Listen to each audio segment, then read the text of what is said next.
Is okay?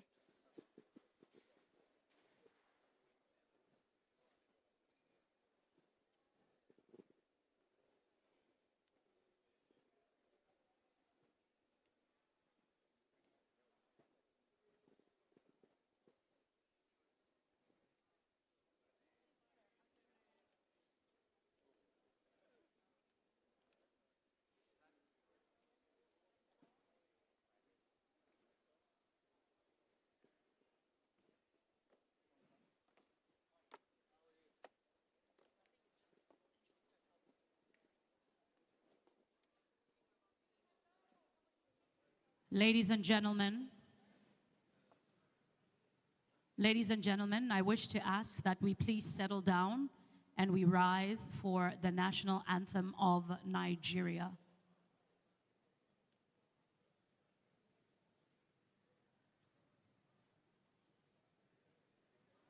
Let's settle down. Let's settle down, and I wish to request that we all be upstanding for the national anthem of Nigeria.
We may be seated.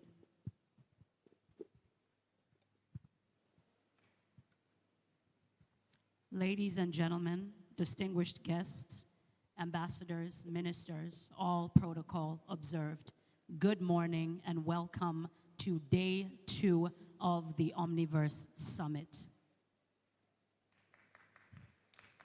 Thank you. I know that you saw my face yesterday, but I am not alone today. I do have another handsome young gentleman that will be helping me and co-hosting with me today. I'm happy to be called handsome. My name is Adamu Garba, and I'm pretty excited to be here. Thank you. So I do promise that with us flying the plane today, we promise to keep you entertained, we promise to keep you well informed, and every now and again we'll try and crack a bit of a joke just to show you that we have a bit of a funny side.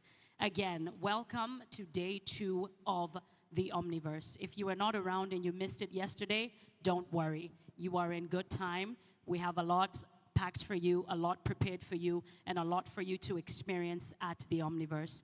For some of you that do not know, the Omniverse is a 4-day summit. Yesterday was the narrative day, and today we are all things innovation. Yeah, absolutely. Most times I do wonder and argue that there are essentially 2 things that bring us together as a continent. One, I call it football, if we all agree. And the second, I would say, is the Omniverse. Ladies and gentlemen, please a round of applause for all the organizers and stakeholders that have put this together. So I first of all would like to also apologize because I know that we are behind time just a little bit, but I promise you we're gonna keep it moving. But before I do that, I would also just like to do a bit of due diligence. House rules: there is no eating in this room. If anybody at any given point in time wants to relieve themselves or make their way to the bathroom, we've got 2 stations for the lavatory. Behind us by the networking area, and then behind me by the marketplace. Are we together? Are you guys excited to be here today? I feel like we're all formal and diplomatic and nobody wants to show the fun side of who they are. Right. So I think without wasting further time, we do have a few dignitaries that have been here and have been waiting for quite some time. And we are going to open up day 2 of the Omniverse with a goodwill message. I am going to start. I'm not sure if he's in the room. If he is not, we will just keep it moving. I want to welcome to the front the DG of Smeden, Mr. Charles Odie.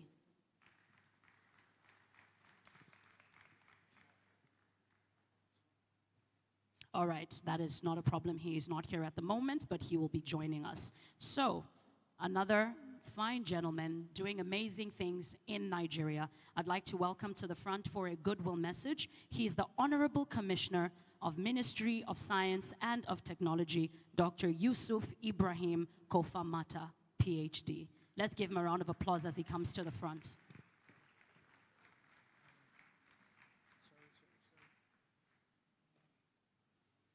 Another round of applause as he comes to the front.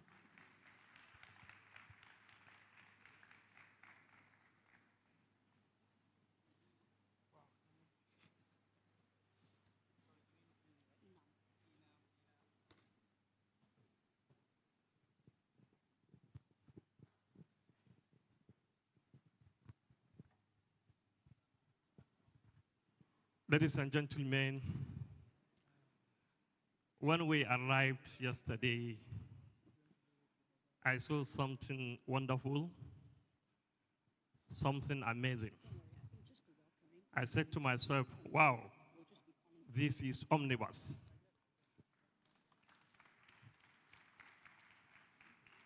This is Lagos, and this is Nigeria.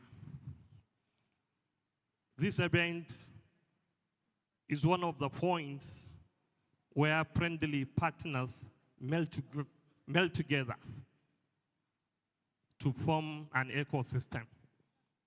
Ladies and gentlemen, Your Excellencies, distinguished members of the diplomatic and donor communities, esteemed representatives of federal and state ministry, especially honorable commissioners from Imo, Bayelsa, Katsina, Abia, visionary leaders of the innovation and the creative ecosystem, private sector titans, and the esteemed partners, good morning. It is an immense honor to stand before such a distinguished gathering at the Omnibus Summit 2, a landmark event that epitomizes the convergence of technology, creativity, and innovation. This summit is not just a meeting of minds, but a celebration of the boundless possibilities that emerge when diverse stakeholders unite to shape the future.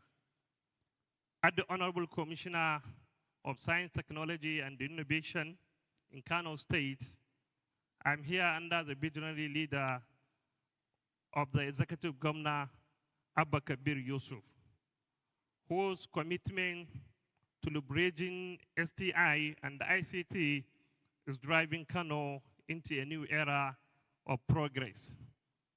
We believe technology is a great equalizer, bridging gaps, empowering communities, and unlocking potentials. Our strategic initiatives include expanding digital infrastructure, integrating STEM and ICT in education, building innovation ecosystem like the Kano Tech City project, and the fostering partnerships in smart agriculture, renewable energy, and the AI-driven healthcare to drive sustainable development across Africa.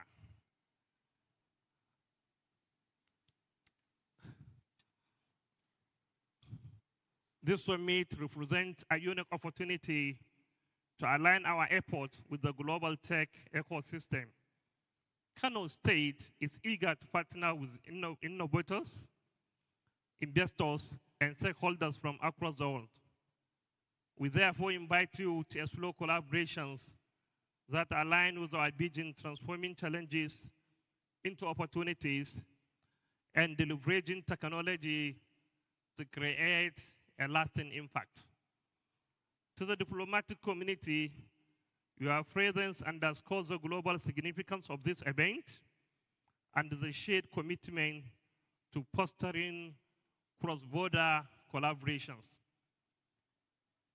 To the representative of federal and state MDAs, your role in crafting enabling policies is a bedrock of transformative initiatives. To the innovation and the creative ecosystem, your ingenuity drives digital transformation, and the private sector, your investment and the partnerships are creating opportunities that uplift communities and redefine industries. The Omniverse Summit 2 is a testament to what is possible when we come together with a shared vision. Let us use this platform to deepen collaborations, share knowledge, and align our efforts toward harnessing the power of technology and innovation to create a more inclusive, equitable, and prosperous world. Thank you for your commitment to this cause. May the partnership forged here today ignite a web of transformation that resonates far beyond this event. I'm happy to be with you here, and I will be more happy to be with you in the future, especially in Kano. Thank you very much.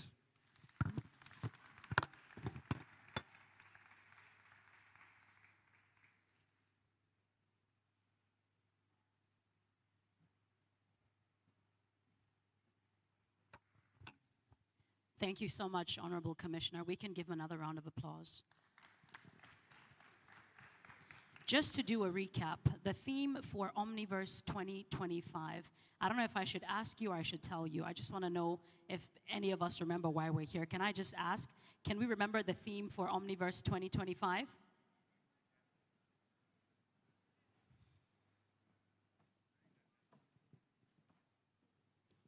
Let me just see how many people were paying attention at the Omniverse. What's the theme for Omniverse 2025?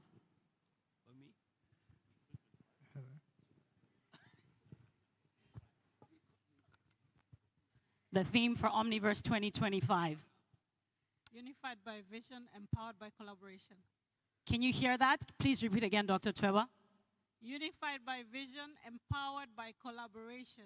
Can we give her another round of applause? So now that she has told us, can we just say it all together? 1, 2, 3. Thank you very much. And that is why we are at the Omniverse. I said it yesterday and I will say it again today. The Omniverse for us is really and truly the ecosystem of all ecosystems. Why work in silos when you can be part of a network and a community that allows you to innovate and upscale together? At the Omniverse, we are unified by vision, empowered by collaboration. Thank you, Inam. I think I need to put one more person on the spot. What do you think? Yeah, I think I should do that, yeah? But my own question is very simple, but you have 3 seconds to answer. Mini, mini, mini, mo. And everybody's scared. Can I come to you, sir? Okay, fine. How many alphabets make up the word Omniverse? You have 3 seconds. 3, 2, 9. Oh my God, he got it right. A round of applause for him. All right, let's go ahead, Inam.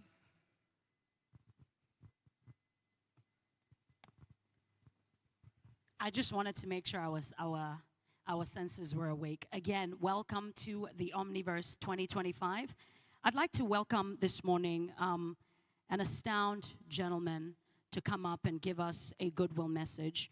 He titled this message, Africa's Digital Future, Innovation, Policy, and Industry Collaboration for Sustainable Growth. He is Ambassador Peter Ryan, the Ambassador of Ireland to Nigeria and ECOWAS.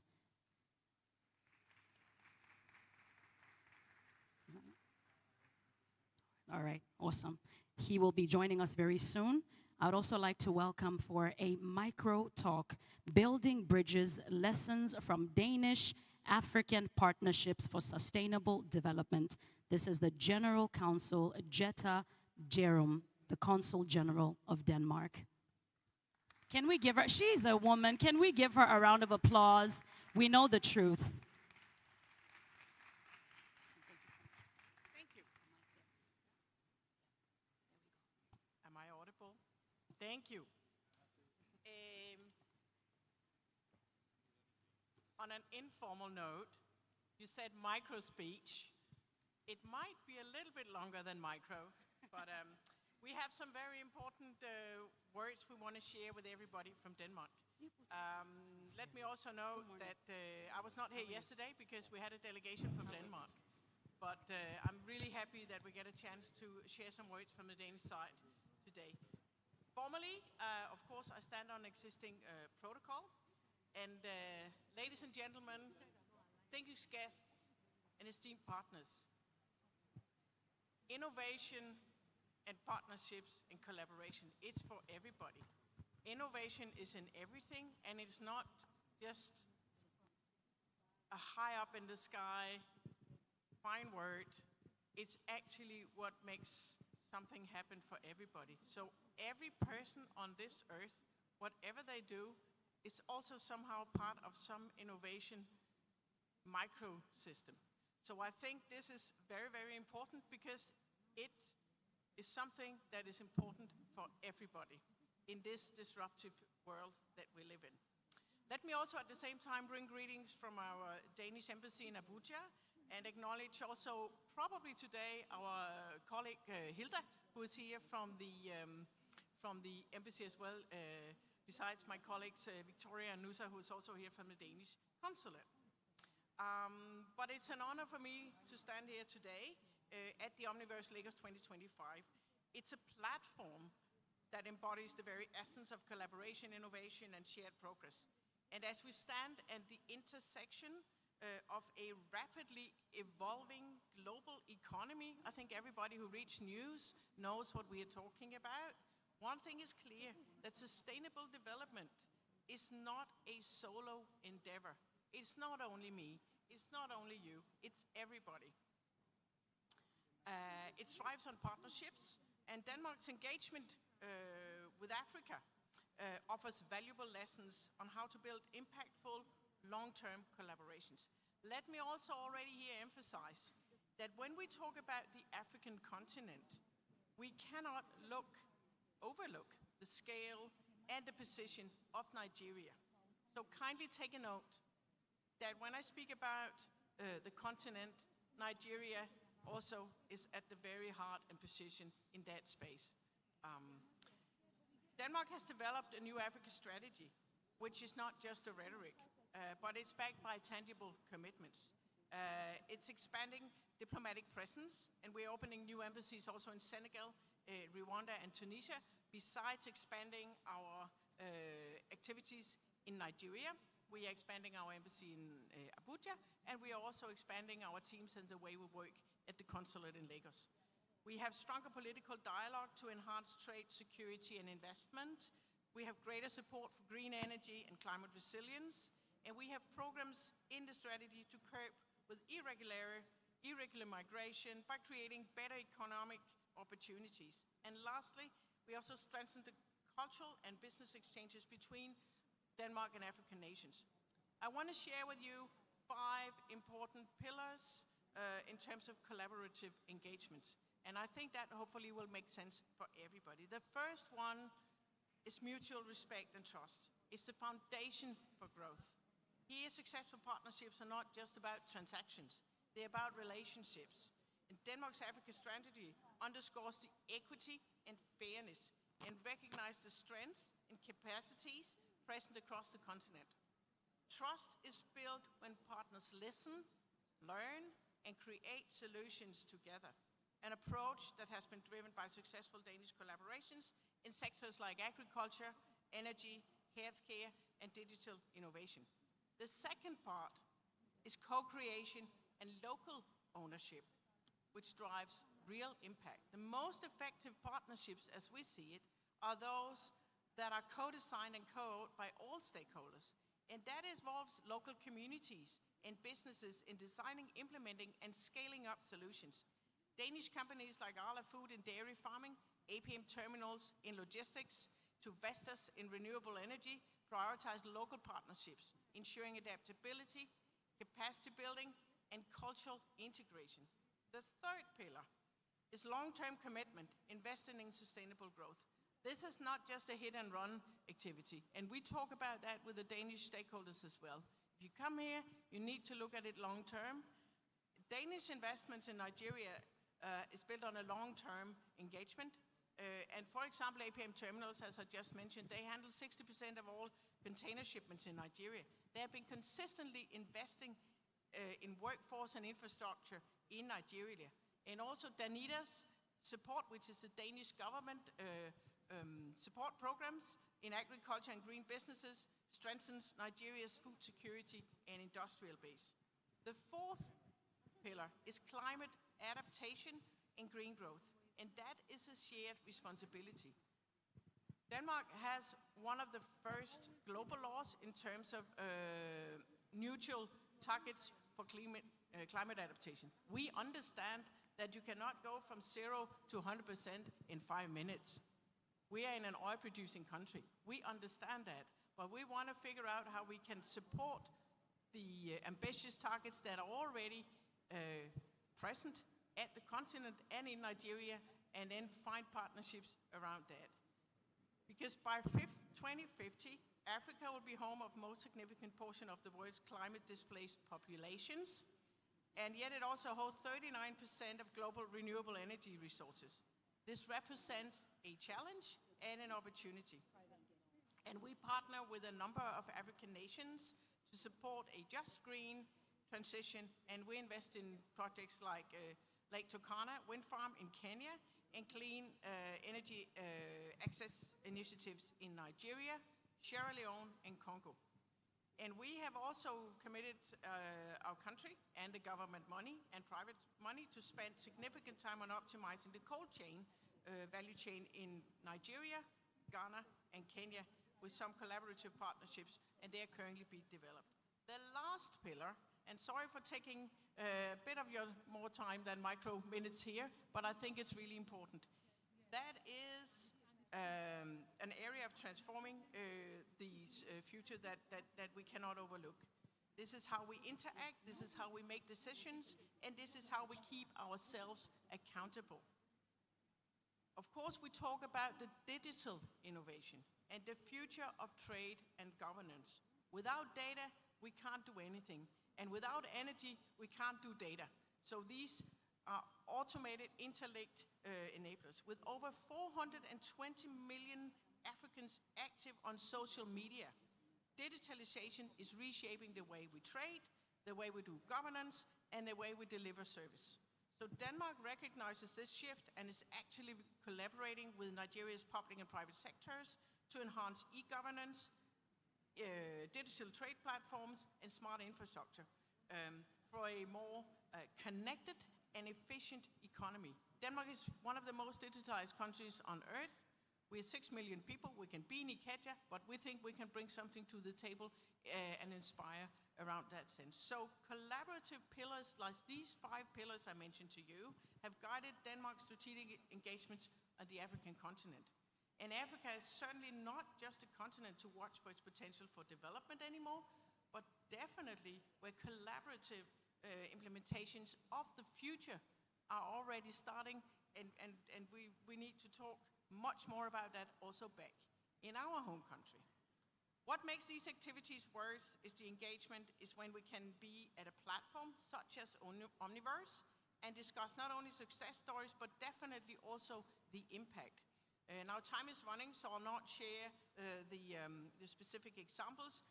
Just mentioning that the third example, besides what I've already mentioned, is Denmark's investment fund for developing countries. That's Danish government money into investments. They have just committed $15 million to expand clean electricity access in Nigeria, also supporting sustainable development. And they are increasing their initiatives in Nigeria by building a strong multiple-purpose office in Lagos. And we're very happy about it. It's one out of their two sites on the African continent because they believe that Lagos is important because of its scale, because of its position, and because of what's happening here. So let me just conclude by saying that being present here, note that we're not just discussing the future, we are shaping it. Everybody is part of it. And Denmark-African partnerships provide a roadmap for how nations, businesses, and communities can work together to drive economic growth, sustainability, and technology advancement. It has to be inclusive and equitable partnerships that recognize local expertise and dignity. It has to be long-term investments in relationship, industries, and institutions, and definitely innovation-driven solutions that can leverage technology delivery for a greater impact. I thank you very much for your time and your patience to listen to the word of Denmark. Thank you very much.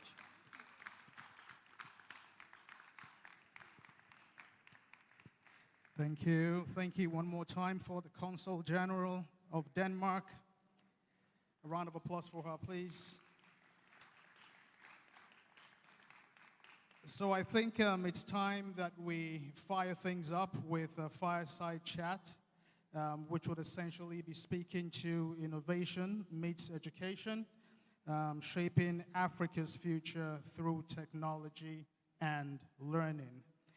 And this fireside chat would be represented by two very intelligent and fine people who have gone far with amazing track record to their names.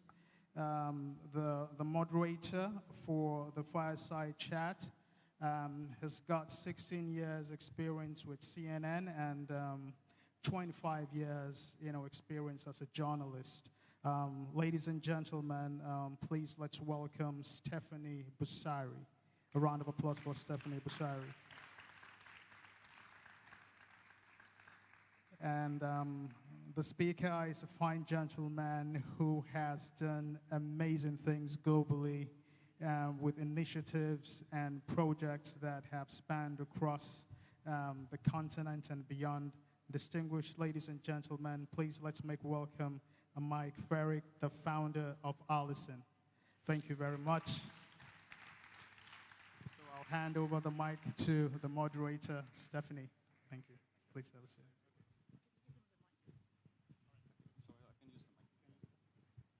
Hello, everyone, and thank you for the kind invite and the kind words beforehand.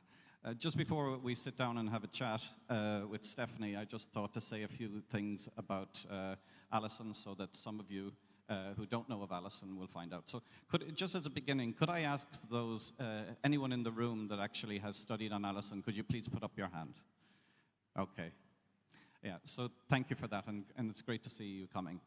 All right, just a few words about Allison. So we started, Allison is a global empowerment platform. We started in 2007 with our first user and 14 free courses. We now have close to 50 million people on the platform worldwide, 5,500 free courses. But what excites me most is the fact that we now have 10 million graduates of our courses who have completed courses. And thanks for that. I guess and just for those that are uninitiated with Allison, we provide the free courses. We also have free psychometric tests. Courses is about skills and knowledge and knowing about things and being able to do things. But it's also important to know who you are. So we have free psychometric tests. So if you want to know what your personality is, what jobs that you might do and what jobs you might love doing, and if you love a job, you'll do it well. So we have free workplace personality tests. Aptitudes, what are your aptitudes? How good are you in numeracy, verbal reasoning, abstract reasoning? and mental health well-being. All of these tests are free. And it's important. These are tools that people have had in the wealthy parts of the world. Now everybody can have them. We've moved on to free LMS. Most people around the world are employed by companies that are actually small. So in a way of helping smaller companies upskill people, we've provided now a free LMS, which is a free learning management system. And that means that companies can create their own online portal and assign courses to all of their employees. And it's entirely free, and they have immediate access to 5,500 free courses, and you can put unlimited learners on it. So again, it's, we're having over 10,000 companies have signed up to LMSs. And we just want to revolutionize access to education and skills training around the world. With regard to Nigeria, when I was asked to come to speak here, and I was here in 2017, I was amazed by the figures.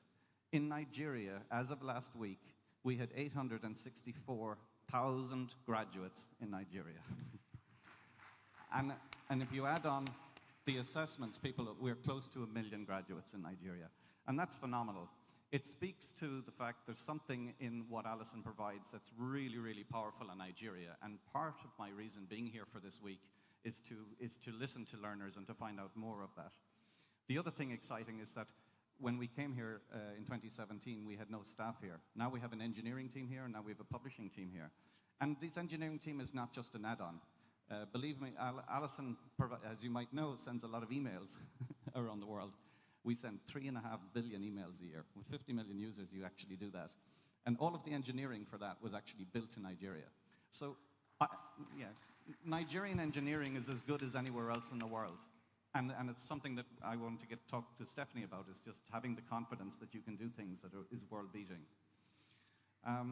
So I just wanted, before we start talking with Stephanie, just two things I want to talk to you about innovation and the opportunity of what's coming. The first, of course, is AI, and all the adoption of AI. How Alison actually operates is that we have a large engineering team that automates everything. So that keeps costs low, and we also distribute our workforce. We've close to 200 people, and they're across 29 countries around the world. So that keeps our costs low, so that it allows us to operate and provide the content for free. And that's how people wonder, is saying, well, how can you provide it all for free? Well, actually, if only a small number of people provide some small amount of income to Alison, because we have such traffic, it actually pays all the bills. But the two things I want to put in your mind is two simple ideas. The first is what we call full taxonomy. And that means that with AI, you expect to see this. You're going to be able to study any subject at any level, beginner to advanced, from accountancy to zoology, for free on the web in the next couple of years. You're going to see a full free secondary school, high school, available to everyone, anywhere, once they have smartphone and connectivity. You will see these secondary schools, and you'll see all of this content translated into every language in the world, starting with the most populous, but eventually AI will allow you to do any. And the second thing I want to talk about, and the final thing, is instead of AI, think of IA. And we call IA as individual auditing. The idea that you studied a course and that you have a certificate from 10 years ago is not a really popular concept today, because what you can do with technology when you hire somebody or you think about somebody for a new job is that you can assess what they know right there and then by asking them. Say on Alison, we know what skills they have, we know what they've studied, we have their psychometric profile, we have what they've told us as to what their career interests are. When somebody comes in, we can test and find out there and then what they know, and you can assess them on that, not what they went to college, how long it took them, how much it cost them. So the final thought I want to say to you is, using AI and using new technologies and new methodologies, we can educate 100% of the people who want to learn, not 8%. You know, only 8% of the world have ever gone to college. Isn't that an amazing figure? Using technology, we can get 100% of people learning what they want to learn, learning 80% of what you need them to teach or to learn around the world, 80% of what's being taught today. And you can do it at 1 to 2% of the cost. It's an amazing thought. What's not good about that? Let's go do it. So now we'll go to a bit of a chat. Thanks for listening.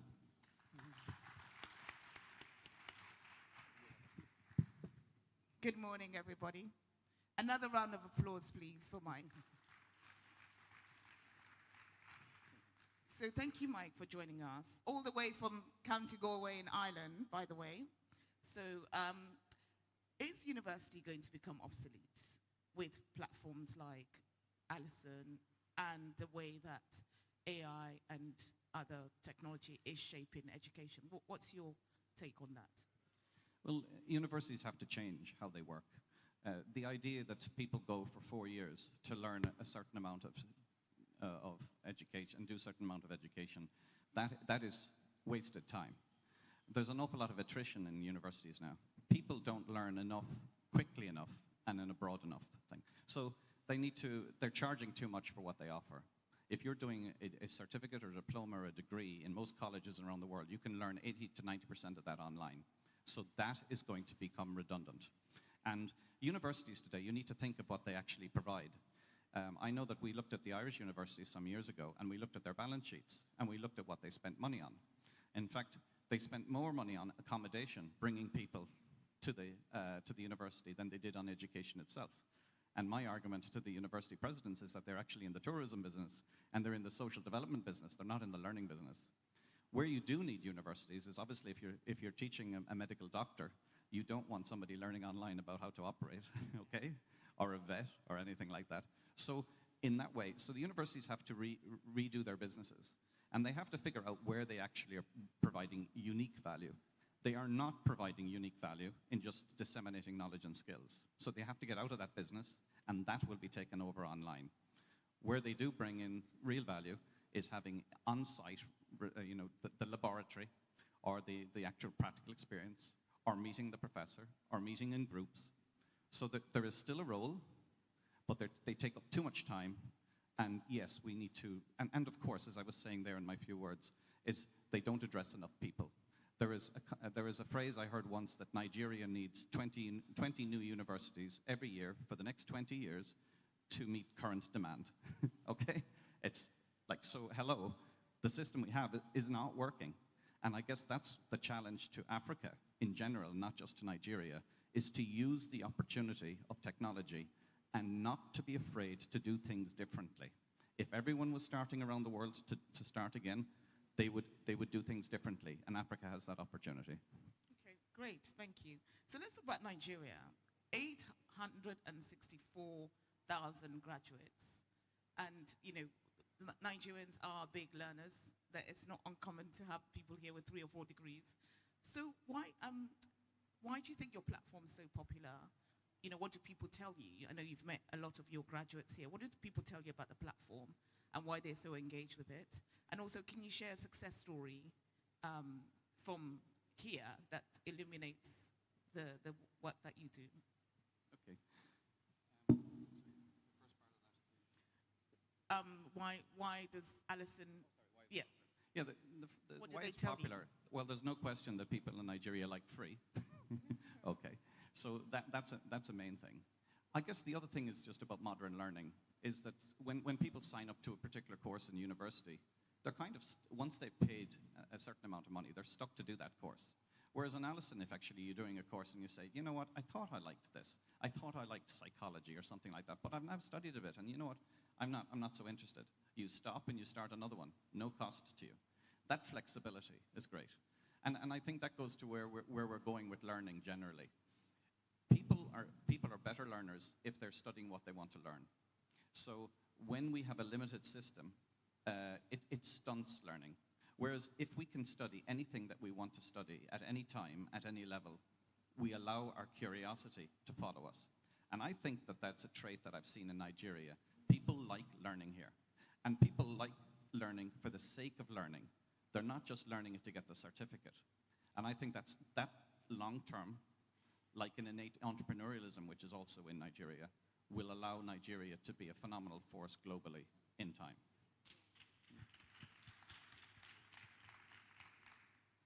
So learning is obviously one part of the equation, but beyond that is economic empowerment. what is Alison doing, if anything at all, to engage African employers to kind of translate the certifications into kind of beyond the learning and the acquiring to actually empowering them to employ the people? I guess, so Allison is a platform, and we operate very efficiently. Most of the people in Allison are actually engineers and analysts, right? So we don't have too much time to talk to people. And when we do talk to people, like for instance, we have an agreement with the Department of Labor in America.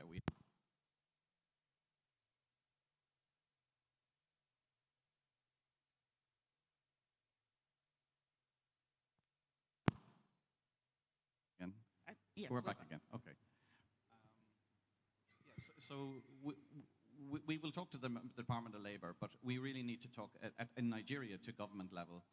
We haven't engaged with government, but let me tell you an insight.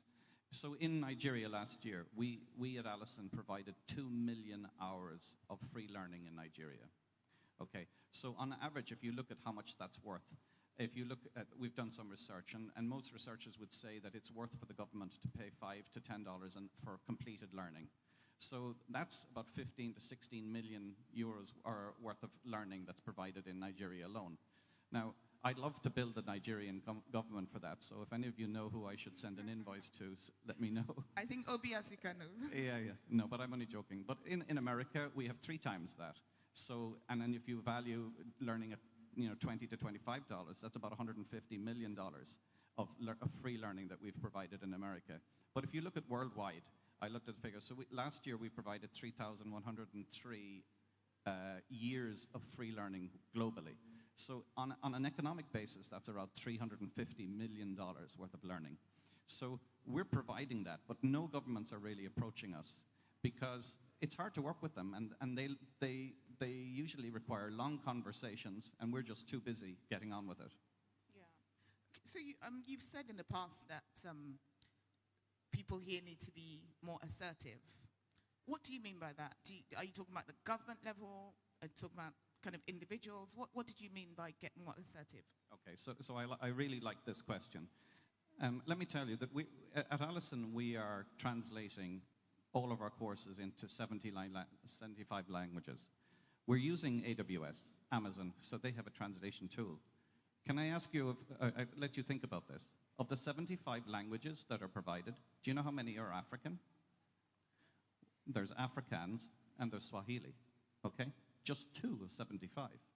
Okay, so I would ask you, where's Hausa? 60 million people speak Hausa. 40 million people speak Yoruba. And yet Amazon doesn't facilitate this. So what I would say to you is your minister of IT or education should pick up the phone to Amazon and say, hey, if you want to do all of this business in Nigeria, which you do, then add at least 2 of our most popular languages to it. But nobody picks up the phone, okay? And generally speaking, Nigeria is 200 million people. You have half the population of America. Start acting like it, okay? You are a powerful economic nation. And pretend, you have that power. I'll give you another example. Say if you're signing on to TikTok here in Nigeria, do you ever notice when you sign, they say to you, sign up through Google, sign up through Facebook, sign up through LinkedIn. Where's the Nigerian option? Again, your minister has to pick up the phone to and make a law and says that if you're signing in through a service, at least 2 of the 6 needs to be Nigerian. And you know what? That doesn't cost anyone. That's just a law. I'll give you another, it's slightly tangential. I came here through Air France the other day. I flew from Dublin to Paris. So after I wrote my very fine speech there, I just wanted to relax and listen to music. So there was options for French music. But then I thought I'd like to listen to some Nigerian music. I went to look for it. I couldn't find it. It wasn't there. Again, phone call. Minister for Culture in Nigeria. You pick up the phone to Air France and you say, maybe not this year, maybe not next year, but in 3 years' time, anyone flying into Nigeria needs to have an option to be able to listen to Nigerian TV and that. And what I'm saying is just about being assertive. There is the Italian revolutionary Leon Gabetta used to say that people are on their knees and don't realize that they just have to stand up, right? So I think Nigeria needs to believe in itself and just make these calls and have more confidence because you have the talent to back it up. Absolutely. So are you bullish on Africa then? Oh, I'm extremely bullish on Africa. I love being in Africa. There's something Irish in Africa. We talked about it earlier. You've been all around Ireland. I guess we do share, we speak English, and that's because we both had the British around our countries for a little too long. But they're the best of friends today, and that should be the case. I'm very bullish in Africa. You have the numbers. One thing that's really surprising, actually, and us who were raised in the West, is just the size of Africa. You know that the size of the map of the world that we grew up with is completely contorted to make Europe look bigger. And then actually when you look at what called the Peters map, you just see that Africa is almost half the world. It's huge, right? And Africa needs to be assertive. So I was reading a statistic the other day that in 2030, half of the new workforce, half of the people entering the workforce are going to be African. Making sure that Africa makes the most of itself is not an African challenge, or it's not a Nigerian one alone. It is a challenge for the world. The world needs Africa to step up, become educated, and play its role, because the youth of the world is going to be in Africa. And it's a huge treasure, and that's what makes me really excited. Absolutely. So you mentioned that, Nigeria and Ireland have obviously had a colonial past with the British. And it took Ireland maybe about 100 years or so to really just kind of erode the influence of the Brits. So, I mean, many of this kind of ex-colonies, for want of a better word, are maybe 50, 60 years into that journey. I mean, do you see a path to accelerated kind of like, erosion of that influence? Yeah, I see that. So I'm a bit of a history buff, and I do think that when I look at Ireland's history, it took us about 100 years to get confident as a nation. And okay, so Nigeria isn't half of that. But the secret really is in education. Education is so empowering. And let me tell you just a small personal story. You know, my father grew up in the 1930s in Ireland. He went to school with no shoes in cold weather. He left school when he was 12 because he had to go farming with his father. I didn't realize until he passed away a couple of years ago that he could read, but he couldn't write. He left school too early. And yet, his son, I graduated from Harvard in the early 90s, and here I am doing what I do in just one generation. And I say that to every Nigerian family, no matter what your circumstances, you educate your children or you become educated yourself, you can completely transform your circumstance. So it really goes down to education. Ireland today is one of the wealthiest countries in the world, and it is, and if you travel around, you'll see it. But it was a poor country. It was a very poor country in the 1930s. So don't put poverty as an excuse not to be successful. If you educate yourself, and every one of you individually make the most of what you can do, then you can transform the world. And not just transform Africa, but Africa can transform the world. Education is where you need to focus. So, Mike, you've spoken about the importance of social impact, and Allison operates as a social enterprise. But at the end of the day, you're still a business. So how do you balance profitability with purpose? What's the model behind that? Okay, this is a technical question, but let me answer it. I set up Allison with the intention of doing exactly what we're doing today. Actually, when we started off, I didn't have enough money to create a charity around Allison, so I set it up as a private business. We haven't raised money in 15 years. There's a reason why we've never raised money, and that's because most investors want to see profit, whereas once I'm a controlling shareholder, which I am, I focus on social impact. Now, there is lots of Allison employees here today, and you can ask them. We're run absolutely like a business. We are, I don't think there's too much difference between an employee or an engineer in Google and an engineer in Allison. But our people are really driven by social purpose. And yes, they're paid well. They're not paid any less so that they think, oh, I'm going to Allison and I'm going to be paid less just to do a social mission. No, they're paid economic wage. But I think the type of business that Allison is today is something that's going to become more popular around the world. because we need more socially driven businesses. And I think it's possible. And I guess I take a little bit of responsibility and feel a bit of pressure on that to prove that Alison can be successful and that you can have a for-profit business that's socially driven. And of course, I am dependent on making that happen from people in the room, like people in the room who learn with us. Yeah. Okay, so one final question. I was just my personal curiosity before I open up to the audience. Why is it called Alison? Is it named after someone special? Or? Okay, well, that's a common question. I had a company called Advanced Learning, so that's where the A and the L came from. And I knew that I wanted to create a global platform, and I had a vision for what it is today, even before I started.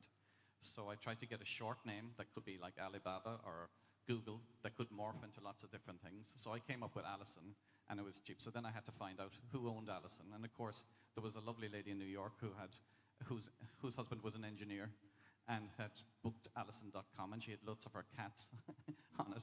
And I rang her up, and she said, well, I've had 100 people from China asking me for this. Why should I give it to you? So I told her what my vision was, and she says, okay.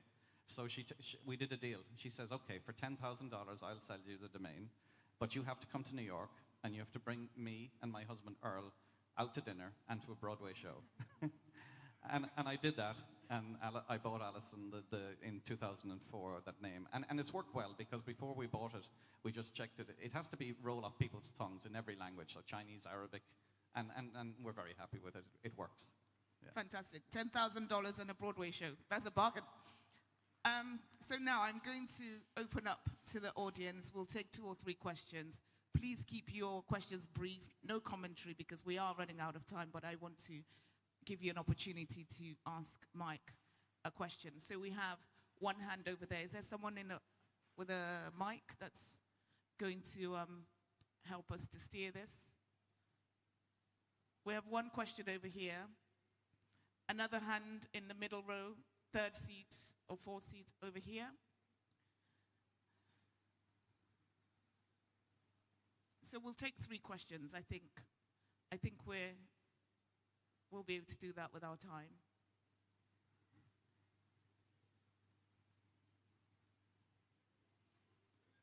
Do we have our first question?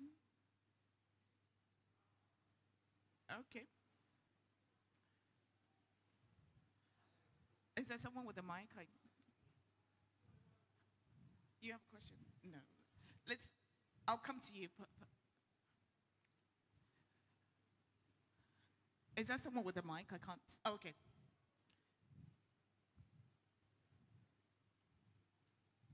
We have a question. Gentleman, glasses over there in the 5th or 6th row. Over there. Please stand up.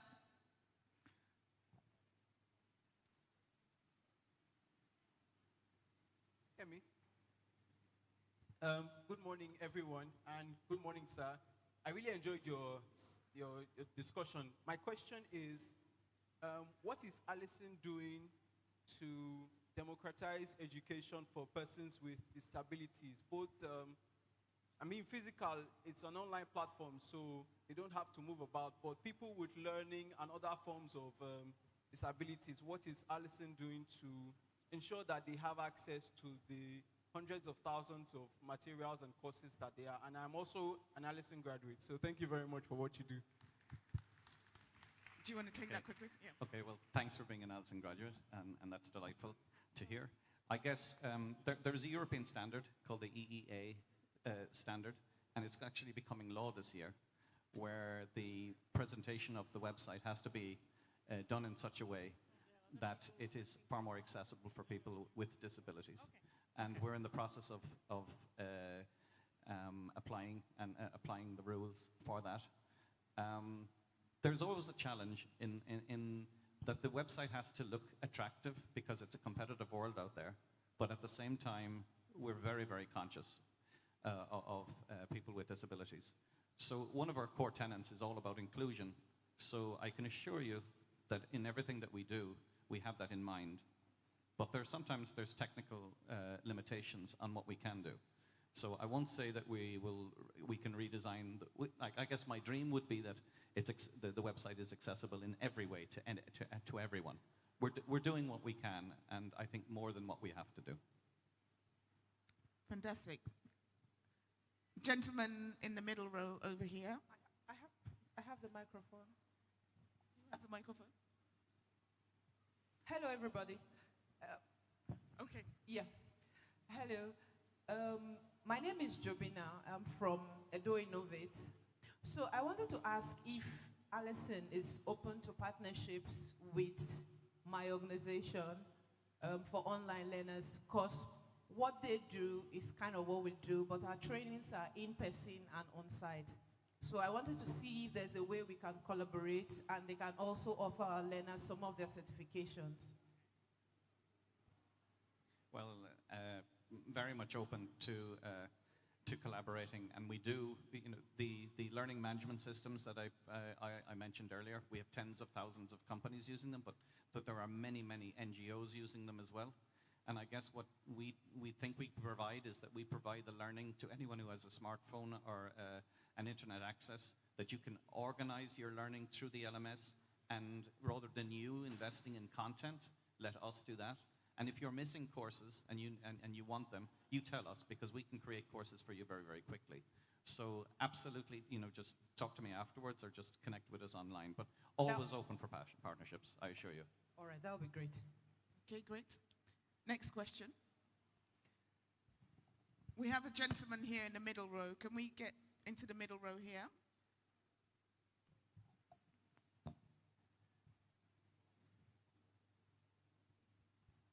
Okay, good morning, sir. Thank you so much for a powerful presentation. So I have a question. You mentioned that you're bullish on African. So I like that. So what kind of education is Alison focused on for Africans? Because you talked about education and how it's going to empower. So there are different types of education. Are you talking about tech education? Are you talking about the tertiary education? So please, I would like you to just, you know, touch on that. Thank you very much. All right, well, thanks for the question. At the moment, Alison focuses on basic workplace education. So even though 5,500 courses seems a lot, there are about 1,000. So what we're trying to do is create full, what we call verticals on every subject. So you have 101, 102, 103. We will do that, and we're doing that in the next couple of years. So our dream and our intention is to make sure that you have access to any type of learning, including tertiary or whatever area. And look, the truth is, this is going to happen anyway, whether Alison does it or not.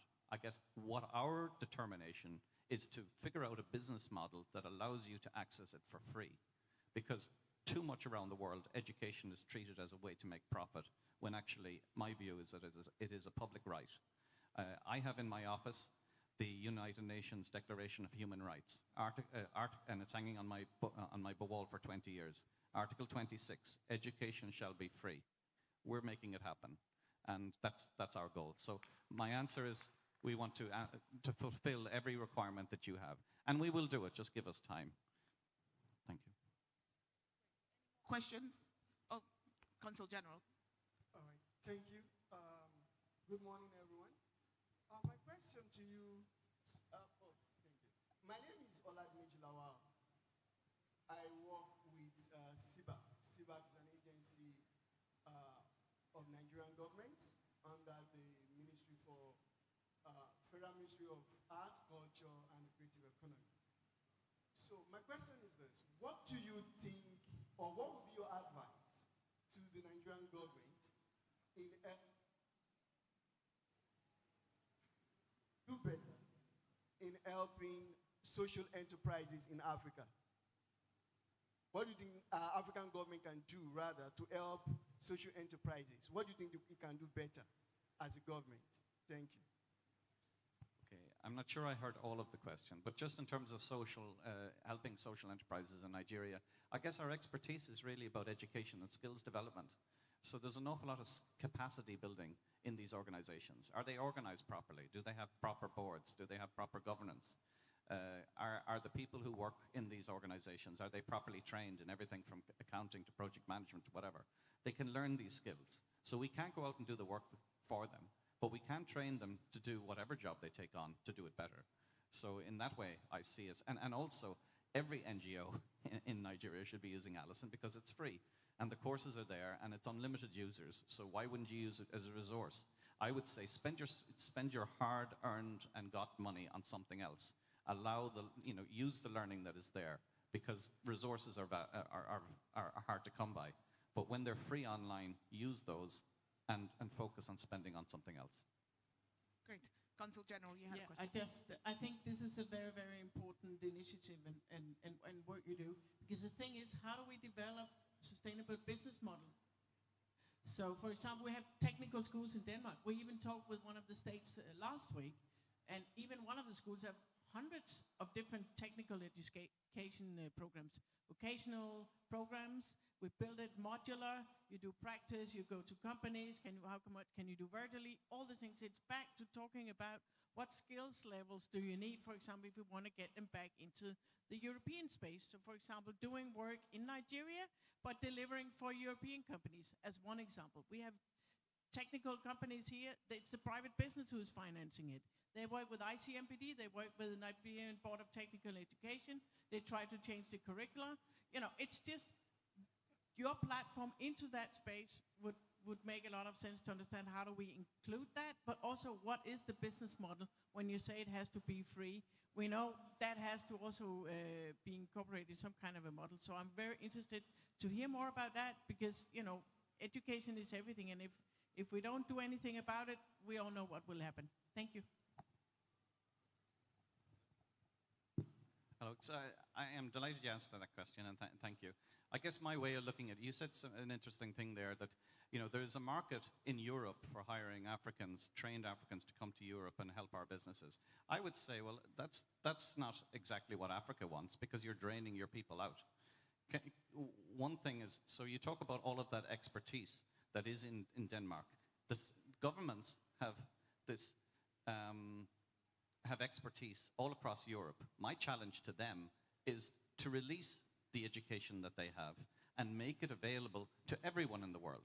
If you're serious about spreading, because it's a good thing to do, because it raises the boat for everyone in the world, not just the people in Denmark, not just the people in Ireland, not just the people in France. So governments have a huge amount of education. Put it online for free so everyone can resort to it.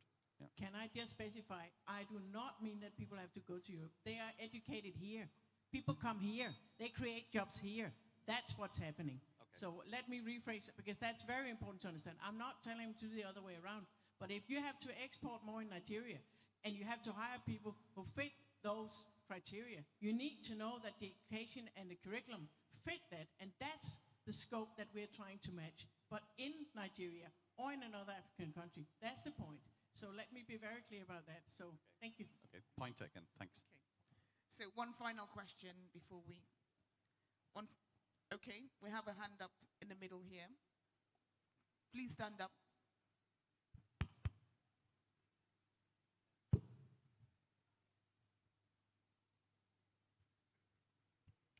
All right, thank you very much. My name is Akinola Oluwasegun.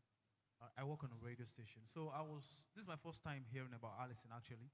So I was going through the courses, and I was wondering if there is going to be a course for the media broadcasting, like radio presentation, TV presentation, acting, culture, and the rest of them. I don't know if Allison is going to do such. That's my question. Well, thank you for the question. I think that's an important concept about Allison, is that, yes, the world is full of learners, but the world is full of teachers as well. So on Allison, there is a full publishing unit where you can go on and you can learn how to create your own course. If you create that course to a certain standard, you will be allowed to put it on Allison and make it freely available to everybody.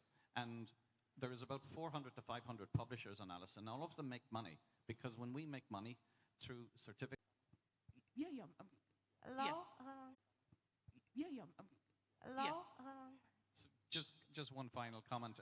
So we have our team here today. I know that there's a lot of Allison graduates here. We're always interested to hear video testimonials and hear a story of empowerment, that you got a job, that you got a promotion, that you started a business, that you got more confident by doing Allison courses. So the team are in the section behind us here. So please come see us, and I'd like to meet as many of you as possible for the rest of the day. So thank you for that. Good afternoon, everyone. My name is Pavin Stanley. Good afternoon, everyone. My name is Pavin Stanley. I'm a lawyer and senior HR.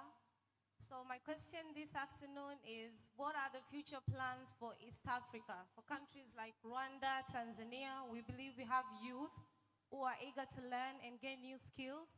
So what are the future plans you have for East African countries? Thank you. Well, I guess our plans for East Africa is no different than for Nigeria. I've spent a good bit of time in East Africa. I've been to Tanzania, Rwanda, Uganda. There is huge potential there.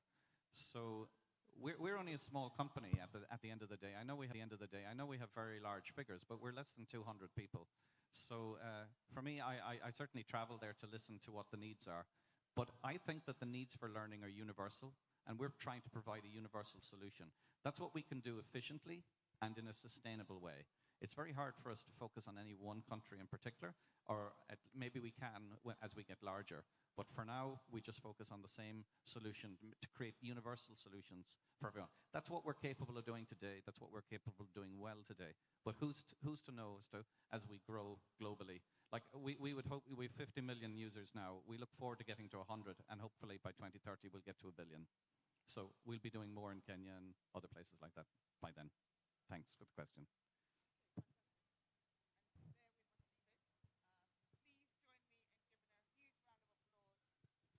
Please join me in giving a huge round of applause to Mike Ferrick.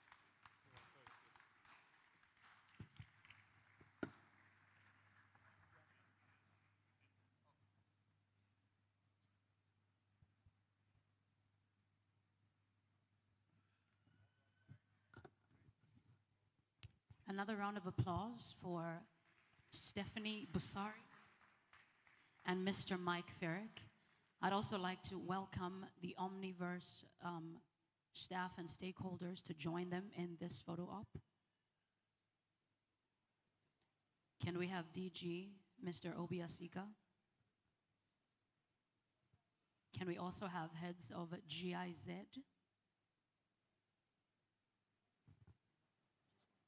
Let's give them a round of applause as they come to the front. Can we also welcome consul generals to the front? We can give them a round of applause as they take the photo ops. I feel like when it comes to Mr. Mike Ferrick, teaching is really just inherent. There are so many things that he made mention of, and I got to a point where I started taking out my notebook and I started taking notes. So at this particular point in time, I think that session alone, for that session alone, I deserve an Allison certificate. I thought you guys would laugh, but that's okay. That's absolutely fine. He said the world needs Africa to step up and get educated. So it's not just for ourselves, it is for the world. And I think another thing that he said that I want to take a note of is that Nigerian engineering is as good as anyone else's engineering in the world. So it does not necessarily mean that you need to be out of Nigeria to be a good engineer. You literally can do it in Nigeria. Let's give him another round of applause.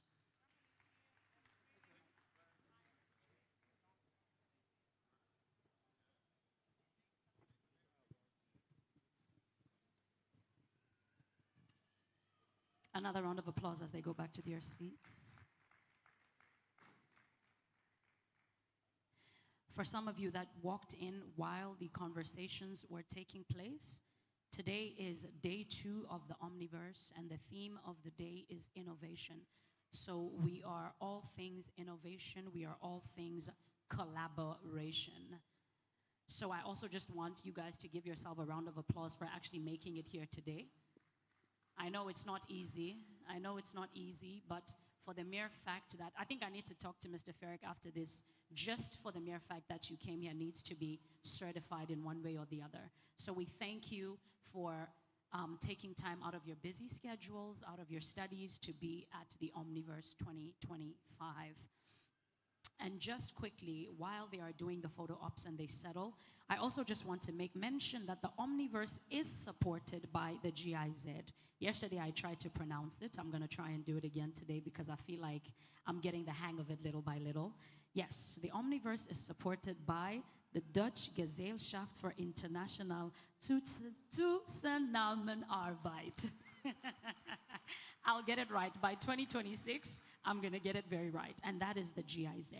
I said it yesterday that I know every now and again, some of the initiatives that the GIZ is doing, we would see a flyer somewhere and we would just see GIZ. And in our minds, we automatically assume that it's just the European Union. But I think the translation of what GIZ stands for really and truly embodies what it is that they are doing on the African continent and everywhere else.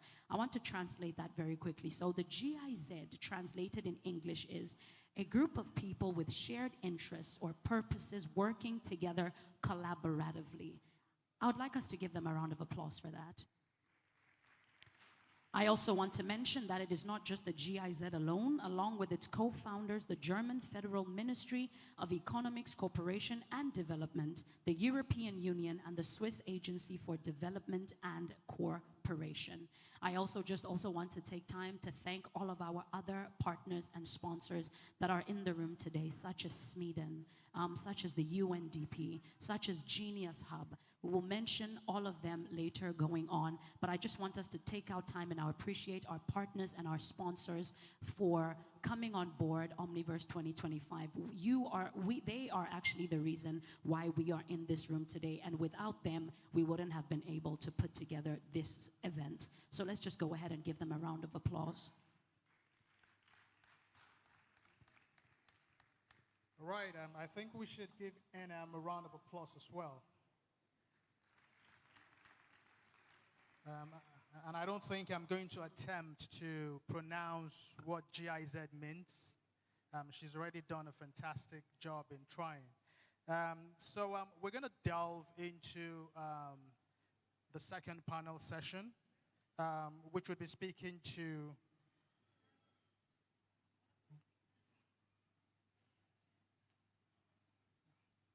the future of work, using digitization and innovation to transform the Nigerian labor market. And of course, this is a jam-packed panel discussion.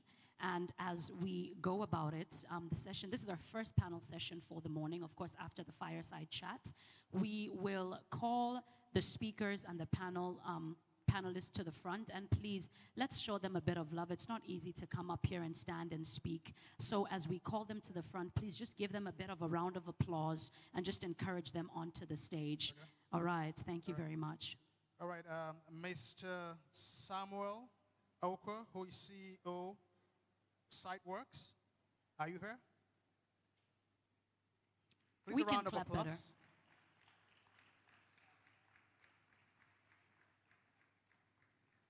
We want to call Mrs. Ozia Nicholson. This is the country director to Palladium Group. We can give her a round of applause.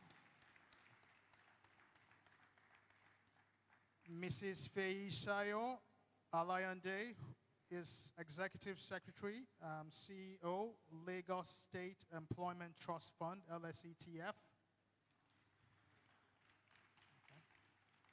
I also wish to welcome the co-founder of Blockchain Hub Africa, Mr. Chinedu Emmanuel.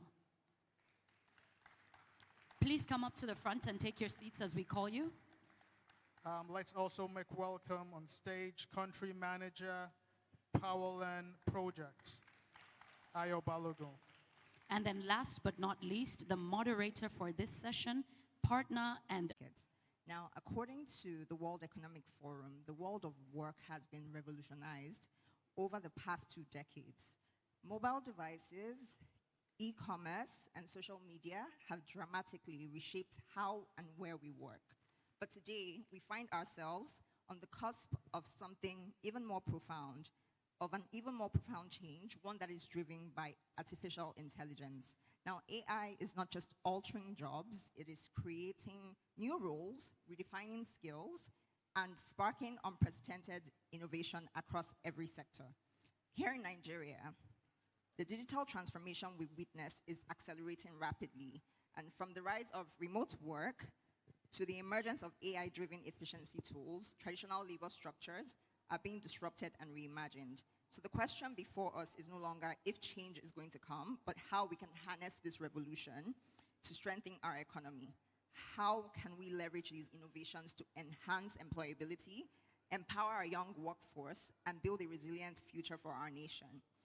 As we gather here today, I'd like to invite you to explore with us the boundless opportunities that this digital era presents.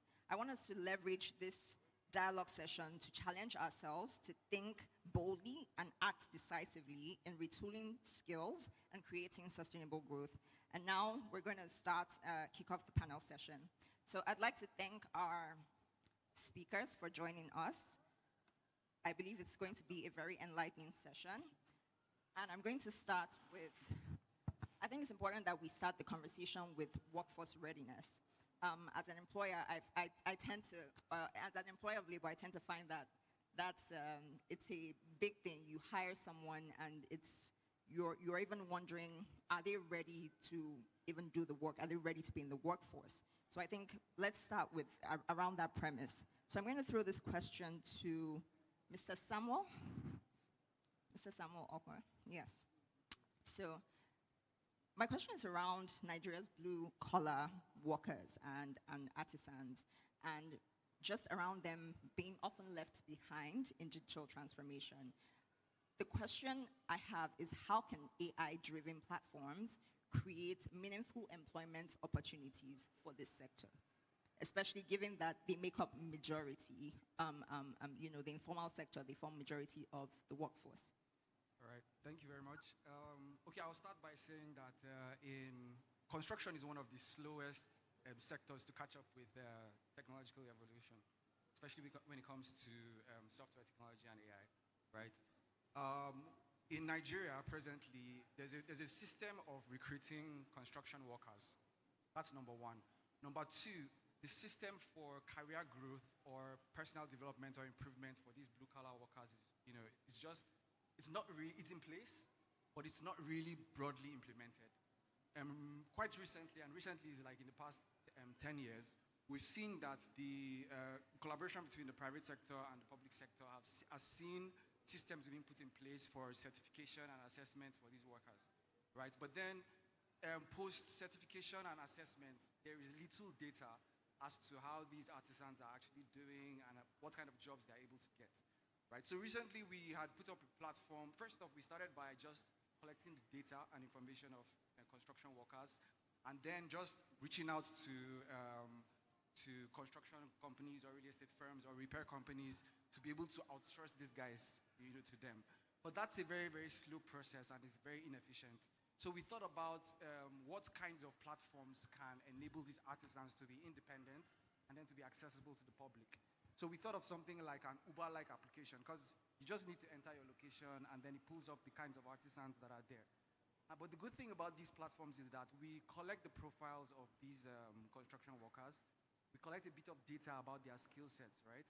And then this data, because when someone comes and says, I'm a mason or I'm a plumber, that's just broad information. What kind of mason or what level or what quality of work can you do this? Which is not really available. But then if you have digital systems that can assess these artisans, you'll be able to know what level these artisans are. And then it's easy for you to be able to allocate jobs to them. Because if we say transformation is not in construction, digital transformation doesn't really affect construction as much as other sectors like healthcare and oil and gas. It is still effective when it comes to manufacturing. So there are newer type of light bulbs, there are newer type of switches. But however, not every type of artisan or workers are able to, handle those kinds of repairs. So when we have the data of these artisans and their skill sets, it's easy, because if you see the theory of natural selection, over time, the ratings from the customers and then them imputing progress about their jobs would create a system where a lot more broader data about these artisans and these workers are able to be available for a system to be able to process as to where and what type of jobs these artisans are able to do. So once we have systems that can be able to assess and place these artisans, to be easy for the data to be utilized to be able to apportion them to what kinds of jobs are available. So those are the kind of transformations that AI is bringing into the sector at this point for construction. So if I understand correctly, the focus has to be on assessing their skill sets. The focus has to be on assessing the quality of their work. Got it. Yes. Okay. Thank you very much for that. I'm going to move on to Mrs. Ajo Balogun. And I'm going to oh, sorry. Okay. Can everyone hear me? Yes? Okay. I'm going to ask, just in my experience, and I think also confirmed by, other employers, there are many workforce training programs that I believe, I stand to be corrected, focus too soon on high-tech skills, right? Do you think that we should rethink our education models to prioritize foundational competencies first? Because we bring people into companies or we take people into training programs and we're very quick to teach them things that, tend to be higher level or more technical, but then we come to find that, just the foundational competencies, the foundational skills are lacking. And that starts to create friction between them and the employers. So do you think that we should rethink the education models that we are building? Thanks. Absolutely. I think it's obvious that when you're building houses, it doesn't make sense to build them on sand. And the situation that we find ourselves in now is the one that those foundational skills tend not to be there so much.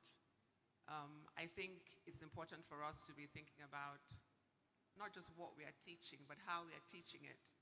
For those of us who grew up in different generations from everybody else in this room, we were not put into a room to be taught these high order thinking skills, or what I would call common sense. It's not something that was structured. They were all non-linear in those days. And I feel that we need to go back to how we were taught in those days, because those building blocks are the ones that will now set us up to be able to learn for these digital skills. And it's quite interesting because I find myself at a crossroads where I'm teaching soft skills first, but I'm also running a tech training program. So it actually does make sense for us to put them into this room where they're learning critical skills, analytical skills, and not only about what they're doing on their social media, but what it is that your laptop can actually teach you in terms of research. What are you looking for? What are the solutions that you're also bringing into the world that you're living in? So definitely those skills need to be there first. So you mentioned something about teaching soft skills first before having to go on to teach the tech skills. And I'm curious, the education service providers who maybe focus on just one aspect of things, I tend to find that there's different people working in silos, myself as well. We're working in silos, and so how do you think we can bridge that gap? Because it's understandable if someone starts, if they build their curriculum because based on their expertise, and let's say they know the tech skills, that's what they can teach. How do we go about bringing, people or collaborating with those who have the soft skill competence, the service providers who have the soft skill competence? What do you think? How do you think that we can better collaborate? Because I find that there's a serious gap in that regard. I think it should be like an easy process, because we all know that it's not just about having the technical skills. If you can't work in a team, if you can't keep to your timing when you're asked to do tasks, and everybody's having a go at you because you've not delivered on that, then it's obvious that those soft skills need to be taught as well. And I think even from when the Allison gentleman was talking about what he's teaching, it's also what we are teaching in our own space. It's not always about what everybody else is doing in the other parts of the world. The Africa that we want to build is the Africa that we can build by ourselves, and we must build by ourselves. So all those things around the culture that we have, we need to go back to that for how it is that we are teaching our young people. Thank you very much. I'm going to move on to Mrs. Fayshire. Good morning. And I'm going to ask around, obviously you work with the Lagos State Employment Trust Fund, and what do you think are the immediate and emphasis on scalable policy initiatives that agencies like the LSETF can deploy to support Nigeria's workforce transition into AI-driven jobs? Okay, good morning, everyone. Thank you very much. So LSETF is pretty much there to support the ecosystem to ensure the opportunities for jobs for everyone in Lagos State. And that's pretty much our mandate in a nutshell. And speaking specifically to technology innovation and AI, we have one of our core programs called Lagos Innovates, where we serve as a conduit between the startup ecosystem and also the funders. And we've done about 10 cycles over the last 5, 6 years. And it's been a good platform to let people provide visibility that there are people doing good work in Lagos State. There are beneficiaries that are actually solving Lagos State problems. Now, in terms of your specific question, I think what we've done so far is in two parts. One is in terms of upskilling and making sure that the issue around access to trainings around data is no longer a problem. We have been able to provide free training on certain courses, including planning to do one regarding AI. And it's an opportunity to share with everyone that in terms of embracing change and AI, there's no more excuse because there's a lot of information out there. So the first thing is supporting that and providing upskilling opportunities. The second one is being that ecosystem and builder. And one thing I would highlight is, I'm not sure if anyone's familiar with LASRIC, so it's Lagos State Science Research Innovation Council. And there's a 1 billion pot that the governor has set aside for anyone that's doing work in research or science or innovation that's actually solving real world problems. You can go on there, provide your solution and apply for that grant. So what we're doing in making sure that one, accessibility is no longer an issue because you have no reason not to upskill yourself, but also making sure that there's a support to drive the ecosystem for anyone that's developing or using AI to actually solve a problem, you can apply for that challenge and apply for that funds. And then the last thing I want to highlight in terms of the policy drive, just making sure that data is available and making sure that for those that need the data, they actually have that information when it's required. We have a labor market information system, LMIS, and you might go into one of the different rooms and you see that we're actually showcasing what LMIS can do. And the data is there. If anyone that is either on the demand side of labor or supply side of labor, and you require information on what skills I need to have to fill a particular job, or what skills can I embark on, all that information is there. I'll give a very small example that help put into context. One of our beneficiaries who was in the creative sector, who's a fashion designer, she had come to us to say, I want to see how I can merge my technical skills with fashion. And we thought, that's brilliant. You're actually trying to help other fashion designers that, are not good in design, but they're good in production. And she was able to use AI with her training to actually develop a software that helps fashion designers to be able to create their design upfront and then scale their production. So this is one of the intervention we're doing to just say across all of the different segments in tech and the creative sector, AI is actually there to push. But on the policy side, there's a lot of work going on, and we're making sure that access is no longer an issue, and as well as affordability. Thank you. Thank you. So emphasis on access and affordability. Yeah. Thank you. I'm going to go on to, this is always, over 80% of Nigeria's workforce is informal. And I'm curious about what digital strategies you think can bridge the gap between informal labor and the formal economic structure. Thank you. Good morning, everyone. So when we talk about the economic structures, I want to start with digital identity management systems, for example. So the government has done well as far as getting the NIN, the BVN, and that's fantastic. But then there's a whole set of, if you think about the BVN, for example, there's a whole set of people that are unbanked, don't have bank accounts. How do you bring them, into the fold? And how do you use technology, AI, to ensure that there's an integration between these systems? Because a lot of times we have issues, certainly in the sector, in the development sector that I work in, and I'll give you an example of the health sector, for example. We have a lot of digital information systems, but they're not interoperable, right? So how do we use the BVN, the NIN, how do we integrate that and ensure that it is giving access to an unbanked population? Another example you might say in terms of economic structures is the e-commerce space. So we have companies like the Jumias, we have, I think it's Flutterwave, that are creating that marketplace for goods and services. But again, there's a whole set of people that are not interacting in that space. How do we take maybe farm to market approaches, right? the farmers that are there, can they, for example, trade, I don't know, groceries, yams, whatever it is, on those kind of platforms, ensuring that they come into that space. So these are some of the, some examples. And dare I say it, taxation. Taxation of itself is not a bad thing, but it's thinking about what are the incentives. So I know there's a whole tax reform bill that's happening, that's happening now.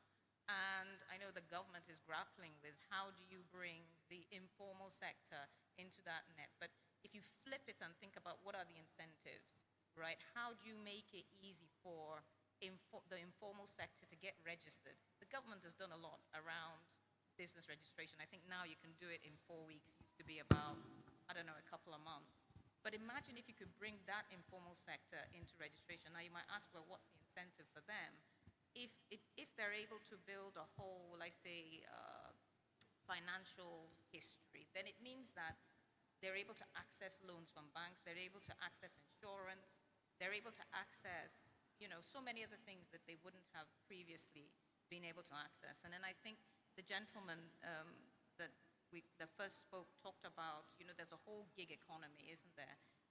There are platforms like Fiverr now that allow Africans or indeed anybody to be able to get, sell their, skills in a global marketplace.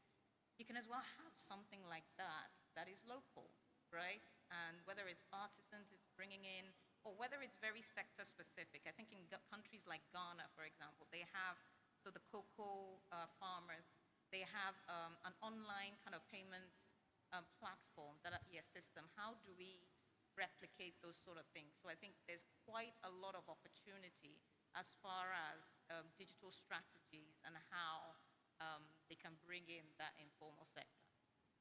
I agree. And I want to go back to the informal sector briefly. Sasama? Yes. And I'm curious about what you think around strategies for advocacy, right? So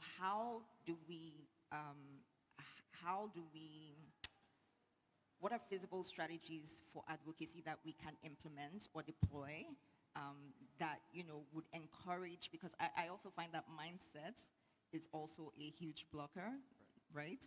Mindset can be a huge blocker.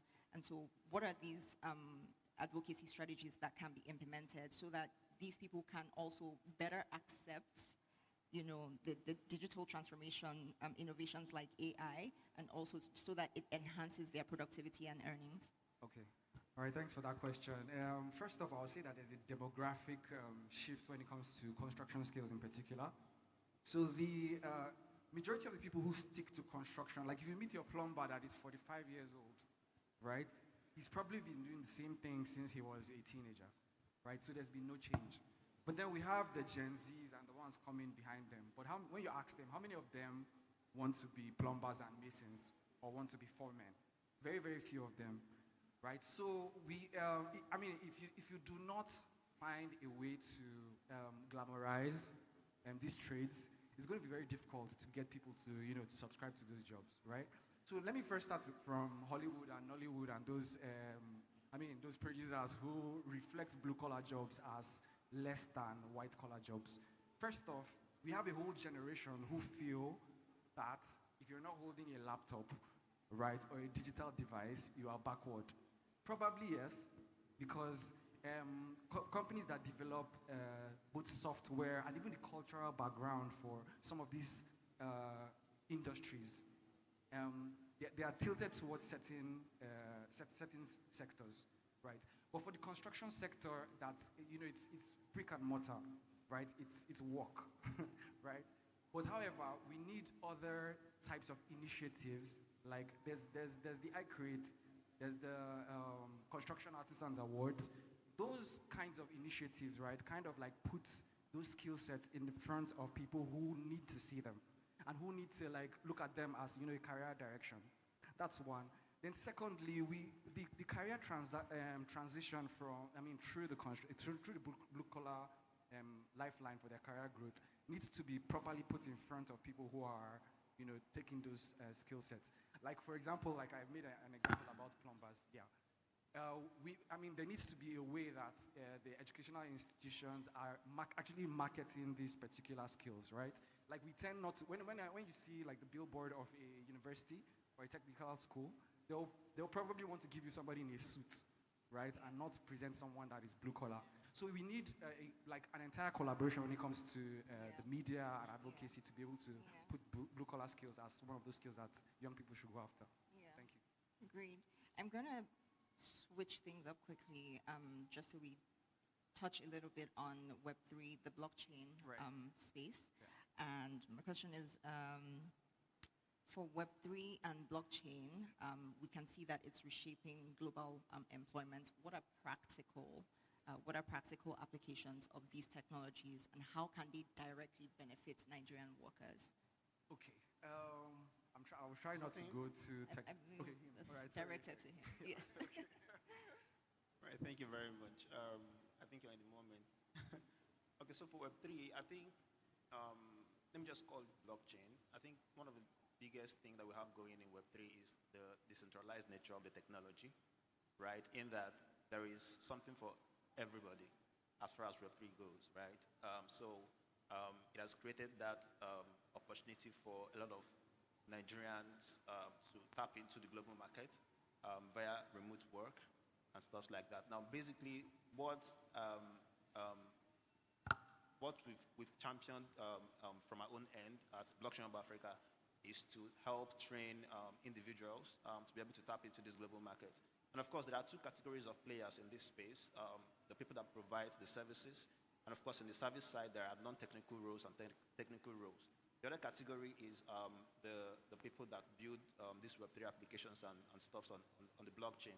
Now, what that has done for both parties is that we've been able to get into the space where we see brick and mortar businesses and traditional businesses being able to tap into new markets by tokenizing their businesses, right?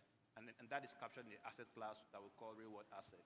Now, what that has done is that it has broken the barrier to break into new markets. So for an average Nigerian, to answer your question directly, I think living in the moment now is the biggest opportunity for people to access market that prior to now they were unable to access. In that remote job is now a lot more easier for people as far as Web3 goes. Thank you. Thank you very much. Thank you for sharing that. What I hear is access from you, and Web3 gives anyone that access to be able to. So we're going to open up the floor now for questions. We're going to take 2 questions because I think we've run out of time. If you have any questions, please keep it brief, and please be specific about who you'd like, which one of our panelists you'd like to answer your question. If there's anyone who can help with the mic.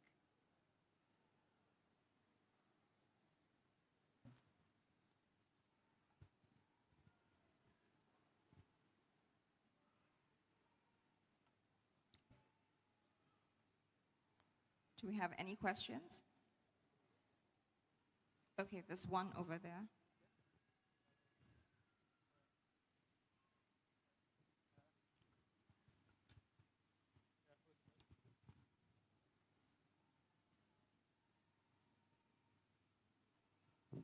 Thank you. My name is Abaso Motosho, and my question goes to the blockchain expert. I learned there are so many business opportunities around Web3 and blockchain technology that so many people can tap into to create business opportunities for themselves. And my question to you is, what are you doing exactly and precisely to enlighten and to sensitize Nigerians on how they can leverage on Web3 and blockchain technology? That's number one.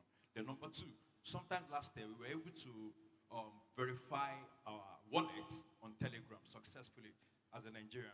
But presently, as a Nigerian, you can't verify your wallet on Telegram. And that's make me curious. And as a technology expert, I decided to ask you, what are you guys doing around it? And how can we, get better opportunities from this site? Thank you. Thank you very much for the question. The first question you asked is very intriguing in that it's going to help me to highlight some of the things that we're doing with the Ministry of Innovation, Science and Technology in Enugu State in preparation for the ETF, that is Tech Festival. What the Honorable Commissioner have done is to give us access to train a lot of young people, mainly people that are still in school, to equip them with the skill set to be able to use Web3 tools, tap into this market, and then be able to make money for themselves, support themselves in school, and then, like help their family too. Now, the Web3 space is very decentralized. What that means is that you don't need to be on the payroll of a particular company to be able to earn money from what they've built, right? You can become a Web3 application tester. You don't need to apply to maybe any blockchain protocol like Ethereum Foundation, Zen, Arbitrum, and the rest. Just understand how to use these basic tools and then be able to test applications they are building, and then you'll be able to get rewards in return. And that is one of the things that we're doing with the Ministry of Innovation, Science and Technology in Enugu State in preparation for ETF currently. We are training people for free in that regard. The second question you asked, I don't think that is entirely true. In Web3 space, because it's decentralized, we have a lot of players in this space. So I think the issue you're having is tailored to the particular protocol you're interacting with or application.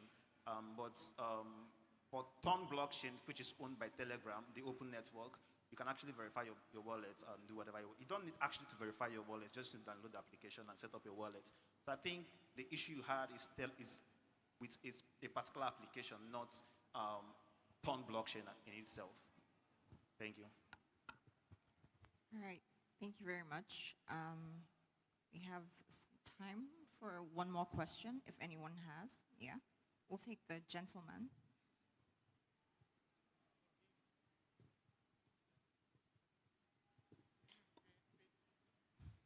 Good day, everyone. My name is Dr. Stanley White. I work with Genius Hub. My question, before I ask my question, I would like to commend Ms. Balogun on the having to incorporate soft skills into her training, because we have a dearth of soft skills, especially among young persons. And we seem to forget that beyond just the technical skills, you need soft skills to be able to work within a team and with your clients and all, which is what we do at Genius Hub. Beyond just, before we go ahead with technical skills, we make sure that we teach soft skills and life skills to our beneficiaries. Now to my question. When we talk about the future of work, digitalization, we often look at white-collar jobs, and we seem to forget the blue-collar jobs, because when we're talking about remote jobs and digitalization, my question is, what do you think we need to do to, in terms of inclusion, carry blue-collar jobs in the scheme of things when we're talking about the future of work? Thank you. Can I ask who the question is directed to? Mrs. Balogun? Okay. Oh, okay. All right. Thanks for that question. Okay. Most of the innovation that comes into the blue-collar space right now is coming from tech companies. Very few blue-collar service providers are actually doing research and development when it comes to either building platforms or including some of these soft skills into the digital transformation. So I'll just say there needs to be a huge collaboration between different players to be able to carry. We need to generate some interest by technology companies who are developing solutions to be able to provide these services. Maybe we approaching them, to help in their solution, or just putting out some of the pain points, that we're going through, so that some of these providers. Secondly, at some point, every organization needs to integrate some type of IT function into their space to be able to, develop some of the things that they are doing internally, because it might be a bit difficult to translate those issues to a software developer to be able to build those things. So we need that broad collaboration to be able to drive things forward. Sorry. All right, thank you. Thank you very much for the questions. Thank you to our panelists. We're going to wrap up the session now, and I'm going to call for a photo session. Yes? Okay. Thank you very much. Please, let's give them a round of applause.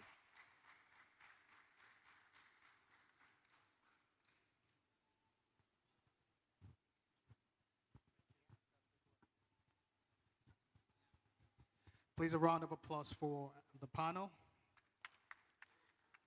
Pictures, please.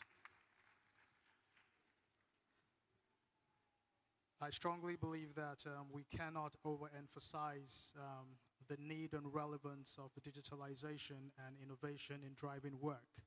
And I loved particularly what Ajo Balogun said. It's not what you teach, but how you teach. So thank you, Ajo Balogun, for that. And the other submissions from the panelists were also extremely valued, and nice questions from the audience. That goes a long way to tell how attentive you all were. Just a few announcements. You could please follow us on our e-handles on Instagram at Omniverse Africa. On LinkedIn, it's the Omniverse Africa. And depending on what device you're using, you could also download the Omniverse app. It will go a long way in keeping you abreast of all the, details, activities of the, event and summit, names of speakers, and all of the, collaterals that you need for the Omniverse Summit 2.0. Please, a round of applause for them as they leave the stage. Sometimes an agenda could be a roller coaster ride. We should have done this earlier, but I would like to crave your indulgence to please kindly make welcome the Director General of Sweden for the goodwill message, Mr. Charles Ordi. The Director General of, okay. I think we might have to move on with that.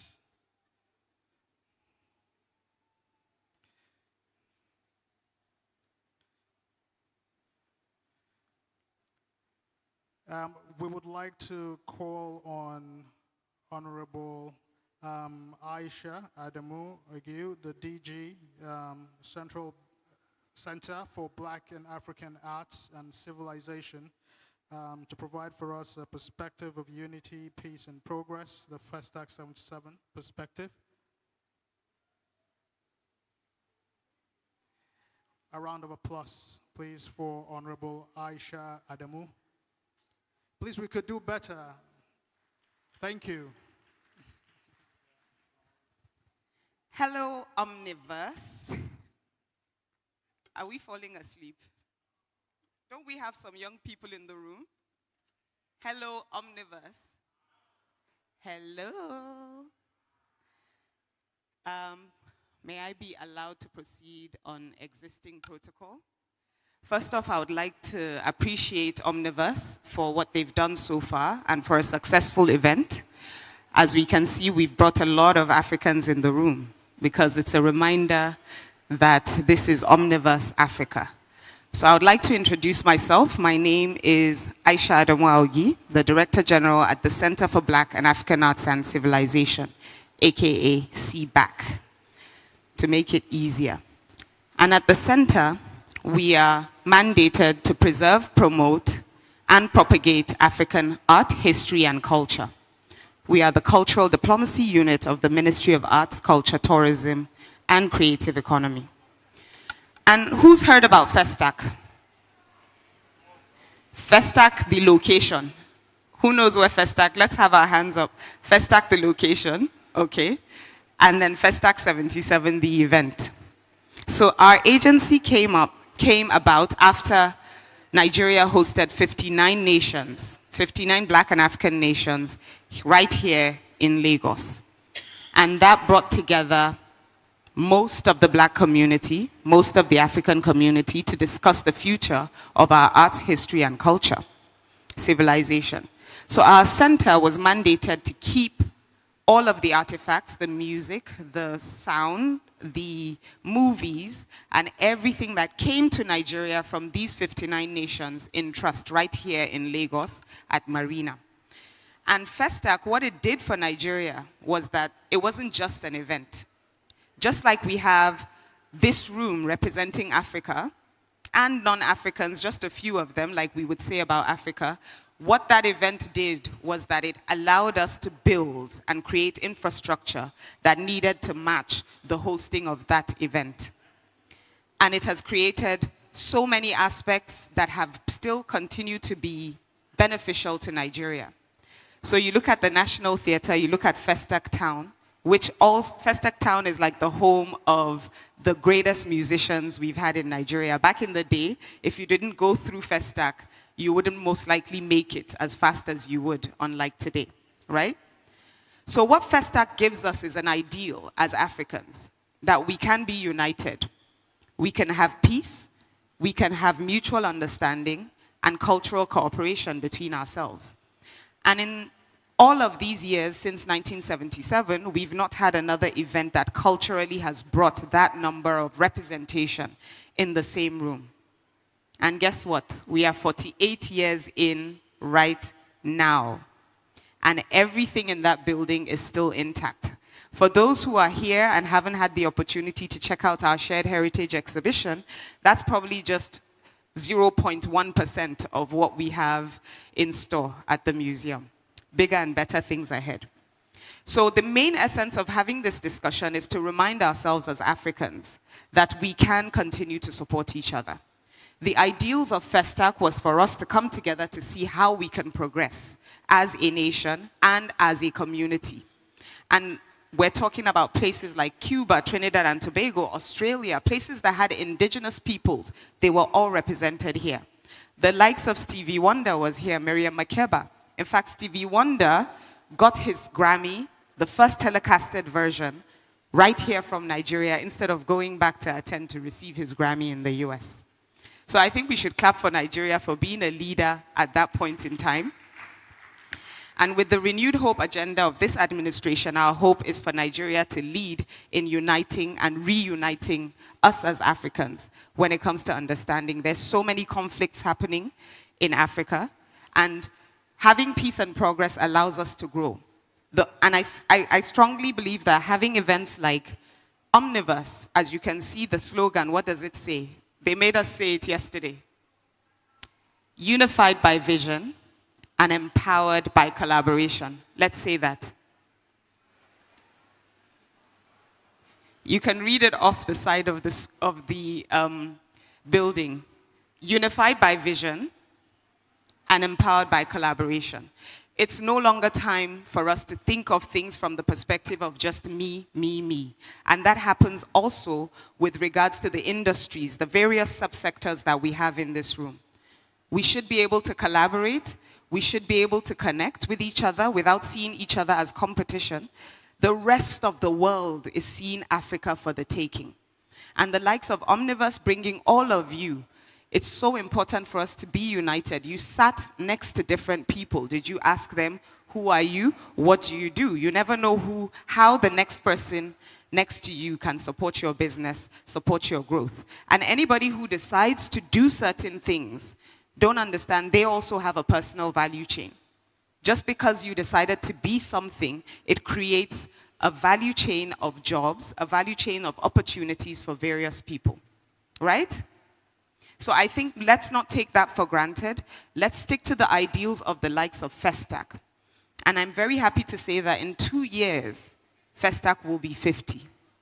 And we do hope to reenact and have Festac as a commemoration of our unity as Africans. And in the next 2 years, we hope to build up to that, and we would definitely need your support. That being said, as an agency, we are ready to collaborate with the universities, we're ready to collaborate with research institutions, we're ready to collaborate with the people who are producing, whether it's content, AI, gaming. You know, we have stories within there that are authentic and African that can support many of the things that you do. And that's why it was very important for us to have Omniverse here today. So the Festac perspective, as we leave here today, I do hope that all of you have that in mind, that we are one. It doesn't matter whether we have the best jollof rice. Abi? It doesn't matter whether it's Wizkid versus Davido for the young people in the room. It doesn't matter whether it's South Africa versus Nigeria. These are all just geographical explanations that are of no benefit to us. So the perspective of FESTAC is for us to ensure we have the ideals of being together in unity, peace, and progress, and Nigeria will continue to make that decision to be a leader within this space, with the helps of all of you, obviously. So please, let's clap for ourselves first as Africans, because coming out here today to learn and to learn about each other is very important. And we have to say thank you to Omniverse for continuing to look into the future. The future is beautiful for Africa. The rest of the world is scrambling for us. But what are we doing for ourselves? So we are what? Unified by vision and empowered by collaboration. Thank you, Omniverse. Thank you.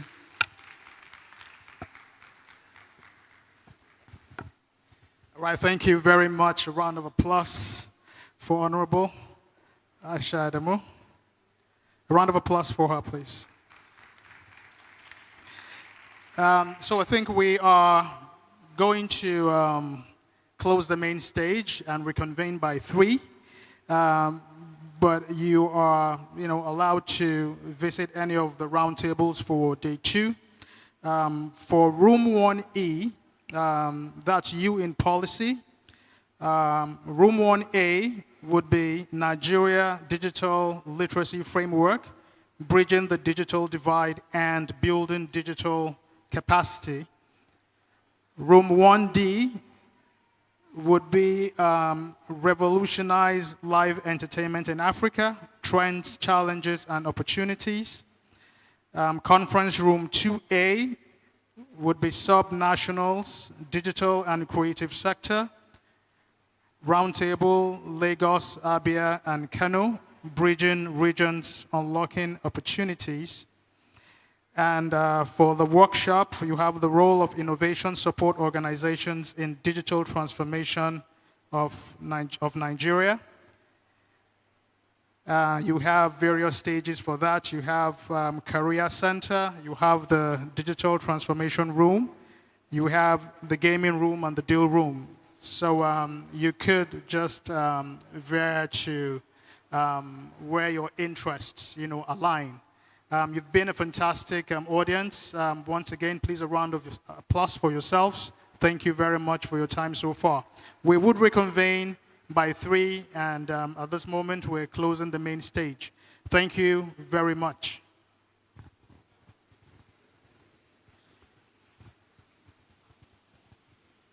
Oh, I thought you guys would give me a round of applause. I was waiting for it. Thank you. Breathe out. Breathe in.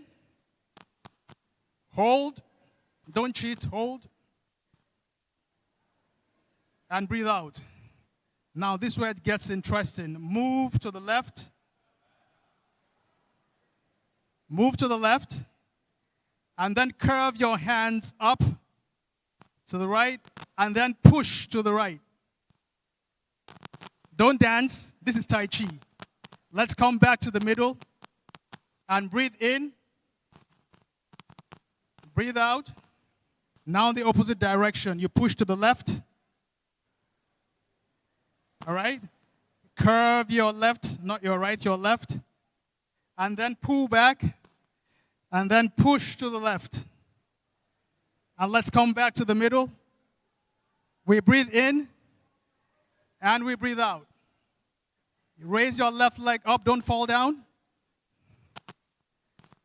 Hold. Breathe in. As you're breathing out, bring back your legs down. Raise the right leg up and breathe in. And breathe out. Don't fall down, please.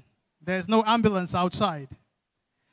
Let's squat a bit, just a bit, just a bit, just a bit. And then you push forward once. Breathe in. And then you come back. And then you stand up. And then you bow. Let everybody say, "Xie." You've been wonderful. Thank you very much. Please have your seats.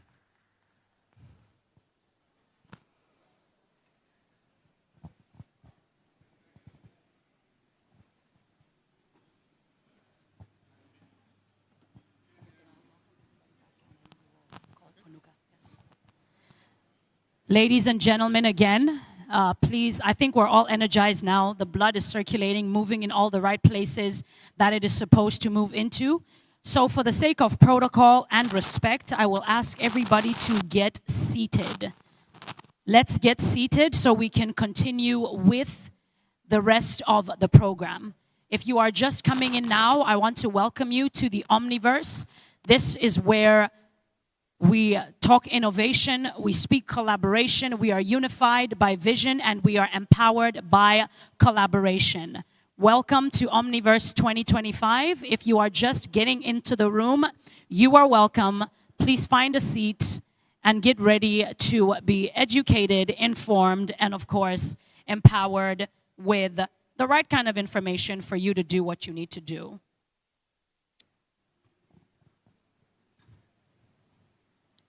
I see people coming in. You are welcome. Let's just please take our seats. I noticed that we're doing a lot of Tai Chi today. I would have joined you guys, but I was wearing high heels, so the whole one leg up wouldn't have worked with me. So I said, let me just allow you guys to go ahead and do that by yourselves. Are we enjoying ourselves today? Are we enjoying ourselves? Are we having fun at the Omniverse? Nobody is talking back to me.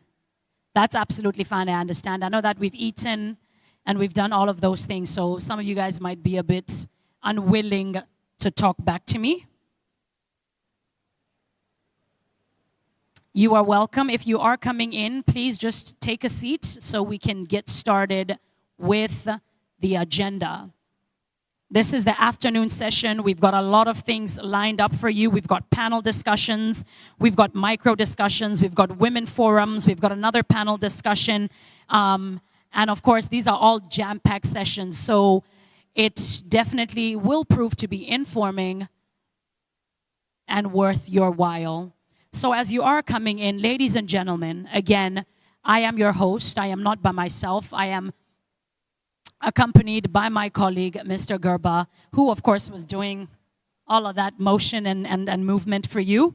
But we are ready to move on to the next session of the afternoon. And without wasting too much time, as you are coming in, I know that some of y'all would have seen a very powerful woman making her rounds within the Omniverse. There is so much that she is doing. I said it yesterday that every now and again when a young girl like myself comes into the room and we are joined by powerhouse women, the first thing that comes to my mind is, I want to be like that person when I grow up. I've seen a lot of her. She not only is beautiful, but she is brilliant. She is a powerhouse. She is taking up space, and she is in the room. So ladies and gentlemen, if you did not see her earlier, I want to call her up to the front right now so you guys can see her front line and center. She is the Federal Minister of Arts, Culture, Tourism, and Creative Economy. Ladies and gentlemen, with a rounding applause, I would like to welcome to the front Honorable Minister Barrister Hannatu Musa Musawa.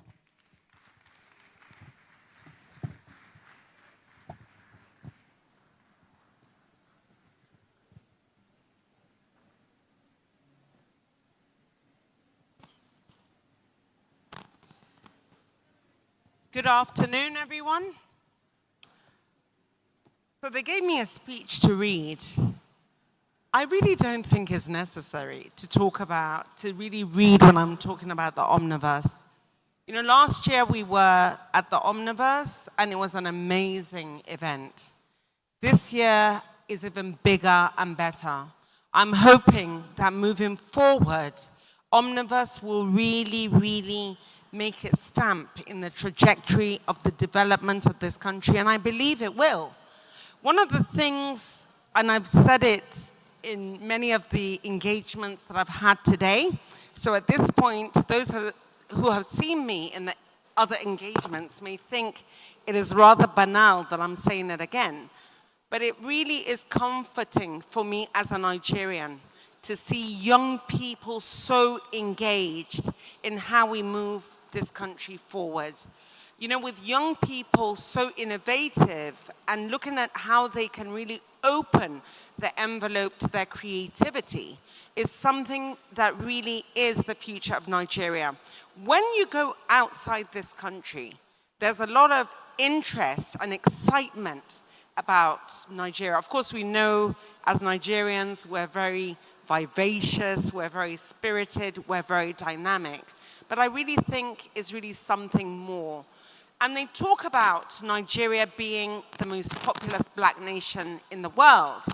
That may have something to do with the spirited nature of Nigeria, because that diversity we have adds an element of flavor to how we are as a people. Colorful, very unique, very different, yet very similar.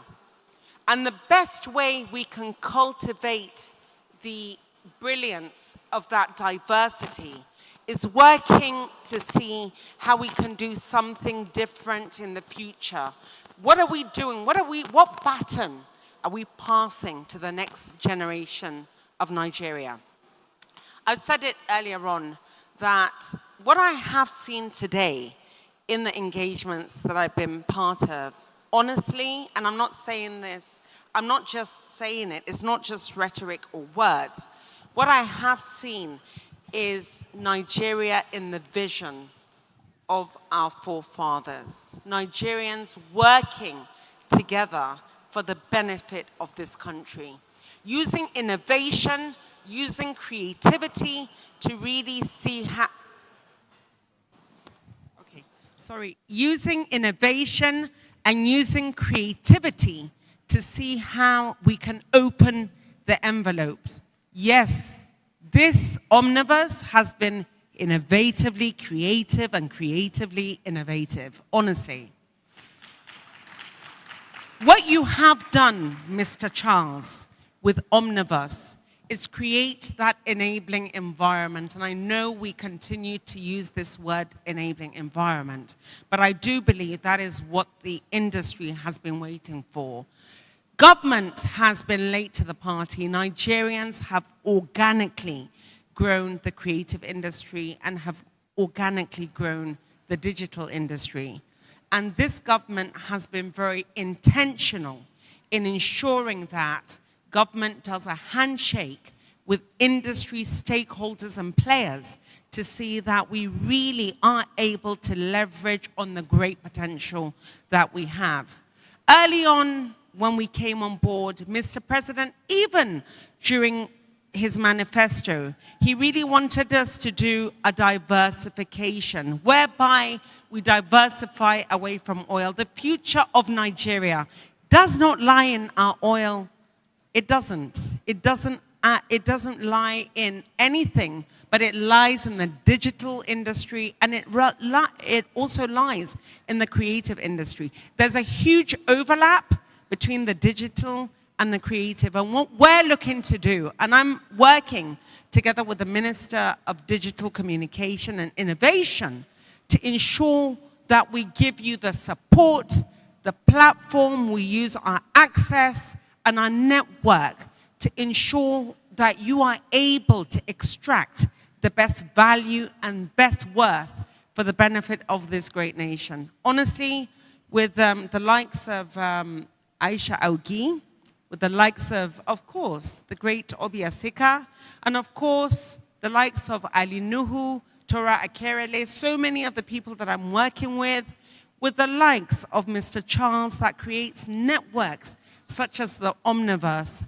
I am very committed and I'm very confident that we are able to create a fantastic framework and a structure that will be able to support the great visions and the dreams that you have for opening up this sector. My ministry in the next couple of, I think weeks, but really in the next couple of days, is gonna make a number of announcements that are really gonna be of interest to your industry, that will all add a lot of worth, that will give you the ability and the capital to be able to turn your dreams and aspirations into something palpable that will really build on the Nigerian the Nigerian community and the Nigerian society. Omniverse is the way to go, and I'm hoping, even though I know it's a yearly event, I want Omniverse to have a great presence the year round. I'm hoping this December we'll see something with Omniverse. When the world comes to Nigeria, to Lagos actually, when the world will come to Lagos, let Omniverse have a great presence so that the world will be able to take something great away from it. CBAC is planning something fantastic. Some of us know about FESTAC 77, even though I know there's a lot of young people engaged in this Omniverse this year. So I know a lot of you have heard of FESTAC 77, but you were not alive during FESTAC 77. But it's something that really opened up Nigeria to the world. And we are at the point, because of the moment that Nigeria is having, where the whole world is interested in Nigerian culture, content, talent, and creativity. We are on the verge of completely opening up this nation to the world. And FESTAC is about to do that. I think the DG of CBAC announced earlier on that FESTAC will be celebrating 50 years. And I promise you, we are going to show up and show out to the world, because Nigeria is ready to do that. And the world is hungry for our talent, for our creativity, for our culture, and everything Nigerian. Everybody wants to be Nigerian. There is no better time to be Nigerian. It is so absolutely cool to be a Nigerian. I'm so proud to be a Nigerian. I will continue to work with you, and my ministry is open to work with you, to continue to get ideas from you. Mr. Charles, we will work directly with you, directly with Omniverse, and I will continue to engage with my DGs to ensure, and we will work with the subnationals to ensure that all the ideas that we have, we're able to take it to the grassroots, so that every single Nigerian, no matter where they are in the rural or urban setting, is able to really benefit from the great things that Mr. President Bola Ahmed Tinubu has mandated us to deliver to you. So I thank you. Onward and upward, ladies and gentlemen, I welcome you to Omniverse 2.0. Thank you. A standing ovation would be great. I know we've taken 1,000 pictures, but I just want to welcome Honorable Minister for final photo optics. You look beautiful. Yes, right up on stage. I want to welcome all the DGs, all the GIZ heads of missions as well. I'd like to welcome all speakers to the stage to come and join the Honorable Minister for photo ops. Let's give them a round of applause as they come to the front. Let's give them another round of applause as they come to the front. The Honorable Minister said something. She said, the future of Nigeria does not lie in oil. It lies in the digital economy. I think it is a brilliant thing. She said something. She said, some of us were not alive in that lifetime. I know for one I was not. So it is a beautiful thing to have promises such as these, that in our lifetime, we will see the change that we want to see. So I think it's not just a promise. Nelson Mandela said something some years ago. He said a promise is a promise. So we know for a fact that it is not just a speech, but there are promises that we will live to see in our lifetime. And I think that alone deserves a round of applause. Can we go ahead and give the Honorable Minister a round of applause? This, your clap is not, it's not filled with excitement and joy.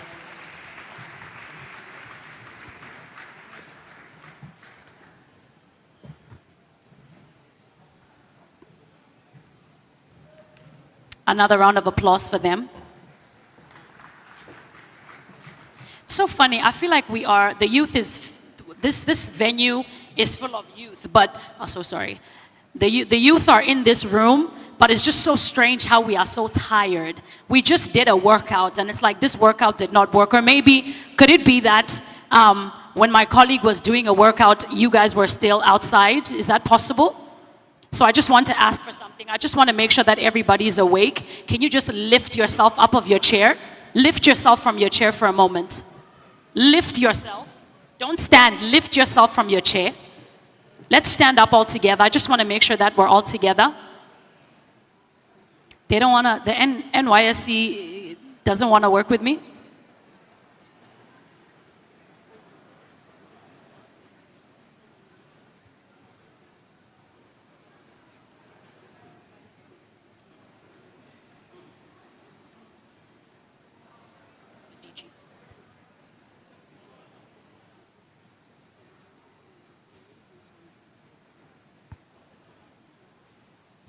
So I guess nobody wanted to speak.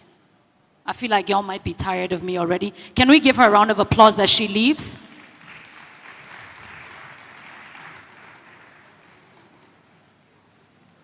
Are we learning anything today? Can I get an extra mic? Can I get one more mic? Can I have one of the volunteers to assist me? I just want to make sure that school fees is going where it needs to go. I just want to make sure. Please, if there's someone with the mic, just show me by a sign of hands that the mic is actually available somewhere. And I want you to pick one of the coppers, actually, because they are the youngest in the room. And I just want them to give me just a bit of a testimonial of what they've learned since they've been at the Omniverse. I kid you not, some of them are just going to start standing up and running out. Do we have a mic? Do we have a mic? I think one thing about Omniverse, one thing that stands out about Omniverse, I know we've been to so many tech summits, and every time we go to a summit or every time you're invited to a tech summit, the first question that someone would ask you is, why this one? Why is this one different from the other? And I think one thing about Omniverse, the Honorable Minister did say that Omniverse strives on network. It's not about filling the room with people. It's about making sure that information is passed, information is understood, and then information is translated. You come into a place, you meet a person, that relationship is attained, and then it is expressed into something tangible. So where is the mic? I'm one of those teachers that scrutinize students. I want you to pick anybody from the NYSC, anybody with a copper hat. Once you found them, I see them taking off their hats. You found them. Please go ahead and stand up, sir. Please stand up. Please stand up on your feet so I can see you. Please give us your name.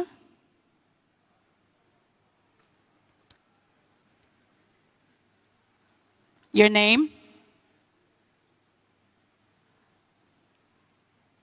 Media team, can you please help us with the mic?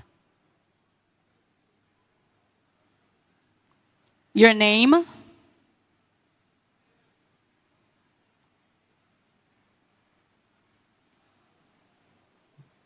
Okay, that is not working. All right, that's fine. Let's park that session very quickly. Ladies and gentlemen, I want to call to the front. I think he's one of my favorite guests at the Omniverse. I'm not being biased. Everybody has been so amazing. But I want to welcome to the front the DG of Sweden, Mr. Charles Odie, to come to the front. Let's give him a round of applause as he comes. Mr. Charles Odie.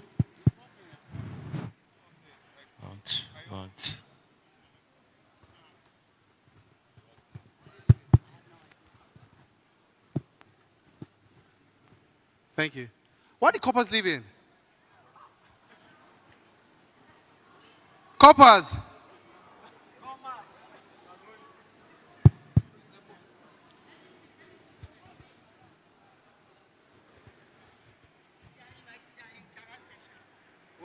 Copper, I understand. I promised you when we said we're not going to spend more than 20 minutes here. That was a deal, right? But can we honor the DG of Smeda, please? Can we honor him? And guess what? I'm also going to be speaking on the stage too. I know we are eager to go back to Career Center, I understand. But please, can we honor the DG, please? Thank you so much. Copper Rio! Thank you. Thank you.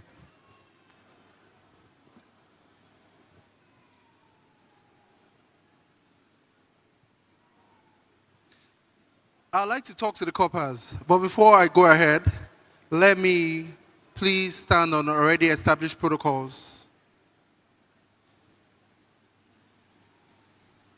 I'm just waiting for you to settle down. Can you come forward? Coppers, please come forward. I'm here because of you. Please come. Come.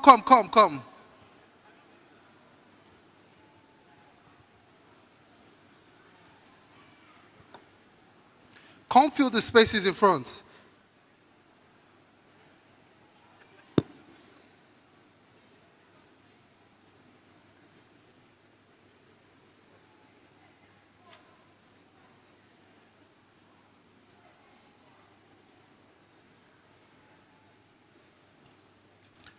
Okay.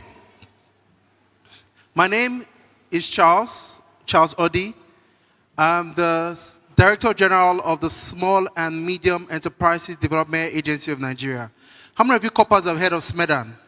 Let me see with a show of hands. Can I see? Wave again if you've heard of SMEDAN. Okay, I'll just tell you what it is. We are the agency of government that is mandated with job creation, poverty alleviation, livelihood enhancement, and rural industrialization. And just last week was signed with the DG of NYSC to help all our youth corpers across the 36 states and the FCT with 3 things. If you're coming, please come forward. Coppers, are you here? Coppers, we. Thank you. How many of you have found this conference interesting? Honestly, with a show of hands. How many of you are here because you need to mark attendance? Honestly, with a show of hands.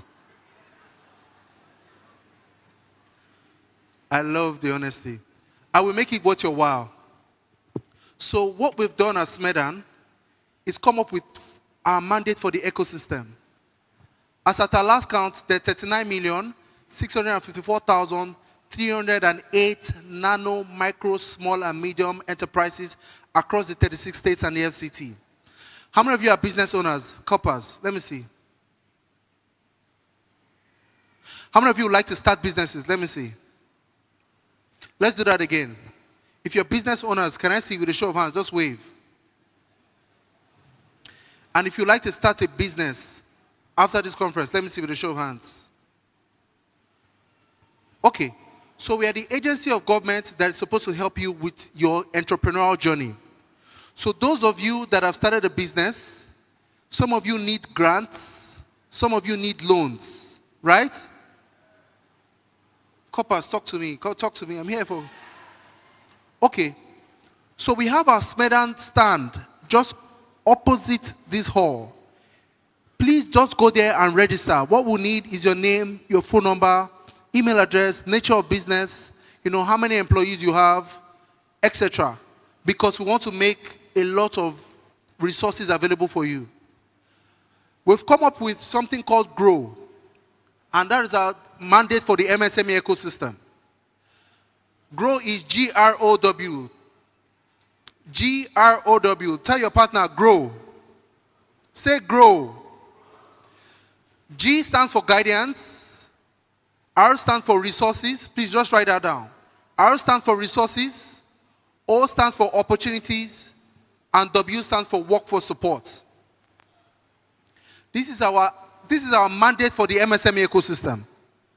So everyone who has started a business today, we as SMEDAN are going to help you with all the guidance that you need. Some of you will need NEPC licenses to export. Some of you will need to register your business through CSC. Some of you will need NIPC to attract revenue or investment to your businesses. We are the agency of government that you need to start with. When you start with us, we can help you get all the licenses that you need. In terms of resources, financial and non-financial resources, we are set up right now in Abuja, a center where those who are in fashion can just walk in, book a sewing machine, sew their clothes. They don't bother about power to power the machines. They don't bother about maintaining the machines. They don't bother about even providing the machines. We've provided everything.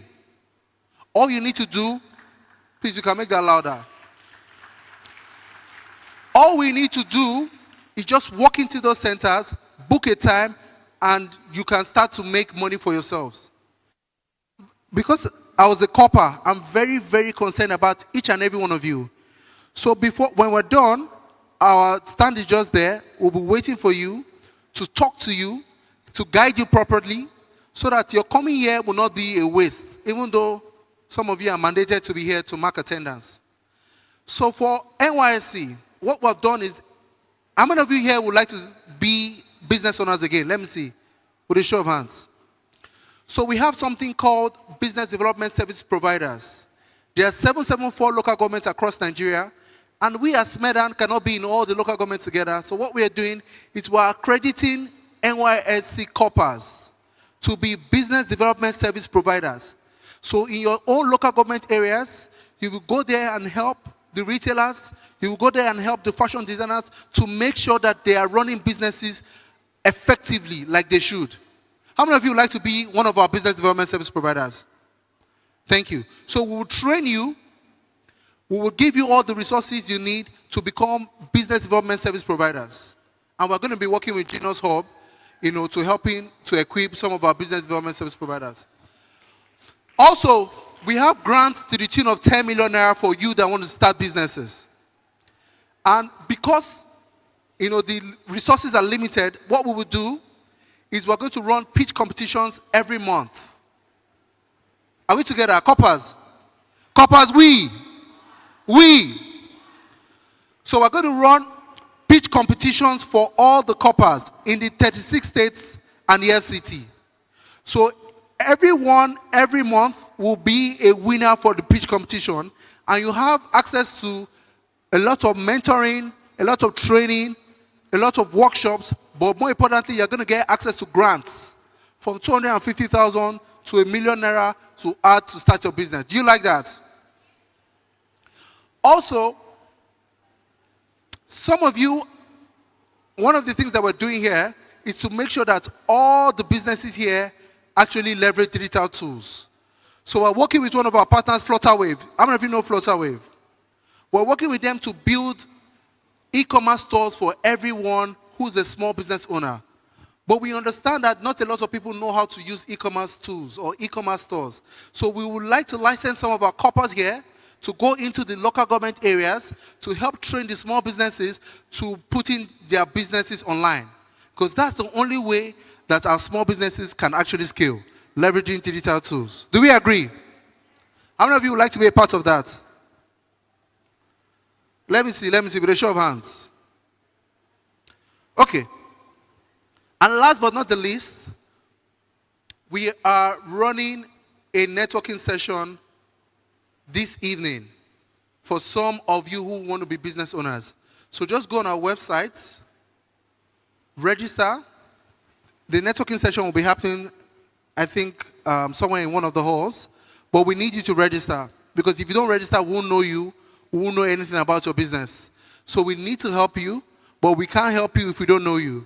So we allow you and encourage you to register so that we can help to grow your business.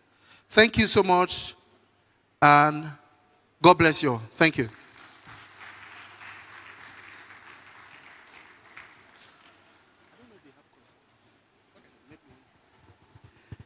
Please, one more time for the DG Smeden. Charles? Mr. Charles? Mr. Charles? I think for photo ops, I think you should come for a picture. All right, please, all dignitaries, speakers, please could you join us on stage for photo ops? Mr. Marcus.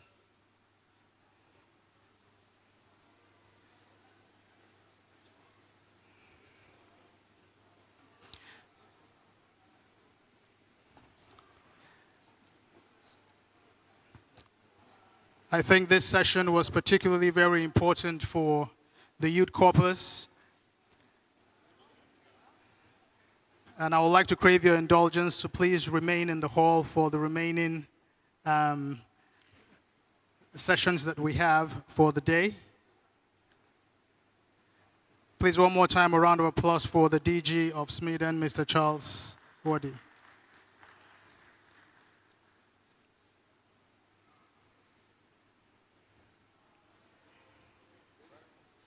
Yeah, thank you. Please, a round of applause as they leave the stage.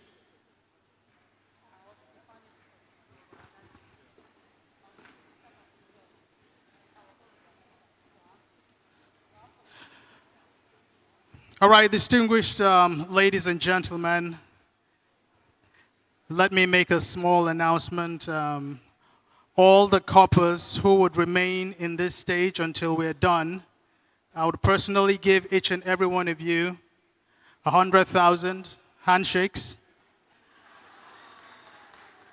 Thank you. I have the patience, I can do that.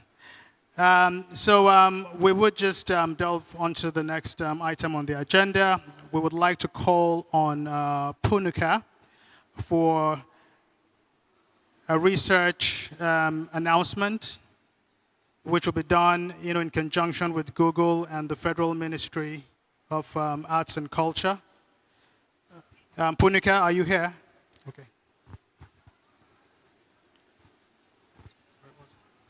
Ladies and gentlemen, so sorry, just before we invite Punuka up, we would love to invite Smeden, which is of course the DG, Mr. Odi, and we'd also like to invite the heads of the Omniverse, that is Mr. Charles Emembolu, for the official signing. Right? So just bear with us, they are coming to the front, and then immediately after that, we will be followed by Punuka, who will join us on the stage.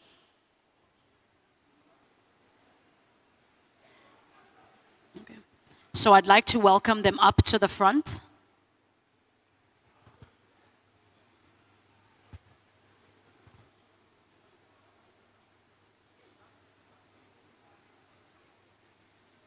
We can give them a round of applause as they come to the front.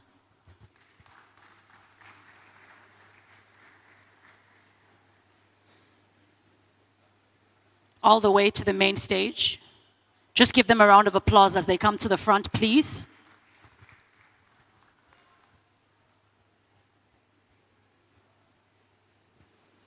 You can take a seat.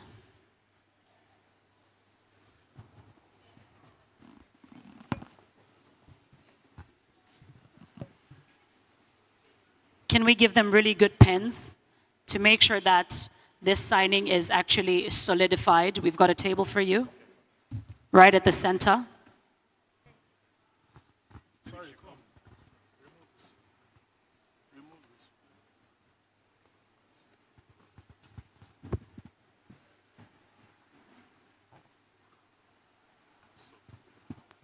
Can we please have photo optics, please?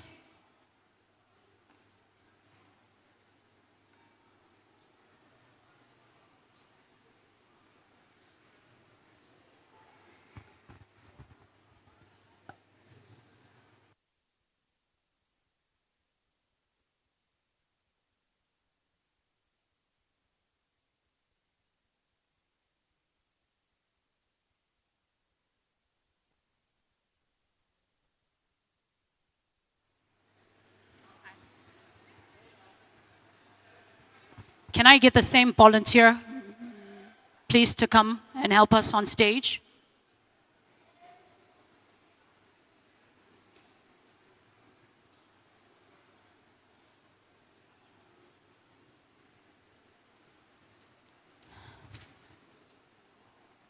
We can give them a round of applause as the signing is taking place.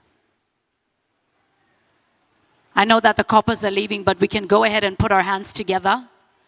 This is a monumental moment between Omniverse and Smeden.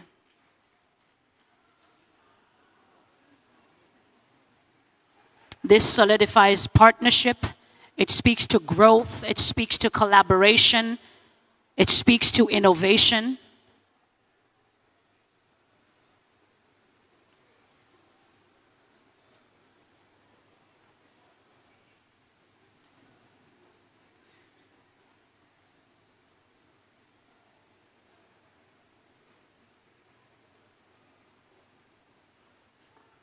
I think we can just solidify it with a handshake. Can we get photo optics of a handshake? Let's just solidify it with a handshake.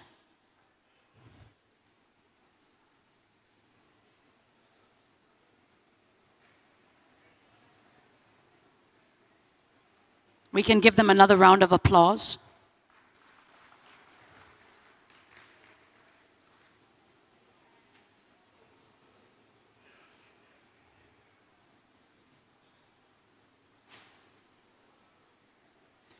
Thank you so much. And then with that being said, I would love to welcome Punuka up to the stage. This is a research report and presentation. I will allow them to introduce themselves and then jump right into it. Hello. Good afternoon, everybody. Thank you for still being here.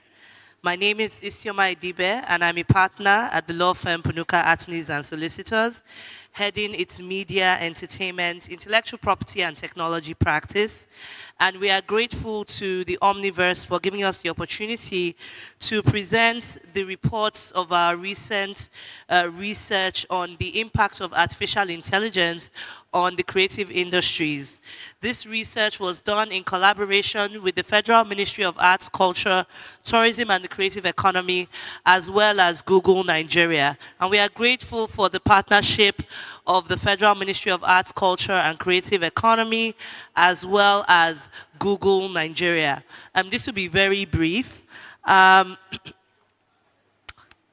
In April 2023, as part of the Nigerian government strategy to drive economic growth through technology, particularly leveraging artificial intelligence, the Federal Ministry of Communication, Innovation and the Digital Economy welcomed over 120 stakeholders working in artificial intelligence all over the world to a 4-day National Artificial Intelligence Strategy Workshop in Abuja, Nigeria, in order to create Nigeria's national AI strategy.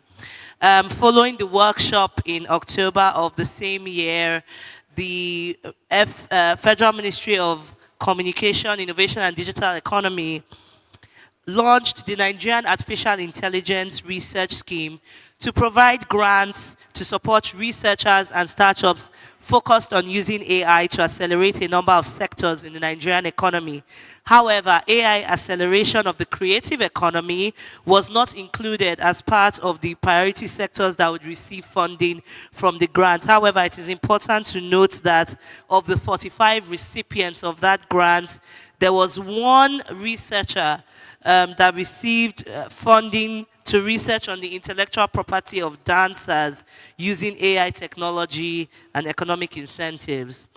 Now, this outcome was rather surprising in the light of the transformative evolution currently ongoing in the creative economy and driven by advancements in artificial intelligence. In 2023 alone, YouTube videos related to generative AI tools garnered over 1.7 million views, highlighting the burgeoning interest and widespread adoption of these technologies.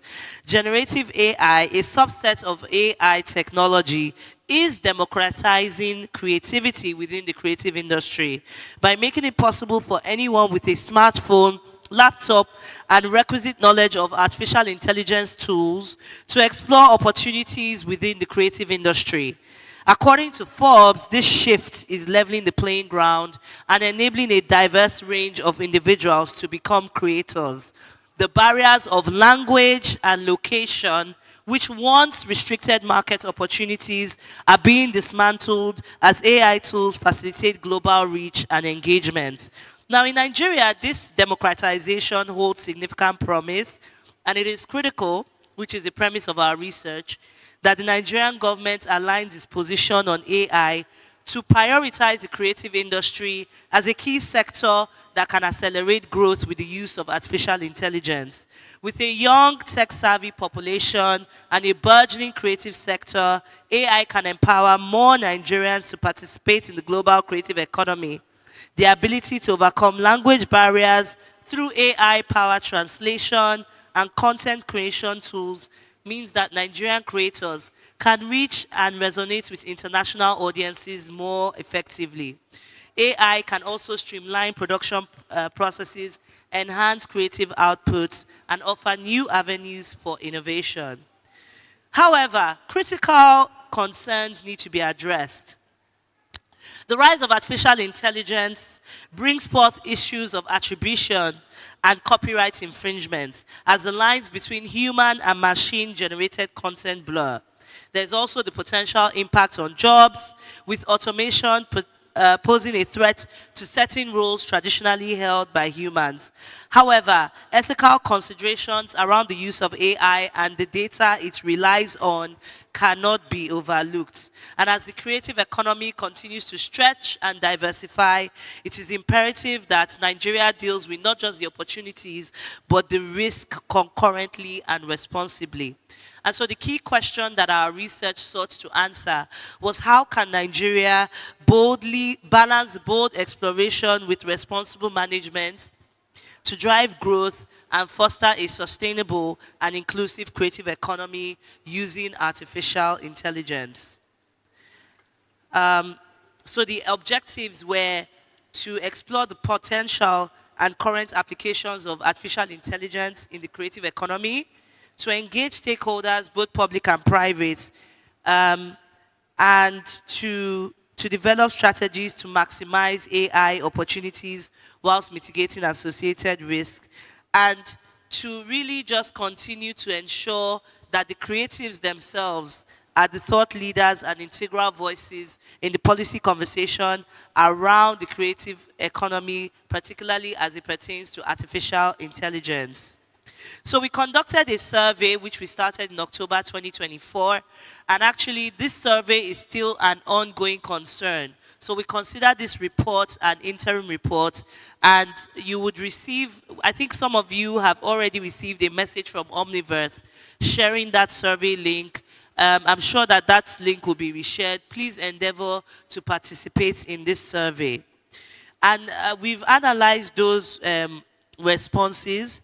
Just for the sake of time, I'll just give a summarized view of some of the recommendations that we received, or the concerns and challenges that we identified in the course of this study.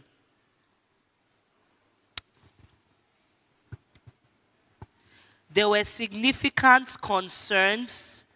So our study right now, we have about 107 responses, and we surveyed public sector, private sector professionals, and trade organizations within the creative industries. So I'm just speaking to what the common themes that we observed in the responses from these three groups were. The responses from these three groups identified certain issues. The first being that there were overall concerns around the impact of artificial intelligence on intellectual property rights.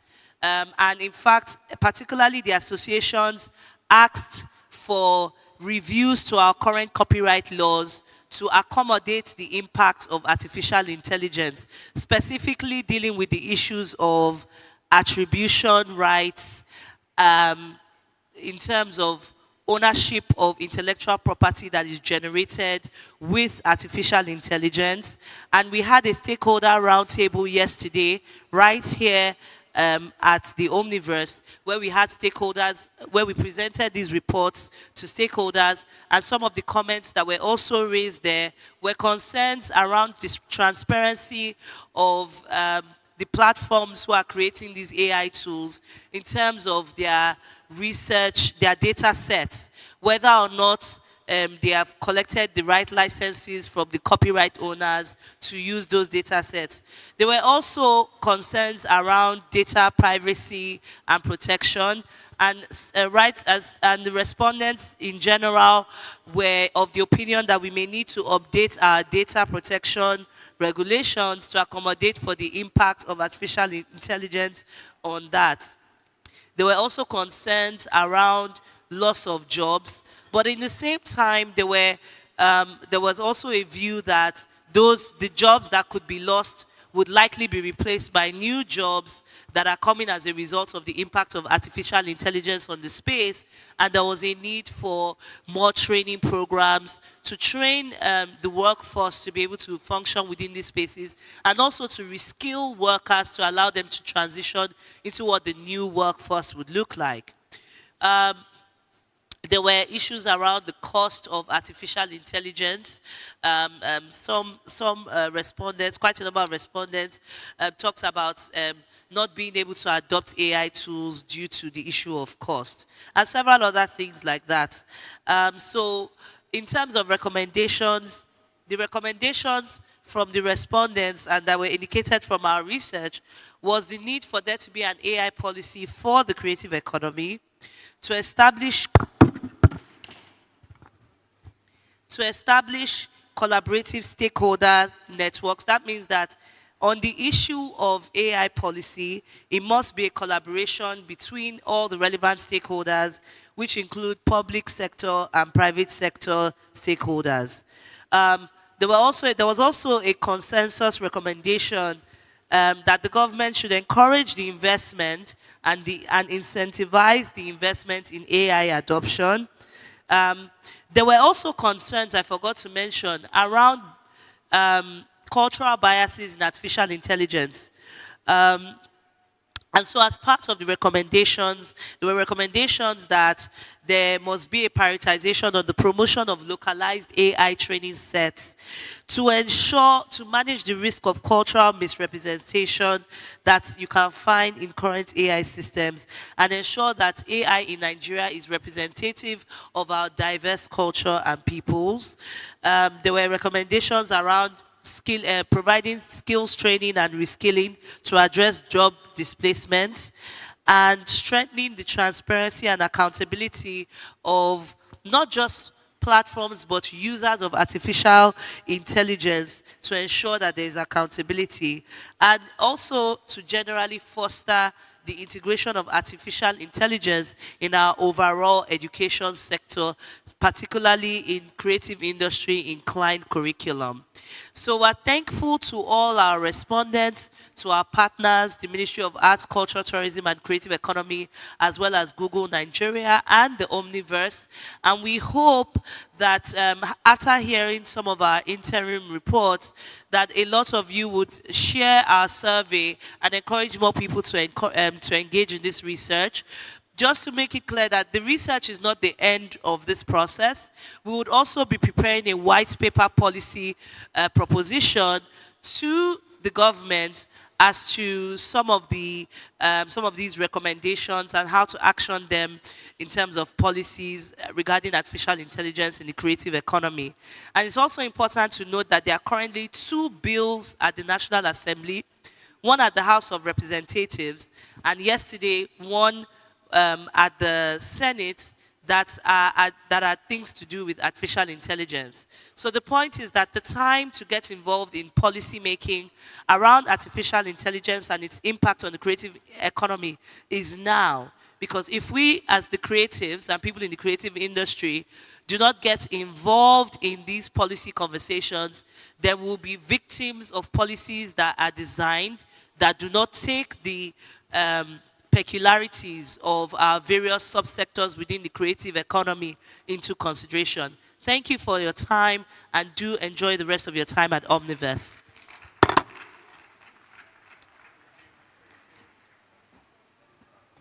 Please, a round of applause for Punuka one more time.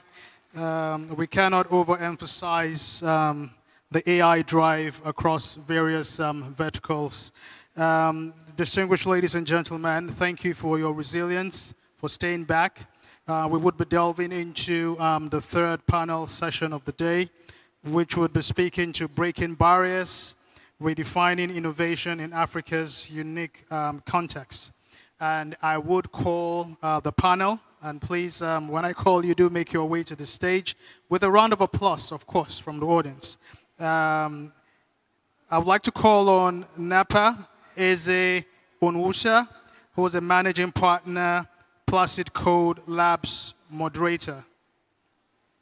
Please, a round of applause for her.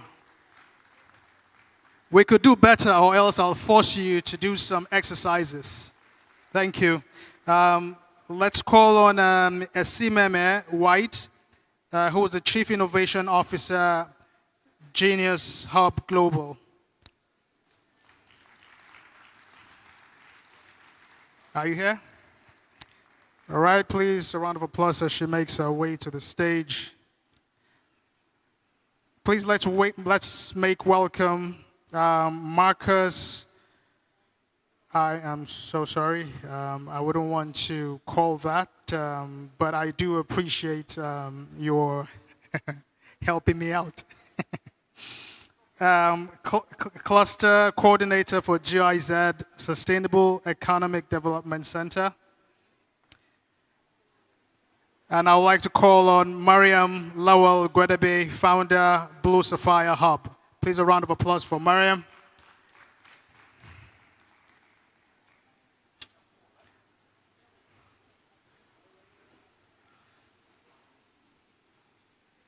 Sorry.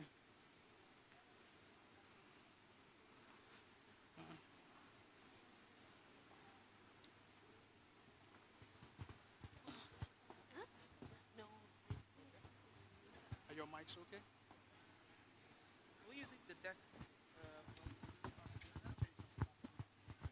Hello? It's not working. There's one on my seat. Is this working? Is this working? Hi, how are you?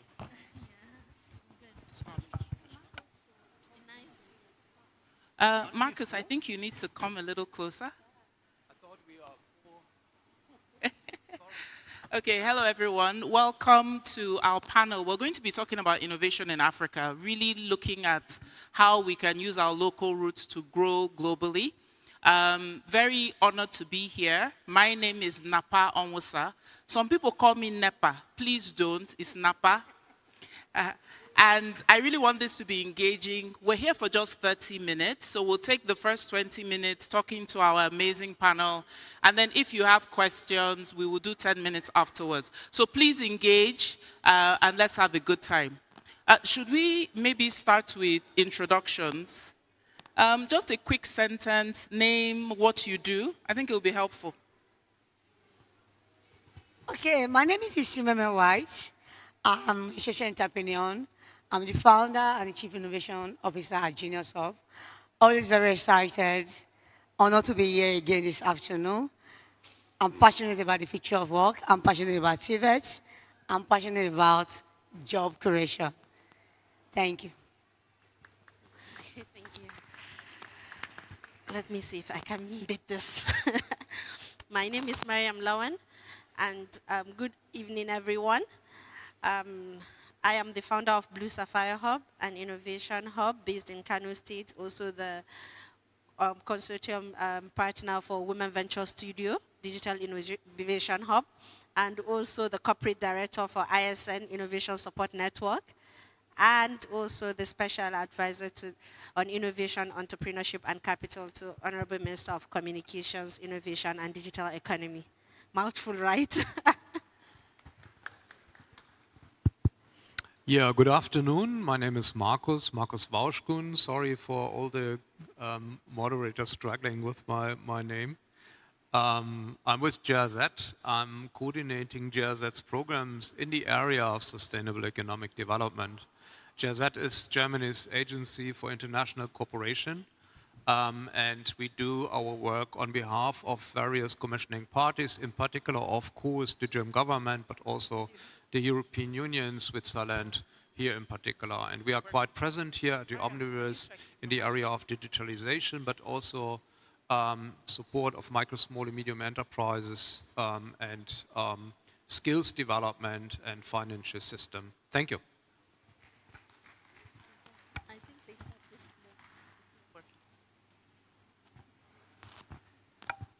So you guys are going to help us clap a bit and engage, because as you can see, we're passing. Thank you, thank you. This is like more than a century of experience on the stage. Okay, so Isimeme, everybody knows you with everybody knows you with a Genius Hub, correct? and you've been working with entrepreneurs for many, many, many, many years. Are you seeing innovation changing in how they are approaching solving problems? Have you seen a change in responding to how the climate is now? Yeah, yes, we've been seeing a lot of changes. And the most interesting part is that young people are really, really inspired about what others are doing. So there's a lot of changes. But the only thing that has not changed much is the fact that young people just have this idea. They're excited, which is fine. They want to run it. I mean, you can't just stop from just, it doesn't work just having an idea. You have an innovation, but how do we ensure your innovation meets best practice? Is it environmentally friendly? Do you consider social and the corporate governance of your solution, your business? And many of these persons do not have business skills. And when you don't have business skills, your solution may just die. And one area I have also seen that has worked very well, I have seen solutions that were introduced to African markets, especially Nigeria, but could not really meet the needs of the poor people. But thank God for the new innovators who are now coming up with solutions without internet, because they understand one of the biggest problems in Africa currently, especially among the innovators, is power. Infrastructure is a big deal. Internet is another issue, it's very expensive right now. And that are developing solutions for those who cannot afford smartphones and are able to provide services for them. Now, that shift alone is a major achievement. And we're very excited that innovators are being conscious about ESG, that is environmental and social governance, which is key for sustainability. So now, for you to think of innovation, ESG must be at the back of your mind. Then beyond that, how do we begin to bring innovators, investors, the government, development partners to a round table to discuss how this solution can be improved on? So what we've seen over the years is that, apart from the ones who are so privileged, like Paystack, and recently, which guy is trending now? This fintech guy, Money Point, right? So everyone is saying Money Point, Money Point. What did they do differently? We were told that they improve on their corporate governance. You can imagine that. Beyond just the solution, they were intentional about improving their corporate governance. And that is one major problem among startup innovators, because they don't have corporate governance, no system, no structure. They cannot attract opportunities. So this is one shift that I've seen that we need to sustain, and we need to keep working on. Thank you. Yeah, thank you, everyone. I think what's very interesting about what you said was more like people that are innovating now are starting with the end in mind, yes, right? Yeah. So they're investing more in the skills and the ability to be able to deliver this. And it brings me to the work, Mariam, you're doing in Blue Sapphire, right? Because you are kind of investing these skills upfront, if I'm correct. How are you making sure that the entrepreneurs are fully equipped? How do you think we can make sure they're fully equipped? Because you start with an idea. You don't start with the ESG. You don't start with the governance. So what are the kind of things that we need to put in place so an entrepreneur is able to start and then actually see the journey through? Thank you. So first of all, I would say that the space. For innovation, for an entrepreneur to innovate, to think about coming up with a solution, it's definitely about the environment where he is. That's why we see spaces are places to harness the power of serendipity.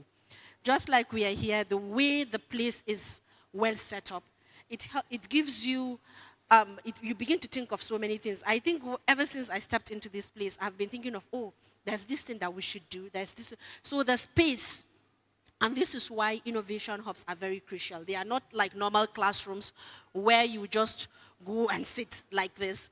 It's mostly the spaces are well designed in such a way with nice architectural designs that helps entrepreneurs as soon as they walk in, they begin to think of, okay, this is what I want to do.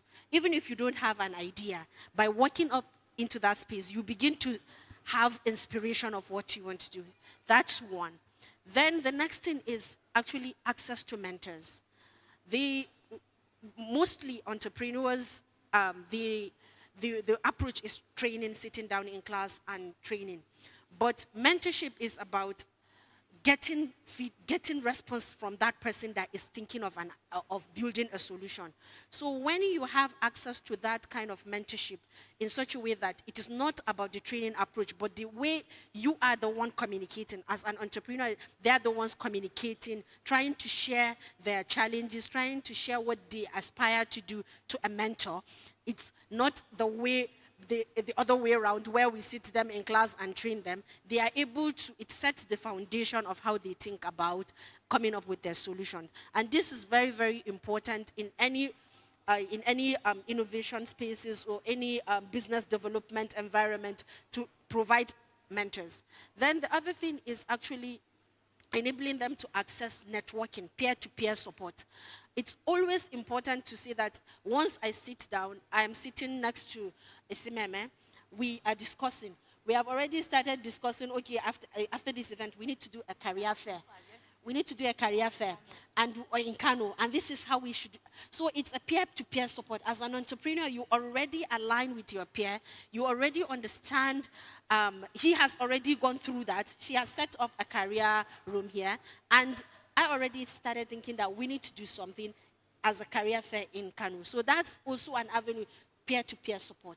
So these are the three major things that before you even think of training, before you even start thinking of funding, money and other things, I think once you lay this foundation and they are able to access it, they will be able to build innovations. Thank you. Oh, sorry. Yeah, I loved that answer because what you were kind of hitting on was the physical space, but also the mental space. And the mental space from engaging with people that have gone ahead. As a first-time entrepreneur, I know how much I've gained from mentorship and peer-to-peer. So even though we're talking about the foundational issues, Marcus, you have done quite a lot of work in public policy. You've done a lot of work in strategic kind of engagements as well. Just looking from a more strategic lens, what do you think the innovator that is an entrepreneur that's on the continent needs to do to be able to scale globally? I really want your insight there because we talk about scaling even before we mention growth. And how do we grow and then scale? What should we have in our minds as we start?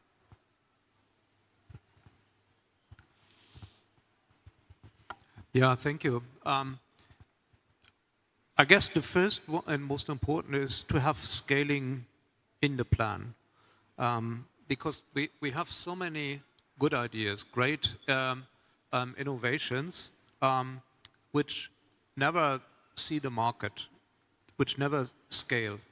And we implementing for our development partners, of course we have not an individual enterprise in mind, but the whole ecosystem, the growth of the whole ecosystem, and the support to create new jobs and create more income. So what we basically see that, and we have addressed that with one module, training to help innovators to get linkages to markets, to scale their business and to find bankable solutions for what they do. That module is called Inspire, Create, Start, Scale. And that's a training for a business skill training we also offer jointly with Smedan. Smedan has adopted that for rollout in the whole of Nigeria. And I think that addressing the business perspective is the most important, because the ideas and the ability to adapt to the challenging environment. You mentioned the internet register your business, that it's not disappearing immediately, that you are bankable. We address the individual skills, which I just mentioned, the business skills, but also the institutional support, business hubs, which provide a safe environment and networking for MSMEs, and Genius Hub is a great example for that. And also the access to markets, new marketing strategies, clear business perspective. I think that's the thing, coming back to your question. To be scalable, you have it in your mind from the very beginning.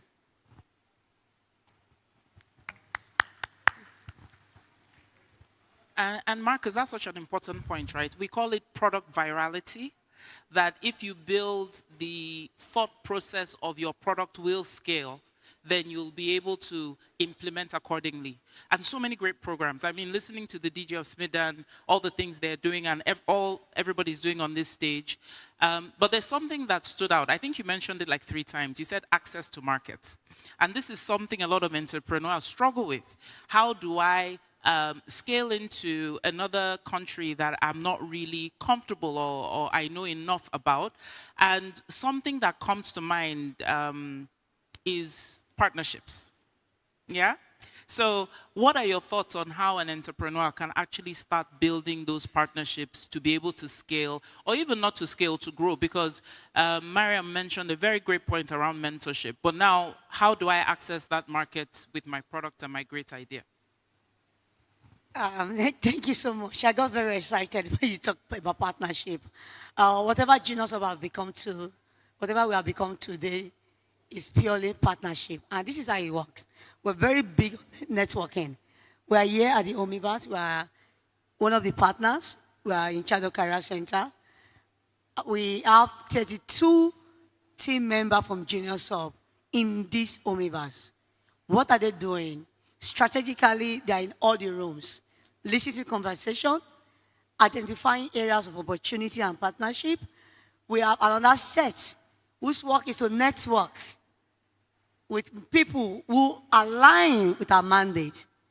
Then what we do next, we follow up. We start conversation, virtual meetings, and we sit to explain to them what we do and what we think we can do together as a team. Now, I love to really stress on 5Js. 5J is one tool that has helped us very well. And this is how to strengthen partnerships so that no one feel threatened, so that no one feel that they are not being carried along. So number 1, J1 is joint thinking. So you have established contact, right? There's conversation, we both know what each other, what we all do. But the next level is having conversation, which is why I call it J1, joint thinking. We sit together to think about what we want to do. Then the next one is joint planning, where we also sit together to plan, to develop a roadmap, a strategy, maybe for 5 years or 4 years, develop a simple roadmap. And then from that roadmap, you pick out your work plan. And who is doing what? Share roles. Everybody know what they're doing. Then the third J, which is joint implementation. Now, there will be joint implementation. A, know their strengths. B, know what they want. And we share roles and responsibility. We go as far to sign simple SLA. Everybody know that their roles. Now, the fourth J is what we call joint monitoring and evaluation, which is the most important part of our work, where we begin to look at what works, what is not working, what is the way forward. We begin to look at the baseline that has been developed from the beginning to be able to analyze the impacts of our partnership and of our objective. Then the last one, which I'm really, really very excited about, is joint communication. Joint communication, where we're beginning to share results, where we're beginning to put our logos everywhere. We share data. And the last one, the last J, I call it JS. joint sustainability. How do we sustain our partnership? How do we sustain the objective that has been curated? How do we sustain the strategy that has been developed?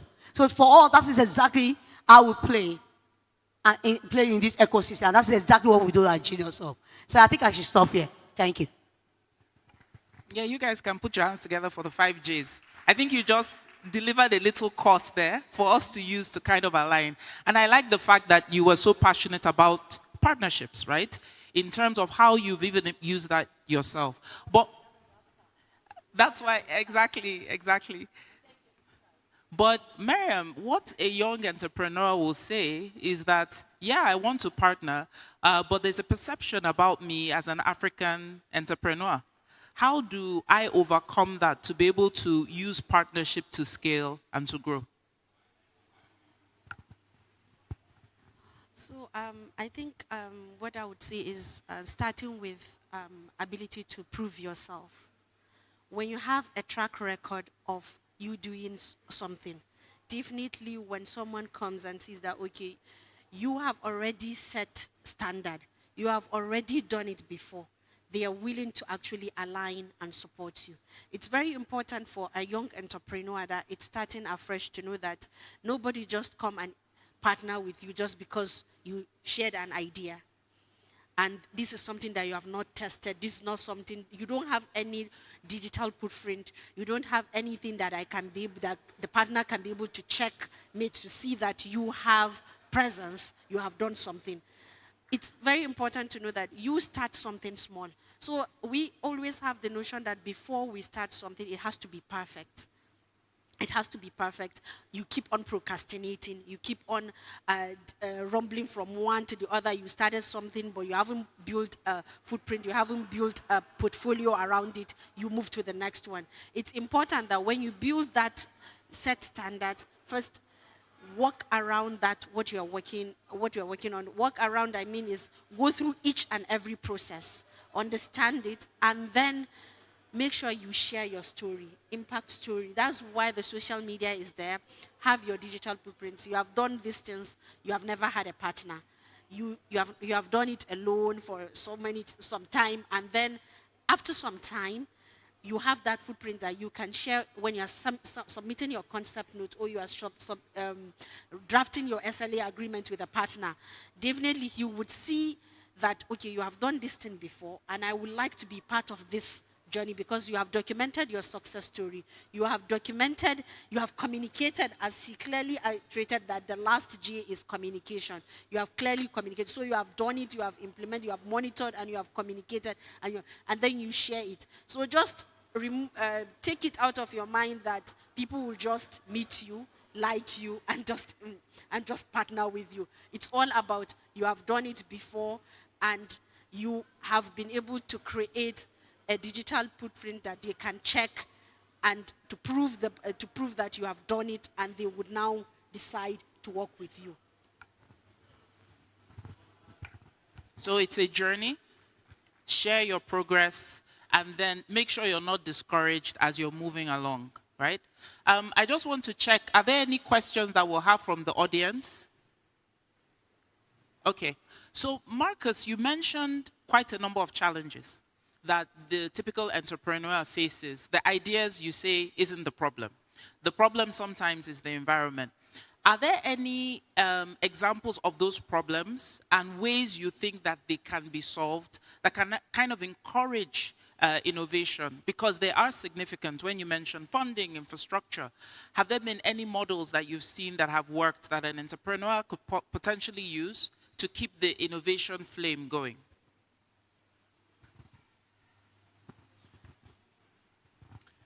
Yeah, thanks. Yeah, I think one very obvious is that in the area of innovation,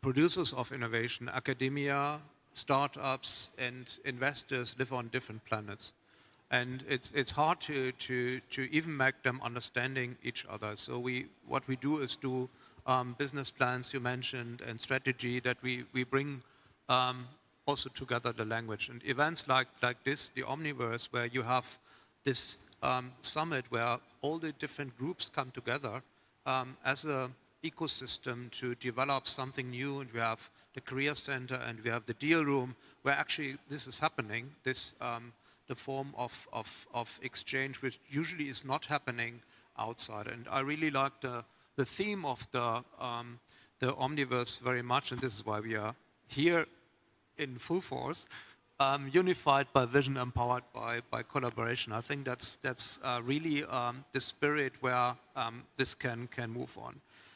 Of course, physical hubs can also be that. That could be a safe place where you overcome the challenges of the environment and also have the linkages to other suppliers. You have the services, you can have tax specialists and export companies and legal specialists could all link to such an hub that you step out of your bubble of only your very closed thematic area. But of course, I should also mention the biggest support for the ecosystem would be if public goods as security, electricity, internet, to some extent a public good, but that would be more stable and more available. So we would not dance around and create hubs where you have a safe place for entrepreneurs. So that would be certainly the easiest way to promote digital innovation and digital startups. Thank you.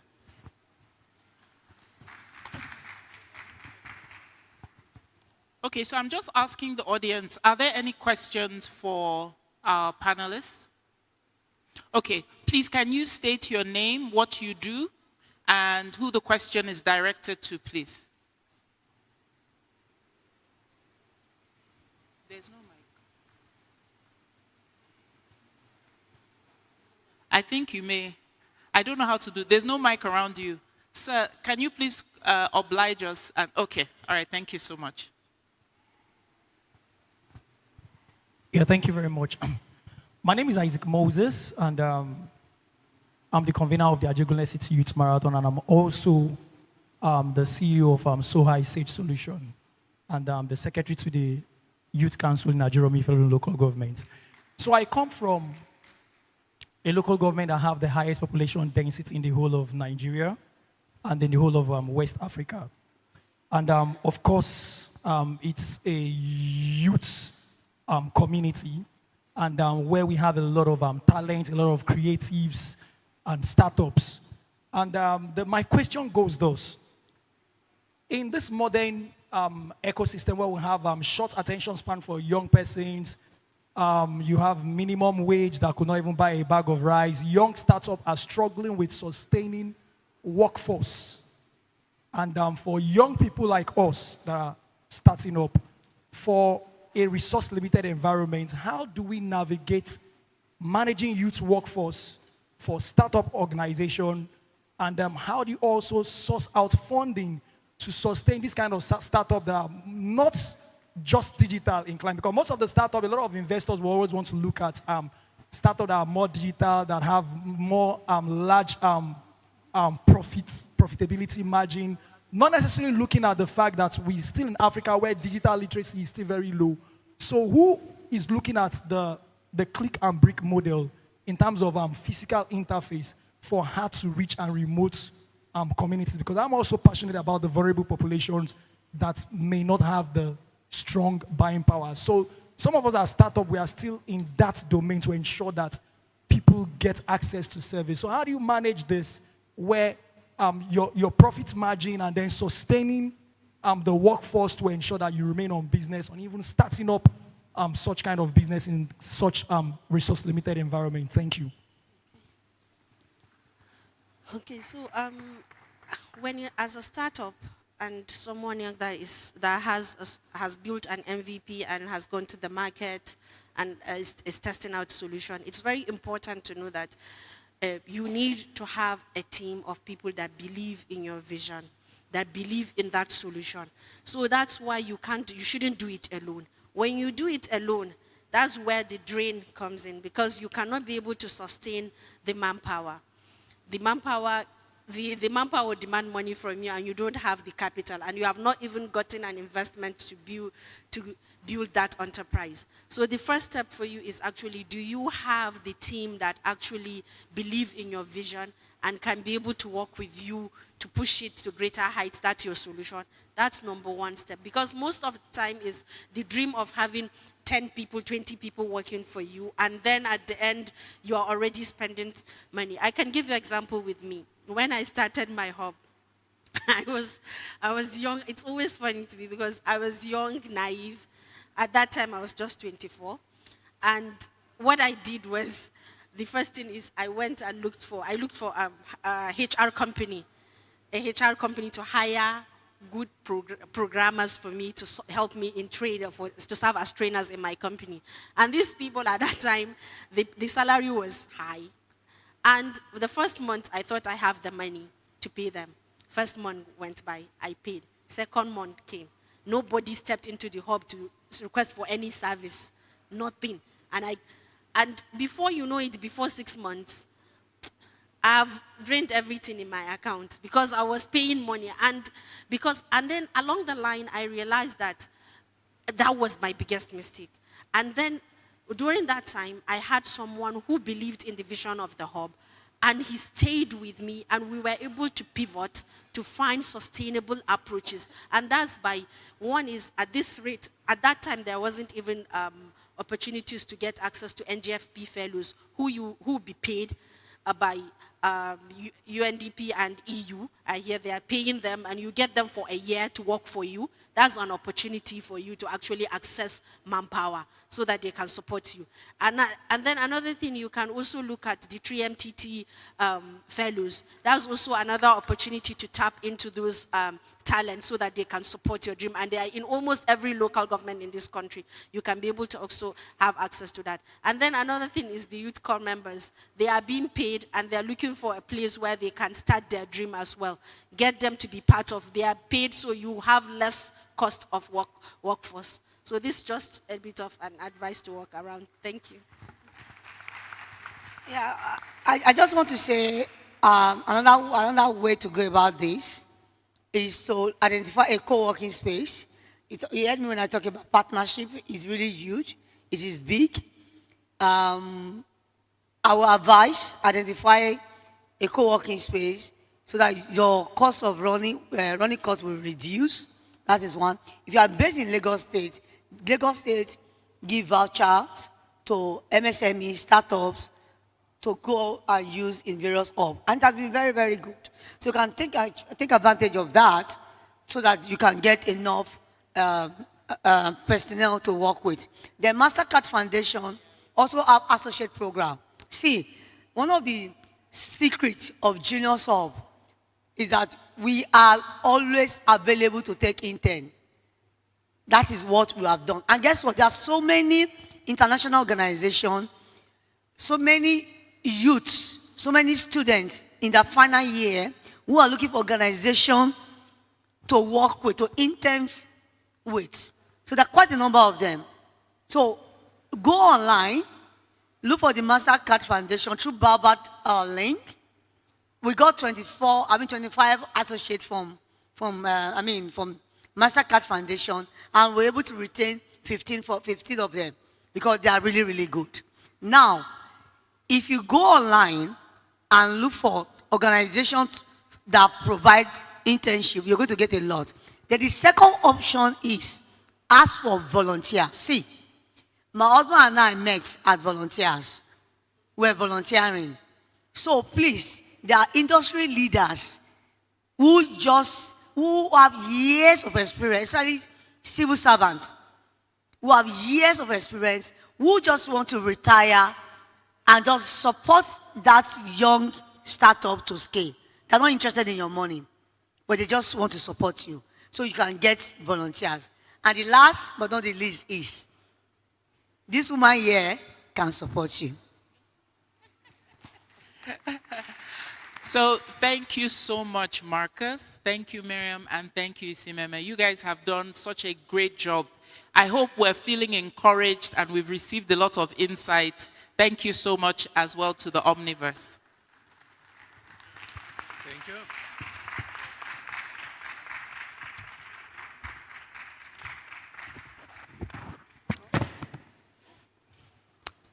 Please, one more time for them. Fantastic panel, fantastic discussions and insights.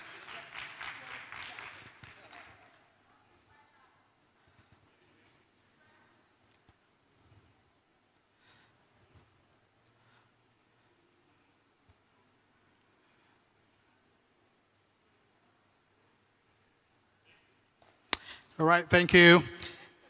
So we would be getting into the next item onto the agenda. It will be a micro talk, designing accessible futures, building a world for every mind. This is a very inclusive micro talk, and it should be delivered by Adeyemi Adewale, who is founder of the Learning Innovation Academy. Are you here?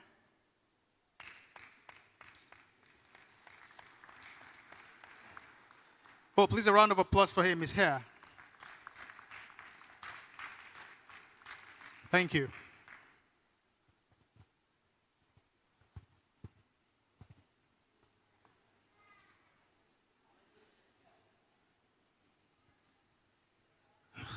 Good evening, everybody. Yes, it's past 4 o'clock. Well, I have a few slides. I'm wondering if someone is going to flip through them. But anyway, what I'm here to talk about is pretty much around a group of people who never get spoken about and who rarely get a chance. From this last panel, I heard some things that I was going to talk about as well. Marcus talked about scale. How do we scale the businesses and think about scale before you talk about growth? And for me, it's all about the enabling environment.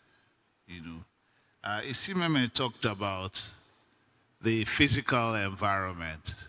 You know, when you talk about what an innovation hub looks like. And Miriam talked about peer-to-peer interaction.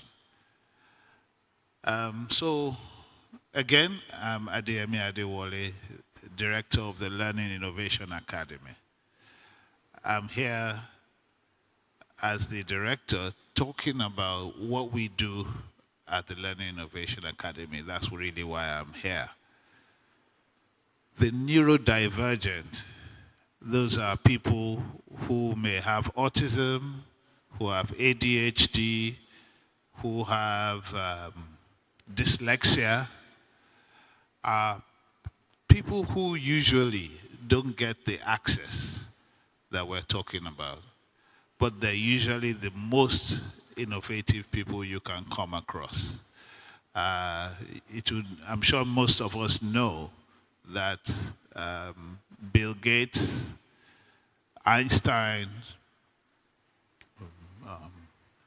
and the great Elon Musk are people who have been said to be neurodivergent, but they are very, very successful. So there's a group of people that we refer to as twice exceptional, meaning that people who have, you know, some maybe learning disability or they just learn differently, but they're also highly gifted.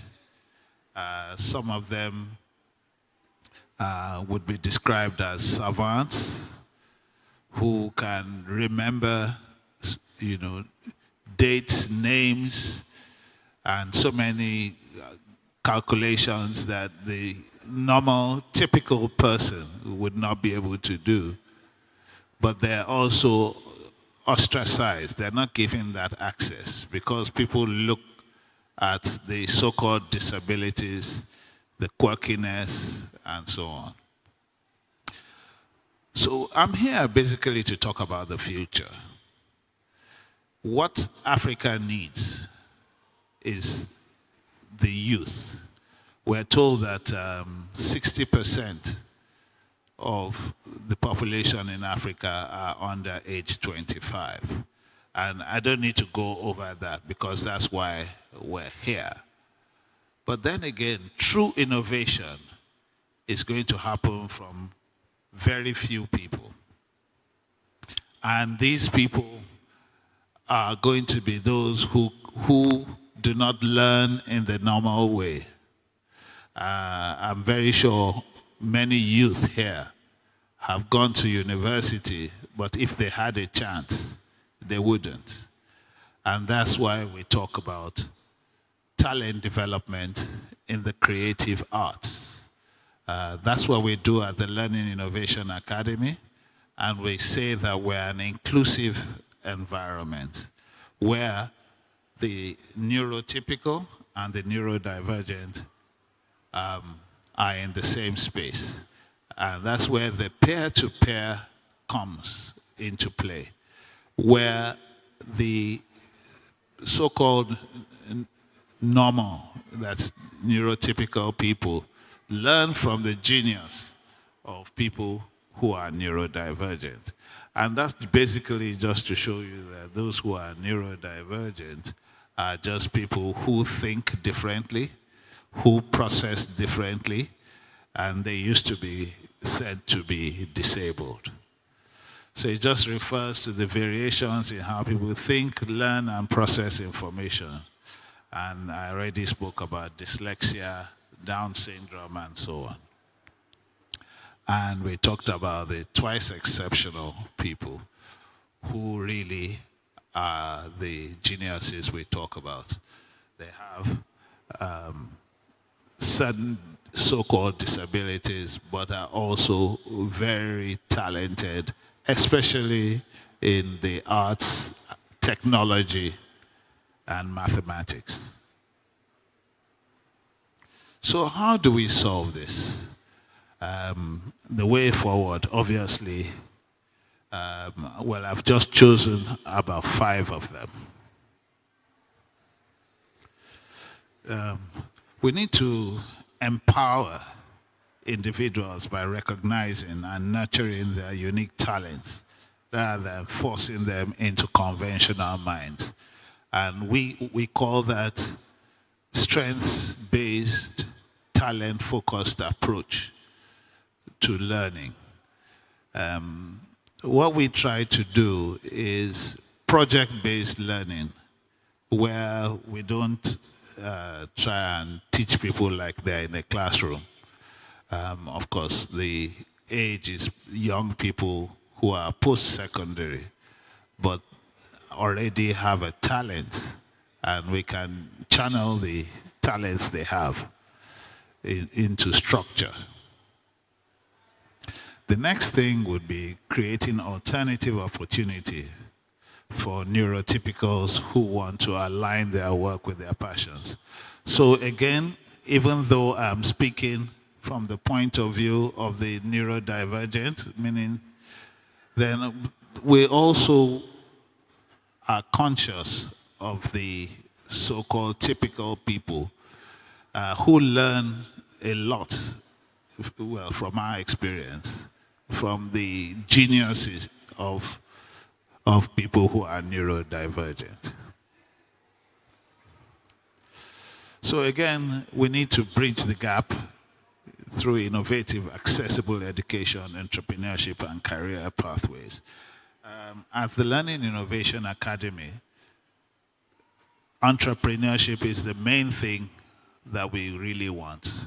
We're a hub that hopes to nurture and develop talent, but also retain people in that environment to keep their businesses going and have an ecosystem around them where the legal part of what they do is taken care of by consultants. the marketing, the accounting, and so on, so that the creative has, the time to focus on what they do best, which is the creative abilities in music, digital, technology, animation, video recording, photography, and things like that. Most young and even older entrepreneurs are not interested in the other parts of entrepreneurship, but they can still be entrepreneurs. Again, we've heard about collaboration here. On the last panel, everybody talked about collaboration. And that's why we really are here. We've heard about a number of networks that we can share information from. I'm not aware of any other hub that says they're inclusive and looks out for the neurodivergent geniuses around us. So we're really open to collaboration. It's a key part of what needs. And when we talk about inclusive again, it is, not only gender, but in terms of the neurodivergent and neurotypical. That means the people who think differently and the people who are within the area of typical behavior. So accessibility I spoke about earlier, but accessibility in our space is more of giving people who may have this genius but who didn't have the access to be identified and nurtured, because a lot of us look from the deficit side of things rather than the strengths that people have. So, in a nutshell, what I've spoken about is the fact that we need to build strong and sustainable institutions. Again, Isimeme said a lot about that. For us, we see our institution, the Learning Innovation Academy, as the space to be inclusive, where everybody, regardless of their cognitive, behavior and things like that, are welcome. This is TLIA Studios, because they're called TLIA for short. TLIA Studios is a recording studio where we do podcasts, music recording, and animation and everything. For young people who may not have access to other places that are very commercial. And we look for mentors, very well-known names in the industry, who can take their product and make it into commercial ventures.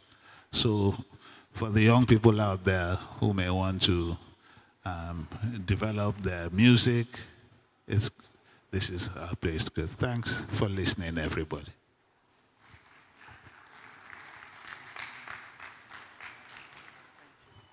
Thank you. Fantastic talk. Please, a round of applause for Mr. Adeyemi. You left your phone on the podium. I could have it if you don't mind. Thank you. So I loved the inclusivity around the talk. And we cannot overemphasize the need to have everyone on board when it comes to learning.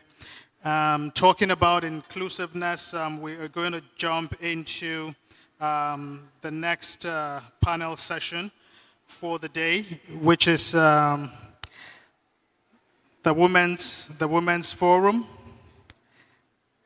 I hope the panelists are here.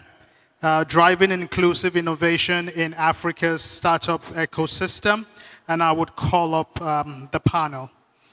Adesua Okumbo Rhodes, founder, Arua Capital, moderator. Please, a round of applause for Adesua. Is she here? All right, Adesua, please a round of applause as she walks onto the stage. Zainab Salami, co-founder, M-Switch.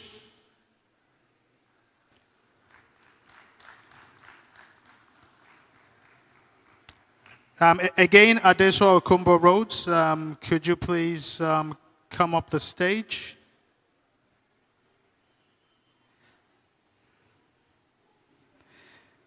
Zainab Salami, are you here? We also have Mayor Boykin, business leader.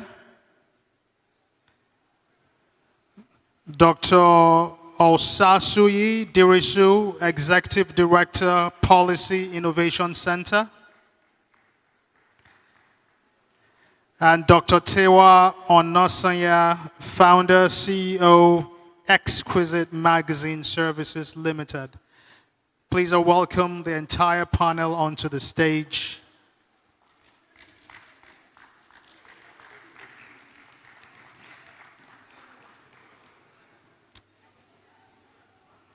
All right. Hello. I think I'm the moderator. Thank you. Hello. So if there's only three.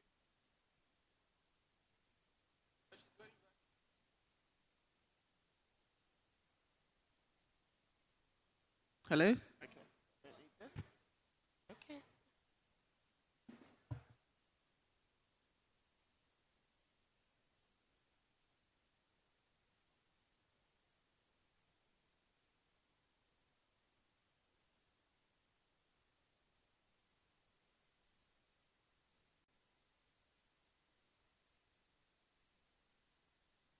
Okay, great. Good afternoon, everyone. Thank you for joining us on this panel. We are very excited to get into it. We have 3 people joining me on the panel. So I'll just give an opportunity to each panelist to introduce themselves and the firms that they represent, and then we'll go into the questions. So over to you, Dr. Tara. Right. Thank you very much. Good evening, everybody. You're not encouraging us if you're quiet. Good evening, everybody. Yay. Thank you. My name is Dr. Tewa Onosanya. I am a mindset stylist and a multifaceted entrepreneur.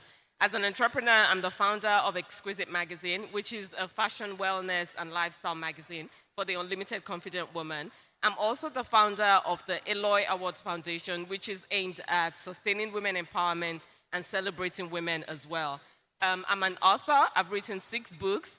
As a mindset stylist, I say that I help women and men, entrepreneurs, to harness the mindset power they have to be able to put different structures in place to achieve the results that they desire. So that's me. Thank you.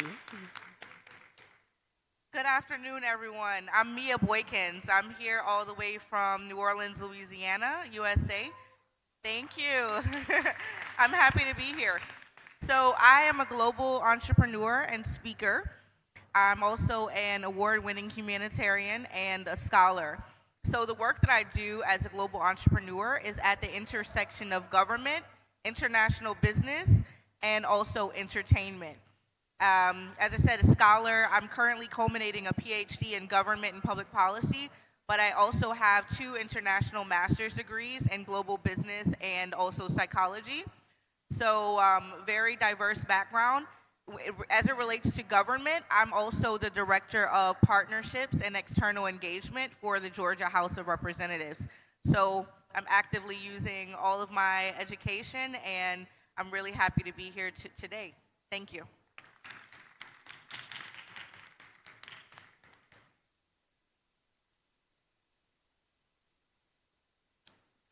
Dr. Osasuyi, can you hear us?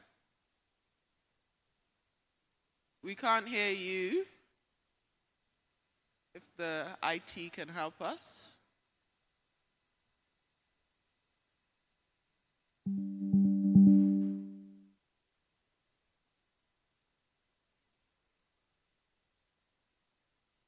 Okay, we'll come back to you Dr. Osasui, until we get the virtual. Oh. Okay, try again. Yes, can you hear me now? Yes, we can hear you now. So please, your introduction.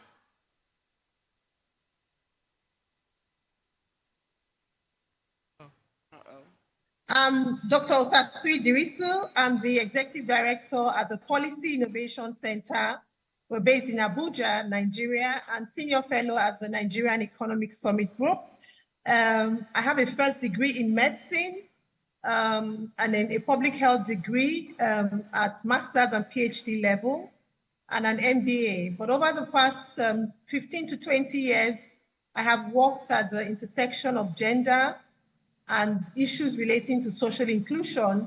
So at the Policy Innovation Center in 2022, I conceptualized a gender and development course that we run twice a year for both private and development sector.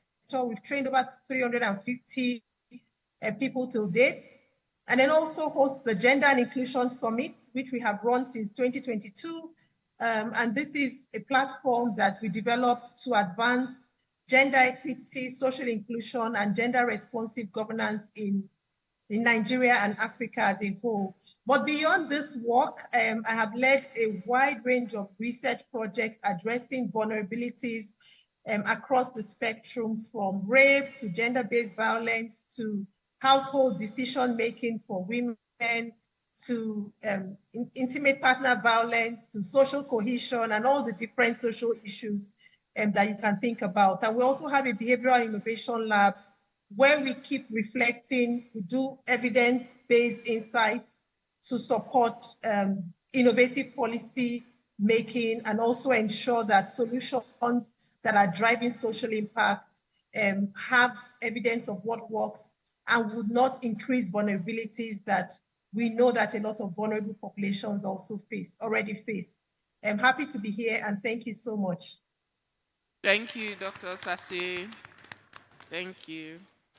So I'll come to Maya first. So we're talking about women's entrepreneurship. We're talking about, trying to really push through glass ceilings and how we can address the funding gap for women, address what we know are different unconscious biases that we have in society with regards to women's economic advancement. So my first question to you would be, women-led businesses, they often face challenges trying to access capital. Based on your experience, what innovative financing models or strategic partnerships have you seen work in terms of empowering women entrepreneurs, particularly in emerging markets as well? Definitely, and thanks for your question. There's definitely a critical need for innovative financing models and strategic partnerships for these women entrepreneurs. So some of the ones that I highlighted include crowdfunding platforms. For example, women can leverage these platforms like Kickstarter, Indiegogo, to raise money without those barriers. Additionally, there's platforms focused on women, such as I Fund Women, which provides resources specifically for women entrepreneurs. Additionally, there's microfinance institutions like Grameen Bank and Kaiva. They've made significant strides in microloans to women in developing regions. They offer financial support as well as business training and mentorship. Also, there's impact investment funds. So there's a fund, a really interesting one, like Women's World Banking and the Bay Impact Fund, which focuses on women-led businesses. Those organizations aim to create social impact while providing financial returns, and they enable these women to get some capital. Of course, public-private partnerships, collaborations between governments and private organizations can facilitate access to funding and resources. For example, with my company, Global Management and Marketing, I have a certification. In the US, it's called DBE, and it's for any disadvantaged business or enterprise, meaning you bring in less than 300 million revenue a year. So with that certification, for example, Every state in America, they get a certain amount of money from the government, and 20% of that fund has to go to businesses with those certifications. So things like that. There is another one called She Trades Initiative that's backed by the International Trade Center, and it connects women with entrepreneurs with buyers and market opportunities as well. There's accelerators and incubators, programs like Women's Startup Lab and the Girls Lounge, again, offering those mentorship, networking, and funding opportunities. And of course, technology and e-commerce platforms that I know a lot of people are familiar with, like Etsy or Shopify, that allows women entrepreneurs to reach global markets with a lower upfront cost. The last one that I would promote is local cooperatives and networks. So encouraging women to form cooperatives and enhancing their bargaining power to provide shared resources. So there's an organization called We Connect International, which promotes women-owned businesses by connecting them to the corporate supply chain. So by implementing these innovative financing models and fostering those strategic partnerships, we can create a more equitable environment that supports women entrepreneurs in emerging markets. Thank you very much, Ma'am. Thank you for giving practical examples as well, so that the women entrepreneurs in the audience can go back and look at some of these platforms. So my next question is to you, Dr. Tara. So we always talk about women being visible, and we always talk about, you know, closed mouths don't get fed. So how has, you know, what impact have the Eloy Awards had in creating visibility and opportunities for women across industries? Right. Thank you very much. I see you've been reading, watching some of my stuff. Okay. So the Eloy Awards is a platform, like I said earlier, that celebrates women of excellence in different fields. And over the years, we realized that even though a lot of women are doing exceptionally well in different sectors, a lot of women are still quite shy to talk about it. I know for so many years, I mean, I've been in business for over 21 years, and I know that for a good part of those years, I was shy and behind the curtain, you know, saying that, let my work speak for me, I don't need to be out there. But we realized that if we don't speak out, nobody will know what we're doing. If we don't, you know, in a way toot our own horn, nobody will know that, oh, you've been able to achieve X, Y, Z. And that's what the Eloy Awards Foundation is about, to bring women onto the forefront, to show that if this woman can do it, you can do it as well. To also show that women are doing, you know, women are doing well in certain fields that ordinarily may be male-dominated. So we've used the Eloy Awards platform to make them more visible. And over the years, we've seen a lot of the women that have been nominated or even awarded an Eloy Award move on to better, because they become even more confident in themselves. And they also, you know, they also have this, a lot of people have said this to us, that when they get nominated for an Eloy, they feel seen.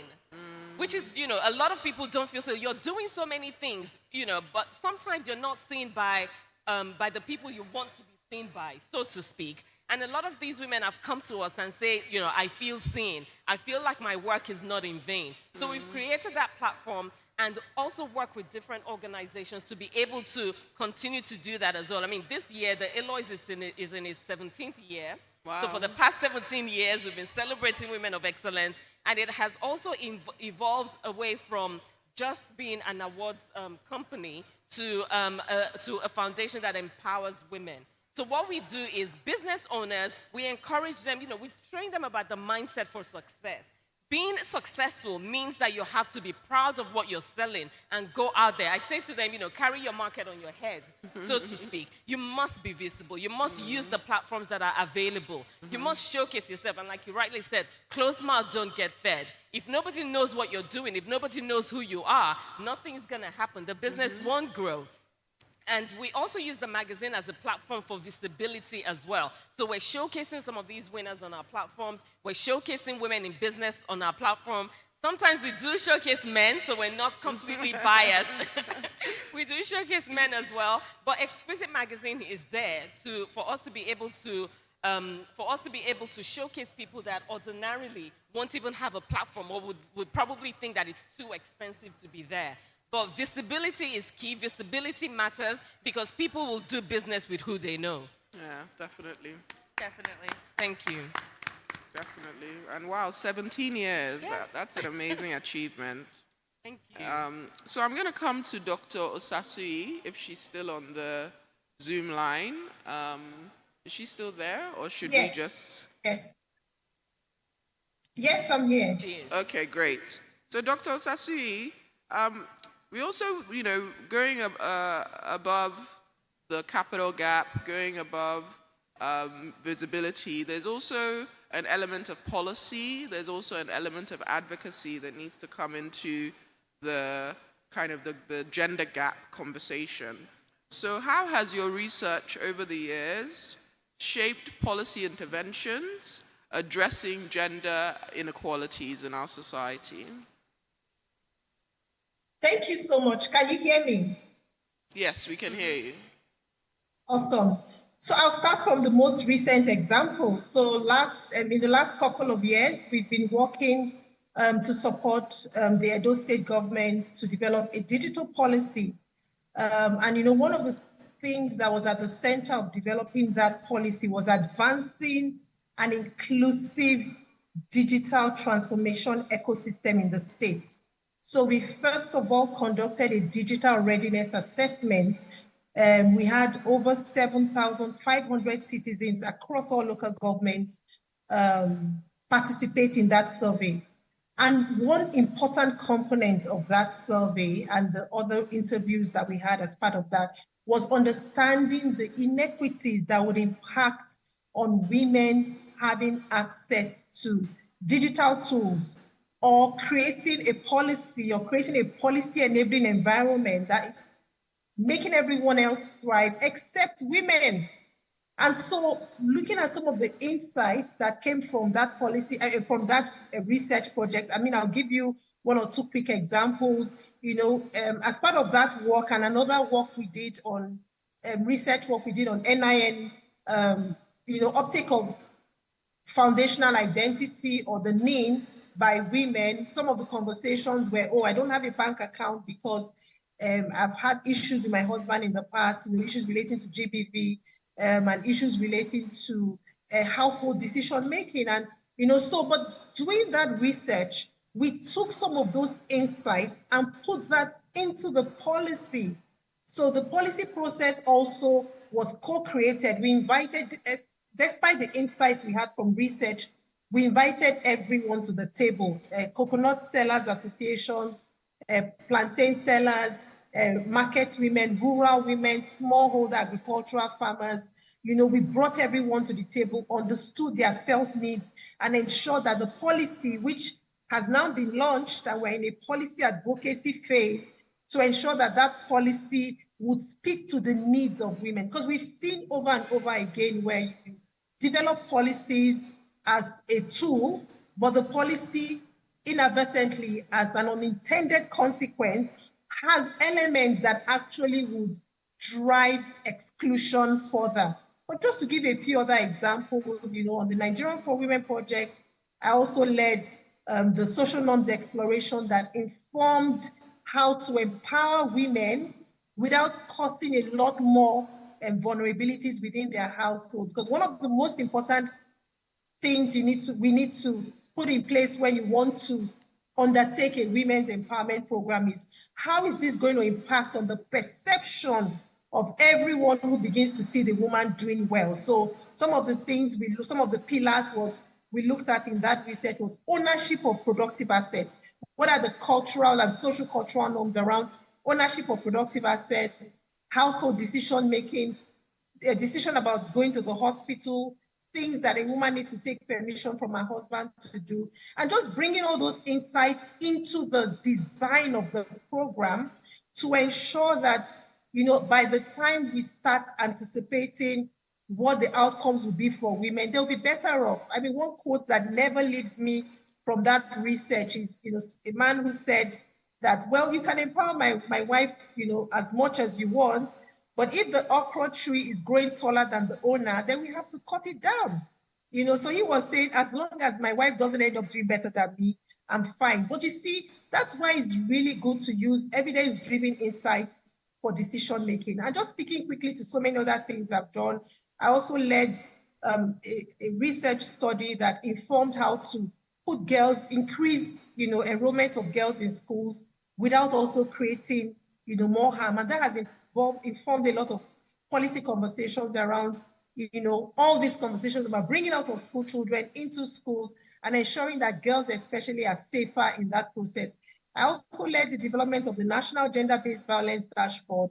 And as part of that process, we conducted a national GBV survey, just ensuring that we're looking at what the insights say, and we're right there to make those recommendations for policy. The last example I would give is the work we did on clinical management of rape in Borno State some years ago. There was evidence that a lot of women had been sexually assaulted, but they were not coming to all the beautiful facilities that humanitarian partners have set up. And so when we did this research, we found out that the reason why the women were not coming was because the rape facilities were embedded in antenatal care centers.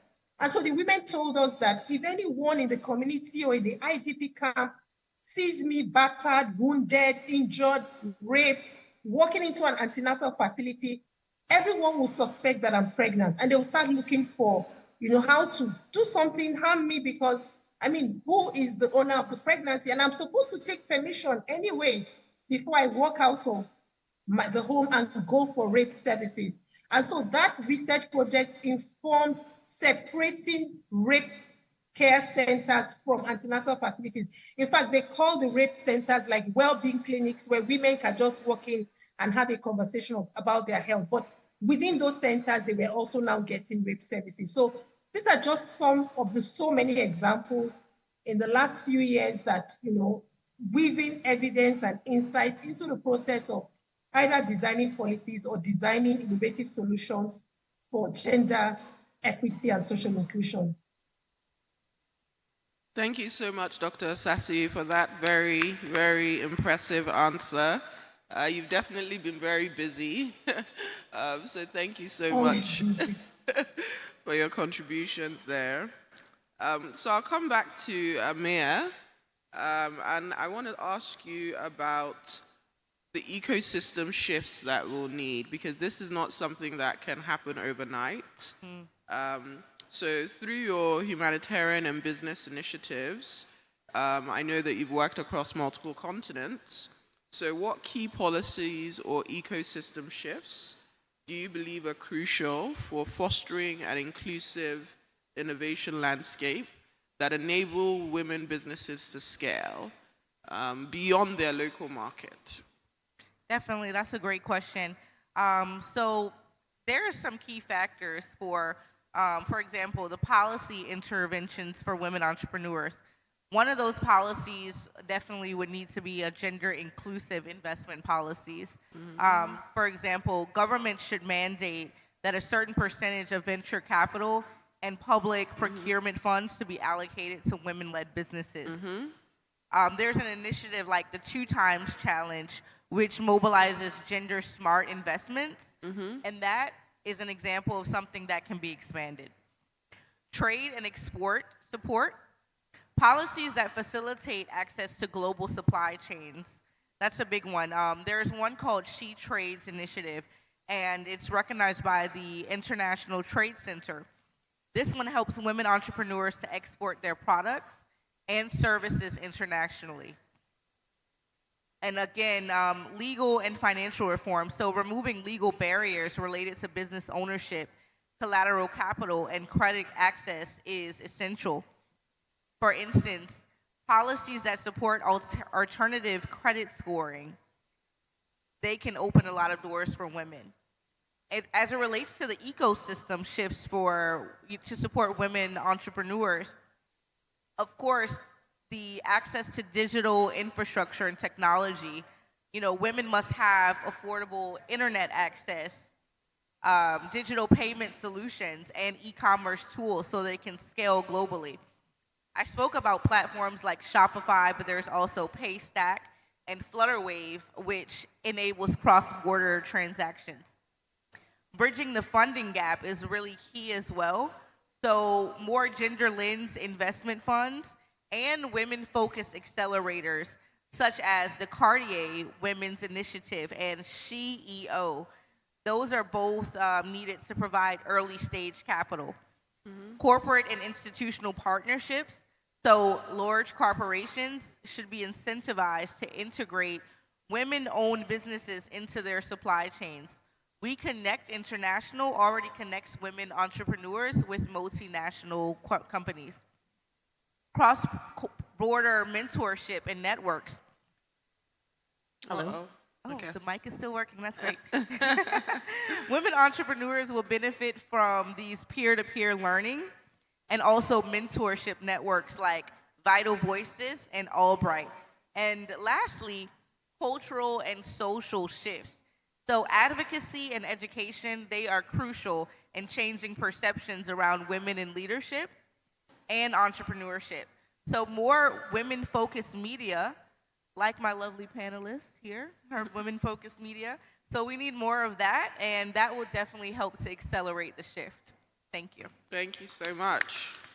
And just to talk about bridging the funding gap, because I didn't introduce myself, which I should have, but I run Arua Capital Management, which is one of the few women-owned VC funds and PE funds on the continent. And we're actively doing one of the things you mentioned, which is gender lens investing. So we're only investing in businesses that are female-led, female-founded, or benefiting women somewhere in that value chain. And we count every year the number of women-owned fund managers, because we think that to really address that funding gap, you need more women allocating capital. It really needs to start from the top. And it will surprise you to know that in the whole of the African continent, there are only 23 funds that have successfully reached a closure of their funds since 2008. Wow. That are women-owned and women-founded. So there is an uphill battle, even at the top of the ecosystem in terms of the capital allocators, them being able to get the money to then invest in women. It really has to start both at the capital allocation level so that it reaches the female entrepreneurs. But thank you. I think that those are very, very good examples of the ecosystem shifts that have to happen to ensure capital flow, to ensure scalability of female-owned and female-led businesses. So I'll come back to you, Dr. Tewa. So you mentioned you have your foundation, you mentioned you have a media company. So what strategies do you use to balance entrepreneurship with advocacy and with philanthropy as well, while staying true to the mission? What system? Did you say what system? Strategies. What strategies, right. Interesting question, and thank you very much for that question, because I do get a lot of people who ask me that I'm an advocate, I'm a philanthropist, I'm a cervical cancer prevention advocate as well. How do I do all of these things? And as well as being true to myself, I'm a mother as well and a wife and all those other personal stuff. But over the years, and I have been in business for over 21 years, Exquisite Magazine started in 2003, and a few things that I have tried to stay true to is to, number one, be very clear about my vision and my values as well. I used to use a hashtag on Instagram many years ago. The hashtag was "The vision is clear." And that's to remind me and other people, my followers, that once your vision is clear, the roadmap to where you're going to might not necessarily be clear, but you know where you're going to at the end of the tunnel. So you know how you're navigating yourself to get to the point you want to get to. So I have been able to identify what my vision is, what my mission is, and also set clear values for myself as well. And in I won't call what I do a balance. I would say in being able to integrate what I do, because really and truly in life there is no balance. I mean, we try to juggle all these balls, but one day we're going to drop one. And the reason I say integration is because I now choose what's important at what point, yeah. and then I'm able to work through it. So what's important today? Is it Exquisite Magazine? Is it the Eloy Awards? Is it the cervical cancer prevention? Is it my writing? Because I do write, and I have 6 books that are on the market. Wow. Is it my mindset coaching business as well? So I identify what is important at one point. And is it my children? Even though my children are adults now, they're 21 and 18, but they still need their mom. I mean, I need them as well, and then my husband. So I try to integrate my work into my life, so to speak, so that one isn't suffering for the other. Because if we're doing too many things at the same time, we won't be able to sustain it, and one will suffer for the other. So I know when my children are supposed to, I mean, when they were younger, I know when I'm supposed to be in their school, and if I can't, know how that will work. And then when I need to be in Exquisite or Eloy meetings, I know what to do and, how to identify that. So clearly set my boundaries as well and integrate my work. Another big thing for me is a great support network. I'm talking about family, I'm talking about friends, I'm talking about staff as well, people I work with. I'm talking about organizations that we collaborate with. I'm not perfect, but one way or the other, we've been able to find a way to work together. So we're also, we're supporting one another in what we're doing. And family, very important, because when the kids need to do something and you're not able to, at least you have somebody who will do that. And as you grow, well, as I grew in my business, I identified things that needed my attention and things that I could delegate to other people. And that's the same with work as well. Just because I'm the founder of the company doesn't mean I have to do everything. I delegate. A lot of people find it hard to delegate because you're so like, this is my stuff, this is my baby. I want to hold on to it. So, I try as much to delegate. And I'm saying this now, but it wasn't always like this. I had to find my path, which is, going back to what I said earlier about knowing where your mission is, your vision, and then, just directing yourself to get to that part. Another big thing for me, which is I can't compromise on it, is self-care. With Exquisite Magazine, so before now, Exquisite Magazine used to be a fashion, beauty, and lifestyle magazine. Over the years, it evolved to be a fashion, wellness, and lifestyle magazine because wellness is very, very important. Well-being is very, very important. So I prioritize myself. When I need to take that rest, I take the rest. When I need to, do something for myself, I make sure that I'm doing it for myself. Because you cannot pour from an empty cup. If anything happens today, next person is going to jump up and do the work. So I don't compromise on self-care. Going to the spa, going to a restaurant to eat, good meal. I might look like this, but I do love food.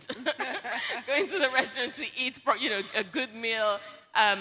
Taking that time to unwind. Meditation is very, very key for me. Maybe that goes with my mindset styling background, but I'm very, very big on meditating to quieten the mind, collect your thoughts, so that, the ideas you need to move to your next level will be ministered to you, so to speak, in the spirit. I say minister because I'm a Christian. Will come into your spirit. But those are the kind of things that I do. Mindfulness as well, taking in the moment. And I'm saying that now because I'm seasoned in business. I've been in business for 21 years. It'll be 22 years in September. But like I said, I wasn't always like this. And situations in your life will show you when you need to do better. I remember in 2009, I was all about, get the work done, do the job, rest when it's done, or I'll rest when, God forbid, I die kind of thing. But sometimes your body speaks to you. And when you don't listen to your body will arrest you. So in 2009, I was, doing all my work and blah, blah, blah. And I just said, oh, my head hurts. And the next thing I passed out and they couldn't revive me for a while. Wow. So at that point, after I came back, very thankful that I'm still here, I said to myself, you know what, I have to prioritize my health. Yes, I have to go to those meetings. Yes, I have to, boxes to tick and things like that. But you need to take care of yourself. You need to be, number one, taking care of yourself. Because like I said earlier, you can't pour from an empty cup. So that's very, very important. So I do all of these stuff, not because I'm perfect and not because everything is working as they should, but I have found a way to integrate my work into my life, so I'm resting when I'm meant to be resting, and I'm doing the hard work when I'm meant to be doing the hard work, and I'm delegating to my support network as well. That's a great response. Thank you. Thank you very much. And I hope that the female entrepreneurs were taking notes. It's not about balance, it's about integration. That's such a great way to look at it. So we'll come back to you, Dr. Osasui, if you are still there, and talk to you about how can women leaders be effective in improving governance and accountability. We know that Nigeria has one of the lowest rates of female participation in politics. So how can we improve governance and accountability in Nigeria as women leaders? What can we do? Thank you. First of all, I want to thank Dr. Tewa for the free self-care lesson. Truly appreciated. So going to this question, I think one of the biggest things that we need to do, can you hear me? Yes, we can hear you. Great. So one of the biggest things we need to do as women leaders is create platforms for mentorship. And first of all, we need a critical mass to achieve, the sort of impact that we want to see. So whatever space we find ourselves, we have to first tell ourselves that I can't and shouldn't go into this alone.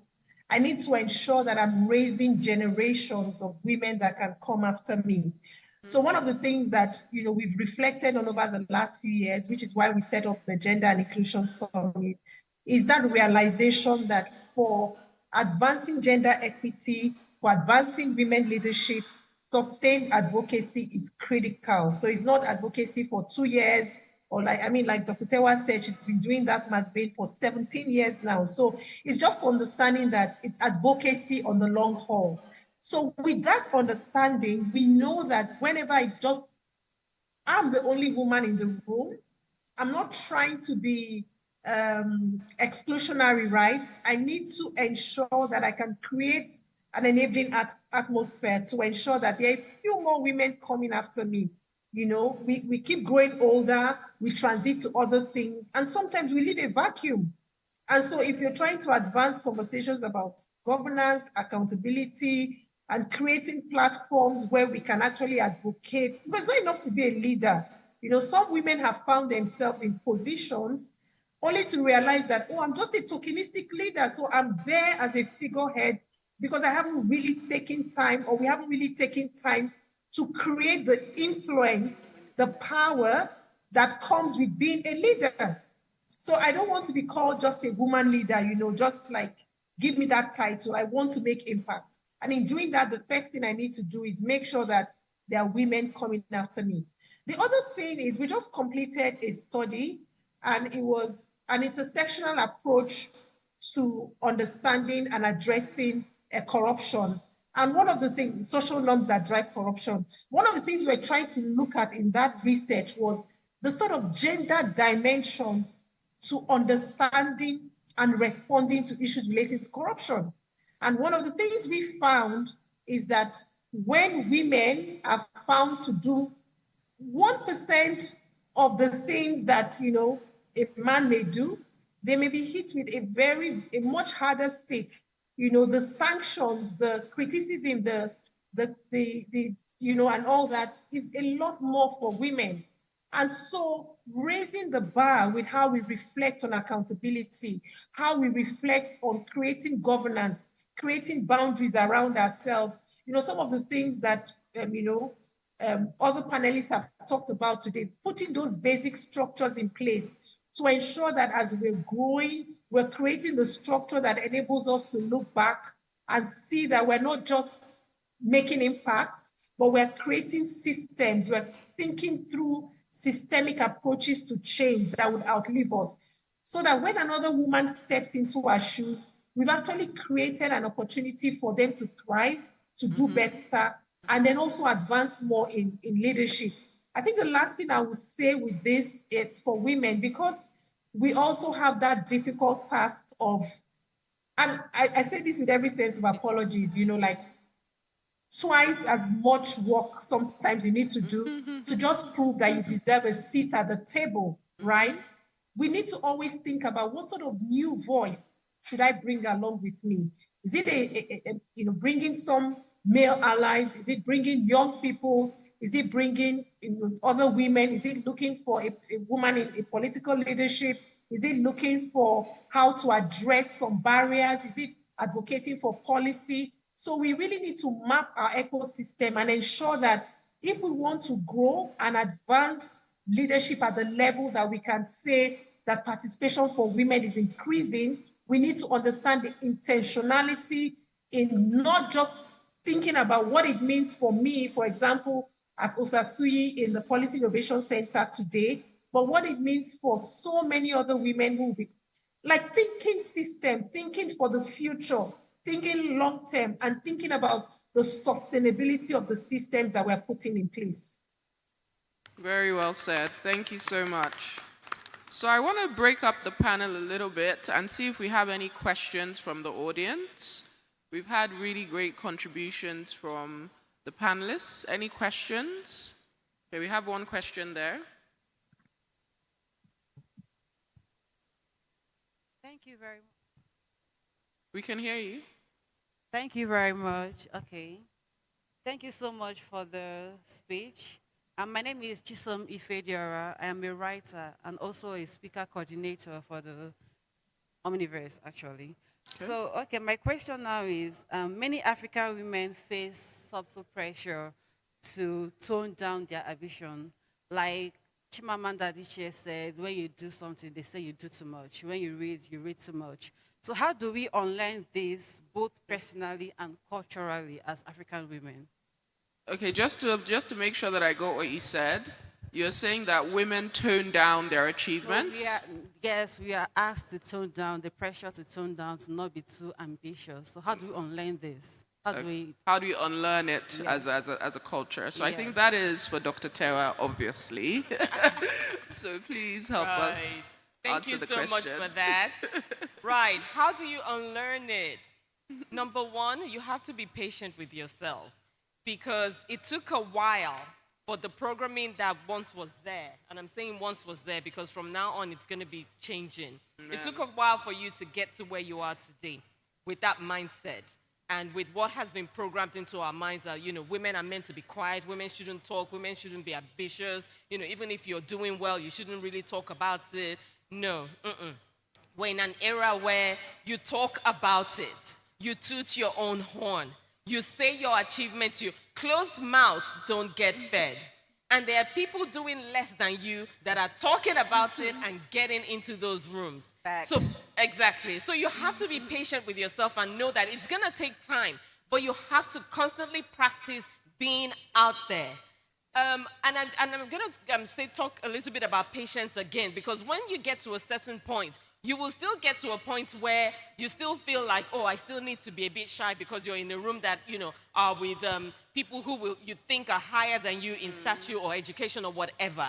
So you need to go back to the drawing board again and relearn that part of you that was able to surmount a lower mountain and then now having to surmount a bigger one. It takes grace as well and being patient with yourself and you putting yourself out there. Most of these things are, have come from a place of self-doubt from older generation. And that's because we were suppressed, that we shouldn't be seen. We shouldn't be heard. We should only be seen. But now you have to train yourself. I call it ruling your mind, restyling your mind and saying to yourself that this is a place that I need to be at. This is my voice is here for a reason and I have to let the world hear it. Because every one of us are here because we have something to deliver into the world. Mm-hmm. So train yourself and put yourself in positions where you have to force yourself to be seen, to be heard, and to talk as well. Because practice makes perfect. When you begin to put yourselves in those rooms, your confidence will start building gradually. Mm-hmm. And then you have to talk nicely to yourself. When I say this, some people laugh and think, what do you mean talk nicely to yourself? But you have to. Just like you talk to other people or your children, coercing them to do what they want, you have to talk nicely to yourself as well and encourage yourself. It's important that you don't wait for other people to encourage you, but encourage yourself. And know that you are doing the best with what you know now. And when you know better, you'll be able to do better. Practice, practice, practice. That's the only way to build your confidence. And move out of the comfort zone. And don't share your vision or don't share your thoughts with people that will put you down or with people that will say to you, women have never done it before, or don't do it, or don't venture into it. No. Once you've identified people who, when you speak to, they bring down your spirit, or, they don't give you that ginger you need to push your vision forward, stop speaking to them. It's better to keep your words to yourself than to speak to these people. Another thing is you have to identify mentors and accountability partners that will support you on this journey. And you also have to research and look for women or men who are in that space that ordinarily, you would have thought they shouldn't be at or they wouldn't be at. So when you begin to see examples of other women doing what you desire to do, being able to speak out, being able to say, I am XYZ and I have done this before, I have done that before. See how they speak. Because there's a thin line between arrogance and self-confidence, if you understand what I mean. So see how they do it. Then now form your own person from that. When you say, and I always say this to people as well, that when you see a representation of where you're going in another person, it gives you that push. It gives you that confidence that if that person can do it, I can do it as well. The unlearning process takes a while, but it is doable. And you have to move out of your comfort zone and put yourself in positions where ordinarily you'd be scared to be at. I mean, I'm talking here today. In the past, maybe I wasn't that scared in the past because I've always loved talking. Even when I was in secondary school, I was in the debating club and things like that. But sometimes, before I get onto a stage, I still get that jittery feeling. And sometimes when I talk about what I do, I still get that, who are you to say you've done X, Y, Z? It took somebody telling me a few years ago, when I was telling that person about Exquisite Magazine, about the Elon, and she's like, oh my God, you do this, you've done this, and I haven't done that much, but I'm everywhere. Why aren't you? And I'm just like, oh. So that made me think to myself that, okay, you're not really doing enough to push yourself and to put yourself out there. So you need to, and you can't wait for other people to speak for you. Because I used to think that, let the people we've empowered speak for us. Let the people that we've supported speak for us. No, you have to be that voice as well. And you need to speak up for yourself because nobody will speak up for you unless you speak to yourself. The world is not going to say, where are you? You have to say, here I am. And I'm standing tall and I'm here to stay. So powerful, so powerful. Yes, the gentleman with glasses.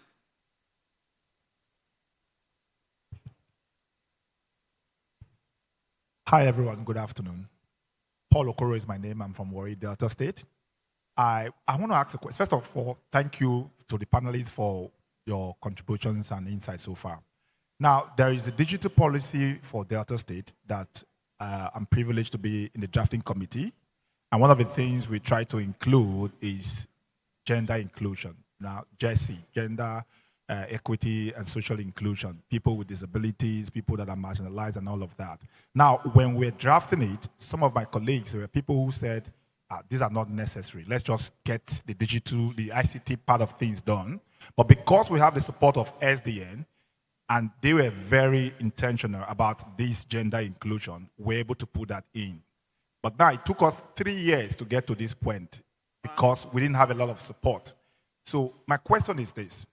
I know you mentioned one organization, something about International Women Fund. I've looked it up, and I will look other ones as well. But are there other organizations? Because without SDN supporting the advocacy job that we do in Delta State, we wouldn't have made this progress in just a short period of time. So I would want to find out if there are other organizations that support gender inclusion advocacy work that we can also reach out to. Because we know that at this point that we have the draft, it doesn't end there. We need to still engage with larger stakeholders, talk to other people in government to ensure that it gets the passage and becomes law in Delta State.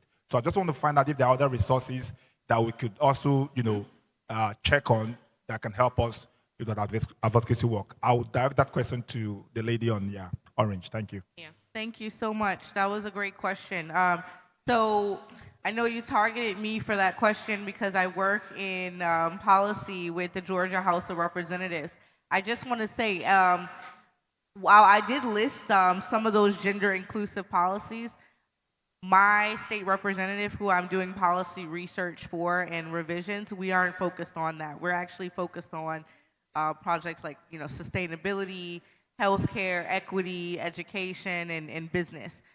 So I'm not versed specifically on those gender inclusive policies outside of the one that I mentioned, which was the 2 times challenge.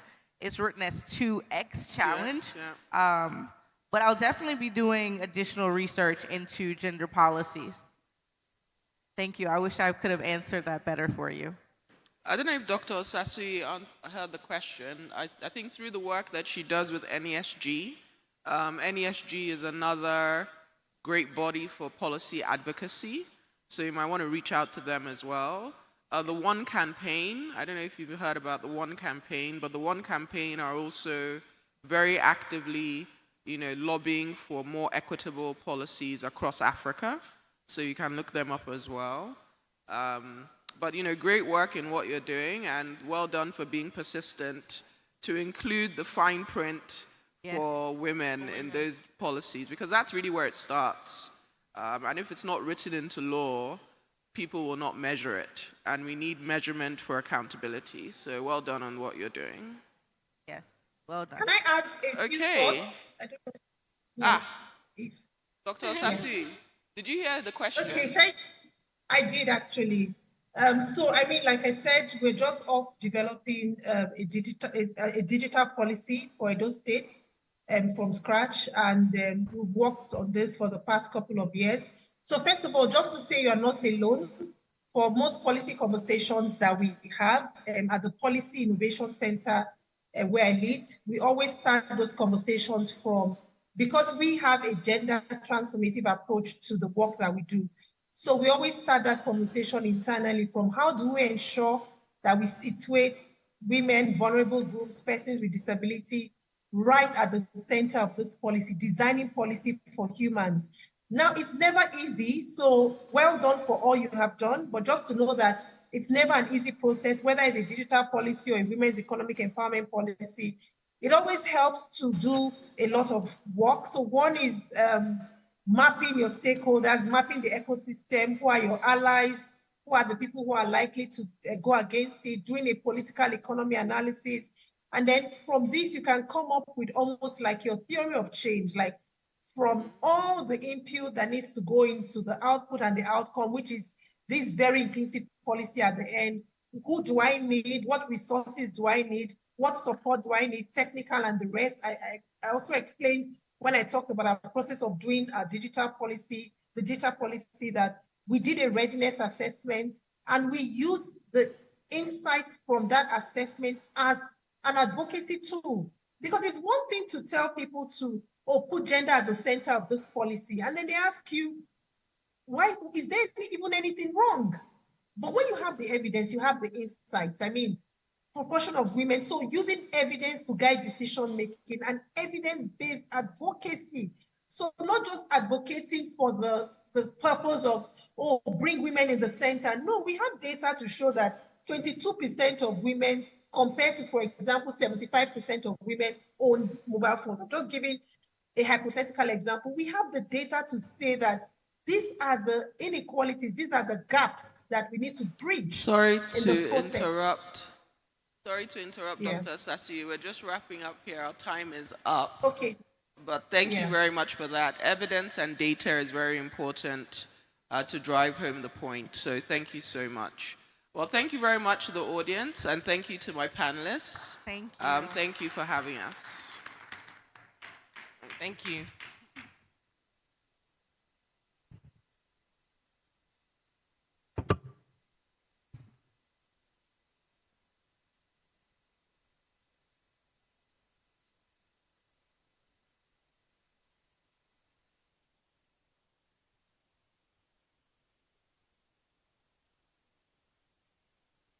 We can give them another round of applause.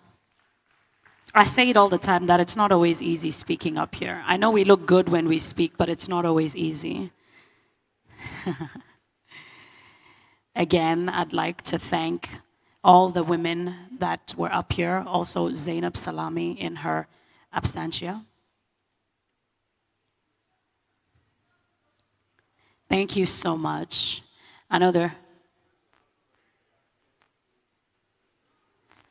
with that being said, I would love to ask y'all to give yourselves a round of applause for staying until the end of day 2. I know it was not easy. You did breakfast, lunch, and dinner at the Omniverse. It is not an easy task, but we appreciate you for doing that. Mr. Charles is already here, so I'm going to hand the mic over to him for closing remarks. Good evening, everyone. Energy gone? Okay, don't worry, I won't stop you from getting out that door and into our upcoming mixer, courtesy of SMEDAN, Small and Medium Scale Enterprises Development Agency of Nigeria. Will be hosting us from 6 today, just across the door.